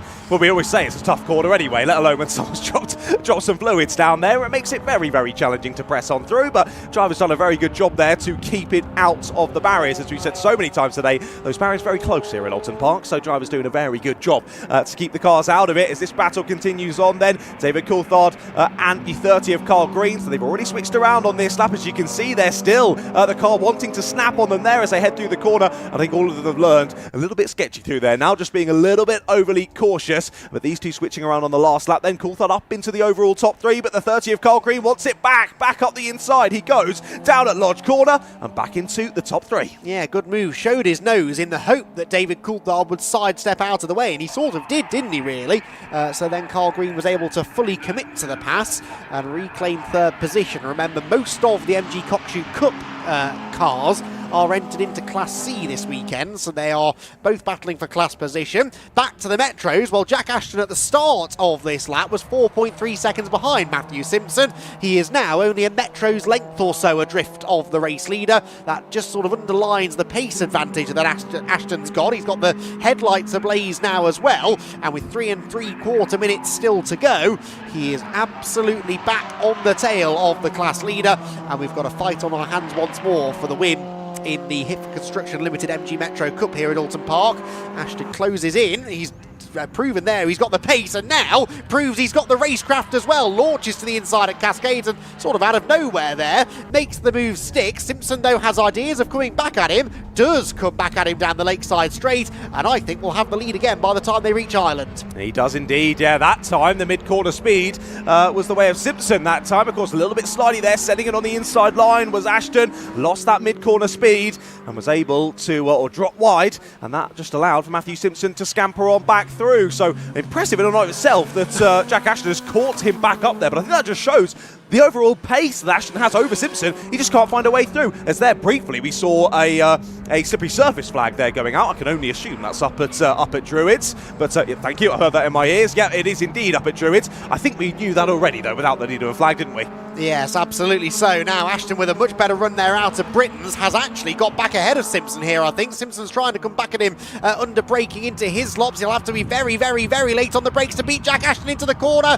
They're absolutely side by side. Ashton doesn't want to give way, nor does Matthew Simpson, who still is on the inside line into Knickerbrook Corner. This is terrific MG Metro racing. They're still side by side as they head now towards potentially a still quite slippery Druids Corner. Matthew Simpson knows, I think, that if he allows Ashton to get in front and assert his authority on this race, that might be the last time he sees him. Well, hate to break it to you, Matthew, but that's exactly what might be about to happen. Jack Ashton through into the lead on the previous lap, was 4 seconds quicker than Simpson. That could be the race-winning move. It could indeed. You still saw that bit of a wobble though through Druids for Ashton there. Still clearly a little bit slippery down there still, but lovely to see the racing between the two of them there. Lovely bit of room given, racing respect between the two of them. That was an epic battle, and now we've only got just over a minute and a half to go, and for the first time really in this race, Ashton properly takes the lead. Yes, so has Simpson got an answer, or is this all that he's got? Through they go onto what will for them be the penultimate lap of the race, I believe. The overall race leader, remember, Christopher Greenbank, is 9.6 seconds clear now of Keith Egar, so a similar story really to what we saw in race 1. Once he got back ahead of Egar, he's been able to get away from him quite comprehensively. I think Ashton perhaps about to do the same thing to Matthew Simpson, although it's not coming all that easily to Jack Ashton, is it, as he almost understeered off the road there coming out of Cascades Corner. The leader will be across the line shortly to begin the final lap, and Christopher Greenbank uncontested now at the head of the field. There is the third place battle, Carl Green and David Coulthard, still in that order. Carl Green then ahead of the 83 car of Coulthard, as they head around through the Hislop chicane into Knickerbrook Corner and accelerate uphill over Clay Hill for the penultimate time. Another lap to go after this one then. Christopher Greenbank, in fact, has just gone through to start his final lap of the race in his MGF. Carl Green tips his way through Druids Corner, with David Coulthard behind him in the MGZR, which at one point was a hugely popular one-make series here in the UK, and used to get grids getting on for 30 cars, with some pretty quick drivers racing in the MGZR Championship. Not quite as many of them out now, as spare parts have understandably become harder to get hold of, but good to have a smattering of them racing with us here at Oulton Park. And David Coulthard looking to try and get one of them onto the podium outright, but I don't think that's quite going to happen. Carl Green in the bigger saloon-shaped ZS looks as though he has an answer for him at the moment. They head down through Cascades. The overall race leader will be somewhere around the Hislop chicane. In fact, here he is into Britain's, and it is a fairly tentative run now through Britain's, in fairness, for Christopher Greenbank, who doesn't need to push too hard. He's 14 seconds clear, more than double the margin of victory that he had in race 1. Keith Egar, I don't know whether he's sort of managing some sort of issue, but he's definitely not as quick now as he was in the first race. And not able to get as close to Christopher Greenbank's pace. Christopher's best lap in this race is the fastest lap, 2 minutes 0.486, which is about half a second slower than what he did in race 1. Again, track conditions not quite as good as they were for the first race. Christopher Greenbank doesn't seem to mind. He got into the lead there after a couple of laps dicing with Keith Egar. Now he's been able to extend the margin and is one corner from home. Christopher Greenbank then, a double race victory is in the offing here, same as it was in fact in the Modified Ford Series where we had a double race victory for James Allen. Christopher Greenbank is going to do the same in the MG Cockshoot Cup. Across the line he goes, and Christopher Greenbank takes the checkered flag and wins race 2 for the MG Cockshoot Cup here at Oulton Park. Keith Egar will come home some way later. It's not all over though in the Metros, is it? Matthew Simpson is staying with Jack Ashton here, and as they make their way down into the Hislop chicane for the final time, that's only a Metro's length or so between them. You can absolutely rest assured that if Simpson's close enough to have a go at this into Lodge Corner, I think he will go for it and try and keep Jack Ashton from claiming the double victory. Not sure if both of these drivers are doing the full season. I hope they are, because I think we could have a really interesting championship battle between the two of them. Matthew Simpson's getting quicker and quicker every season. We know how good Jack Ashton is, and I don't think he would have things all his own way if Simpson was around for the full year. Down towards Lodge Corner we go then. Headlights still ablaze on the Ashton car. There's no one in front of him. Instead, he's having to take a defensive line to keep Simpson behind him. Simpson with a slightly wider line in, looks to try and get the switch back on the exit of the corner. It will be a bit of a drag race to the line, but it's a drag race that I think Jack Ashton will win, or will he? They're side by side to the line. Almost a dead heat, but it will be Jack Ashton who hangs on to get the win in the MG Metro Cup over Matthew Simpson by just a tenth of a second. Brilliant stuff there from the Metros. The Hickford Construction Limited MG Metro Cup putting on a great show with some of the closest of the racing that we'd seen across both of our MG races today, and it is going to be a double win for Jack Ashton, but by a very, very narrow margin. And of course bouncing back after that spectacular spin that he had up at Druids as well. Doubly impressive stuff. And Jack Ashton will be absolutely delighted to have claimed the win. And double victory for him, double victory for Christopher Greenbank as well, who wins in the Cockshoot Cup, wins Class C as well, therefore, in that element of the race. Keith Egar second, Carl Green third, David Coulthard fourth, and Laura Farrow fifth, all of them Class C cars. Class A won by James Johnson this time. It was Mark Bellamy who won race 1. James Johnson, though, gets the better of him in race 2. Bellamy was second in that class, 7th overall. Jack Ashton wins in the Hickford Construction Limited MG Metro Cup by a tenth of a second over Matthew Simpson, with Phil Rigby completing the top 10 overall. Tim Shooter was 11th and 3rd of the Metros, again going 2 better than he did in race 1 when it was 5th place for him and a 3rd place for Benjamin Young. Eliza Seville was 12th ahead of Benjamin Young, who was 13th and 4th in class, with Helen Waddington in 14th overall. 15th position then for Les Tyler, 16th Mark Wilson. Richard Garrard, I noticed, hasn't made it to the flag on the final lap in car 49, so may or may not be classified 17th. Andrew Houston, Jonathan McGaughan and Phil Goodwin complete the top 20 ahead of Emma Cross and the first of the retirees, Tim Davis, who managed only 4 of the 8 laps. It was also a retirement for John Moore, while Stanley Dixon and Leon Wignall both failed to make the start. So, an exciting final race of the day, and the MGs have put on a good show for us with a good grid and some good battles across the various classes. While podium finishers very shortly will be meeting up, hopefully with John Ratcliffe, but they have again elected to skip past the 1, 2, 3 boards down there in Parc Fermé and head straight for the Parc Fermé area. We did manage to locate a couple of drivers after race 1, so hopefully John Ratcliffe is going to be able to do the same thing again after race 2, but it might have to go on an MG driver hunt, mightn't he, in order to bring us a few interviews. And fingers crossed he is able to do so. Yes, there we go. Some of the metros are at least now starting to pull up where they ought to be.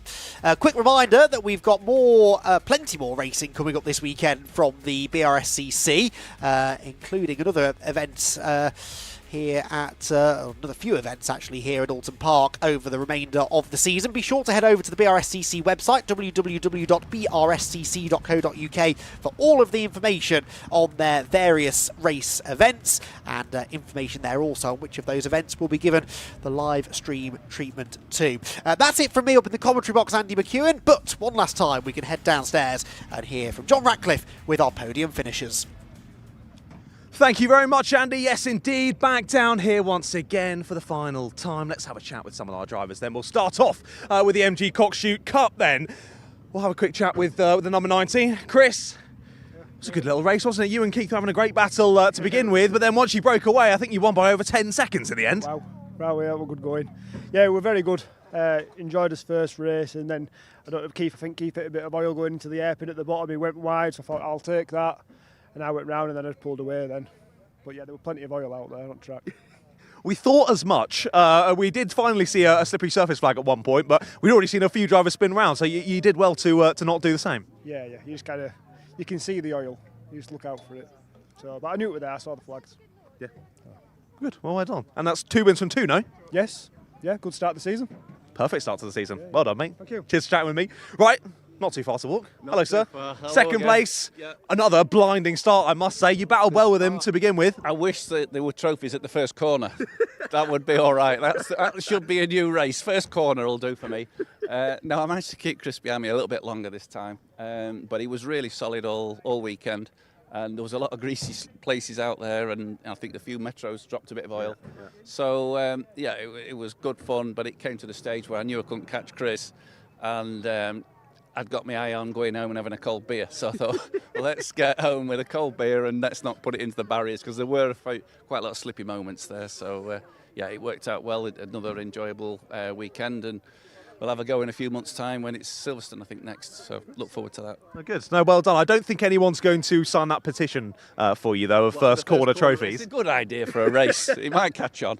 Don't think you get many people on side with that one, considering your race starts, mate. No, thanks a lot. Anyway. Good to chat with you. Well done. Second place. Congratulations. And we'll move on as well to Carl. Carl, lovely to chat with you again. Hi, doing Third okay? place once more. Well done. Yeah. Carl went a lot better this time. Me and DC had a good battle again, which is good fun. Just couldn't get the pace of these two guys, though. They just disappeared into the distance again. So I think we'll have to go back to the drawing board and see if we can find a bit more power somewhere or lose a bit of weight. I might have to have a few jabs. Did you have brakes this time, though? I did.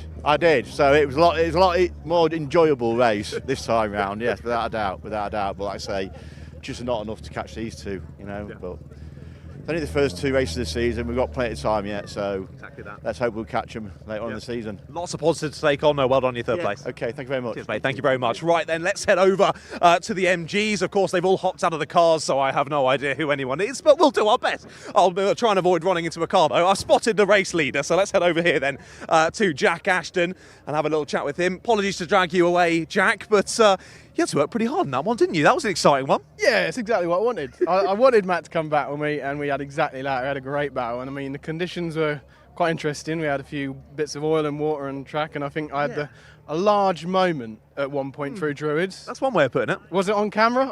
Yes, it was. Oh, I can't wait to watch that one back.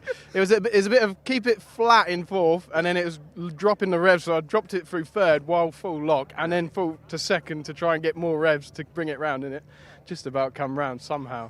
But you could see as soon as you pitched it in, the car just went, nope, that ain't happening. But honestly, you've gone from facing the wrong direction to still winning the race. somehow. But yeah, what a great race. This man, absolute legend. Yeah, we had a good time out there. Yeah, that was stick together. You two were battling very well, but it was lovely to see the respect between the both of you as well. Oh, well, we're mates, and we try our hardest not to touch and give enough space. We're very mindful of that, and race hard. Race hard, yeah, absolutely nail it. But yeah, we're mates. He's my instructor as well, right? And we're teammates. Well, you've clearly taught him well, haven't you? Yeah. Maybe a bit too well. Oh no, maybe I should tell him to calm it down a bit. You said to calm down the aggression. Nah, not on track. Good to see you, lads. Love the camaraderie. Good to see you boys had a great time out there on track. Great, thanks ever so much. Well done, guys. Top two then there in the MGs. You can see the third place car there. Where's his bonnet gone? What's happened there? Anyway, right, can we find the driver? I have no idea where they've gone. Mr. Tim Shooter. We'll see if we can find him over here. We've got a little bit of time. Of course, we're at the end of the day. Excuse me, either of you, Tim Shooter? Tim, we found you. Hello, Tim. Firstly, Tim, where's your bonnet gone? Just need to get something off from underneath the bonnet. I didn't spot that while you were out on track. That's a post race, right? Yeah, certainly. Yeah, it was good that though. I enjoyed that one. No, good. Yeah, it was a great race and a third place. Should be very happy with that. Very pleased. Yeah, very pleased. Talk us through it from your perspective, how that race all went from start to finish. Well, I can try a bit of mayhem at the start as usual, and managed to get past Richard at some point. Then a bit of trouble with a couple of back markers, and then I put a bit of a gap, and that was about it. That's about all I can remember. A decent effort. How was it up at Druids though? It looked a bit slippery up there. Yeah, there was a bit of oil down, so a little bit interesting. You can say that again. We saw Ashton go for a massive spin. You managed to hold on to it though. Yes, yeah, just yeah. There's bits of grass all over where people have just cut corners a bit. So yeah, apart from that, it was good. Good. I'm glad you enjoyed it. Well done, third place. Congratulations. Right then, well there we go. End of the racing day here at the BRSEC season opener from Oulton Park. What a day of racing it has been though here. We've certainly had some varying weather conditions, haven't we? That's certainly thrown the cat amongst the pigeons, but my goodness, was it exciting. And of course, the four-hour endurance race of the Fun Cup, as exciting as ever, as we would expect from the Fun Cup. And to be fair, the other races were pretty exciting in and of themselves as well. Of course, Fun Cup returns for round number 2 at Snetterton on the 9th of May. Make sure you join us for that. It'll all be live streamed, of course, on the BRSEC YouTube channel, Alpha Live YouTube channel, and the Fun Cup YouTube channel as well. A few little shout-outs to give, of course, a big shout-out to everyone that raced here today at Oulton Park. You put on an awesome show for us to enjoy, whether you were here at the circuit or whether you were watching at home. Thank you so much for joining us for today's action. Big thank you to Oulton Park and MSV, of course, and BRSEC for putting on an awesome event. Massive thank you to all the Orange Army out there who make racing possible, and of course everyone at Alpha Live for bringing you these pictures from wherever you are watching. Make sure you join us then for round number 2 of Fun Cup at Snetterton on the 9th of May. We'll see you then.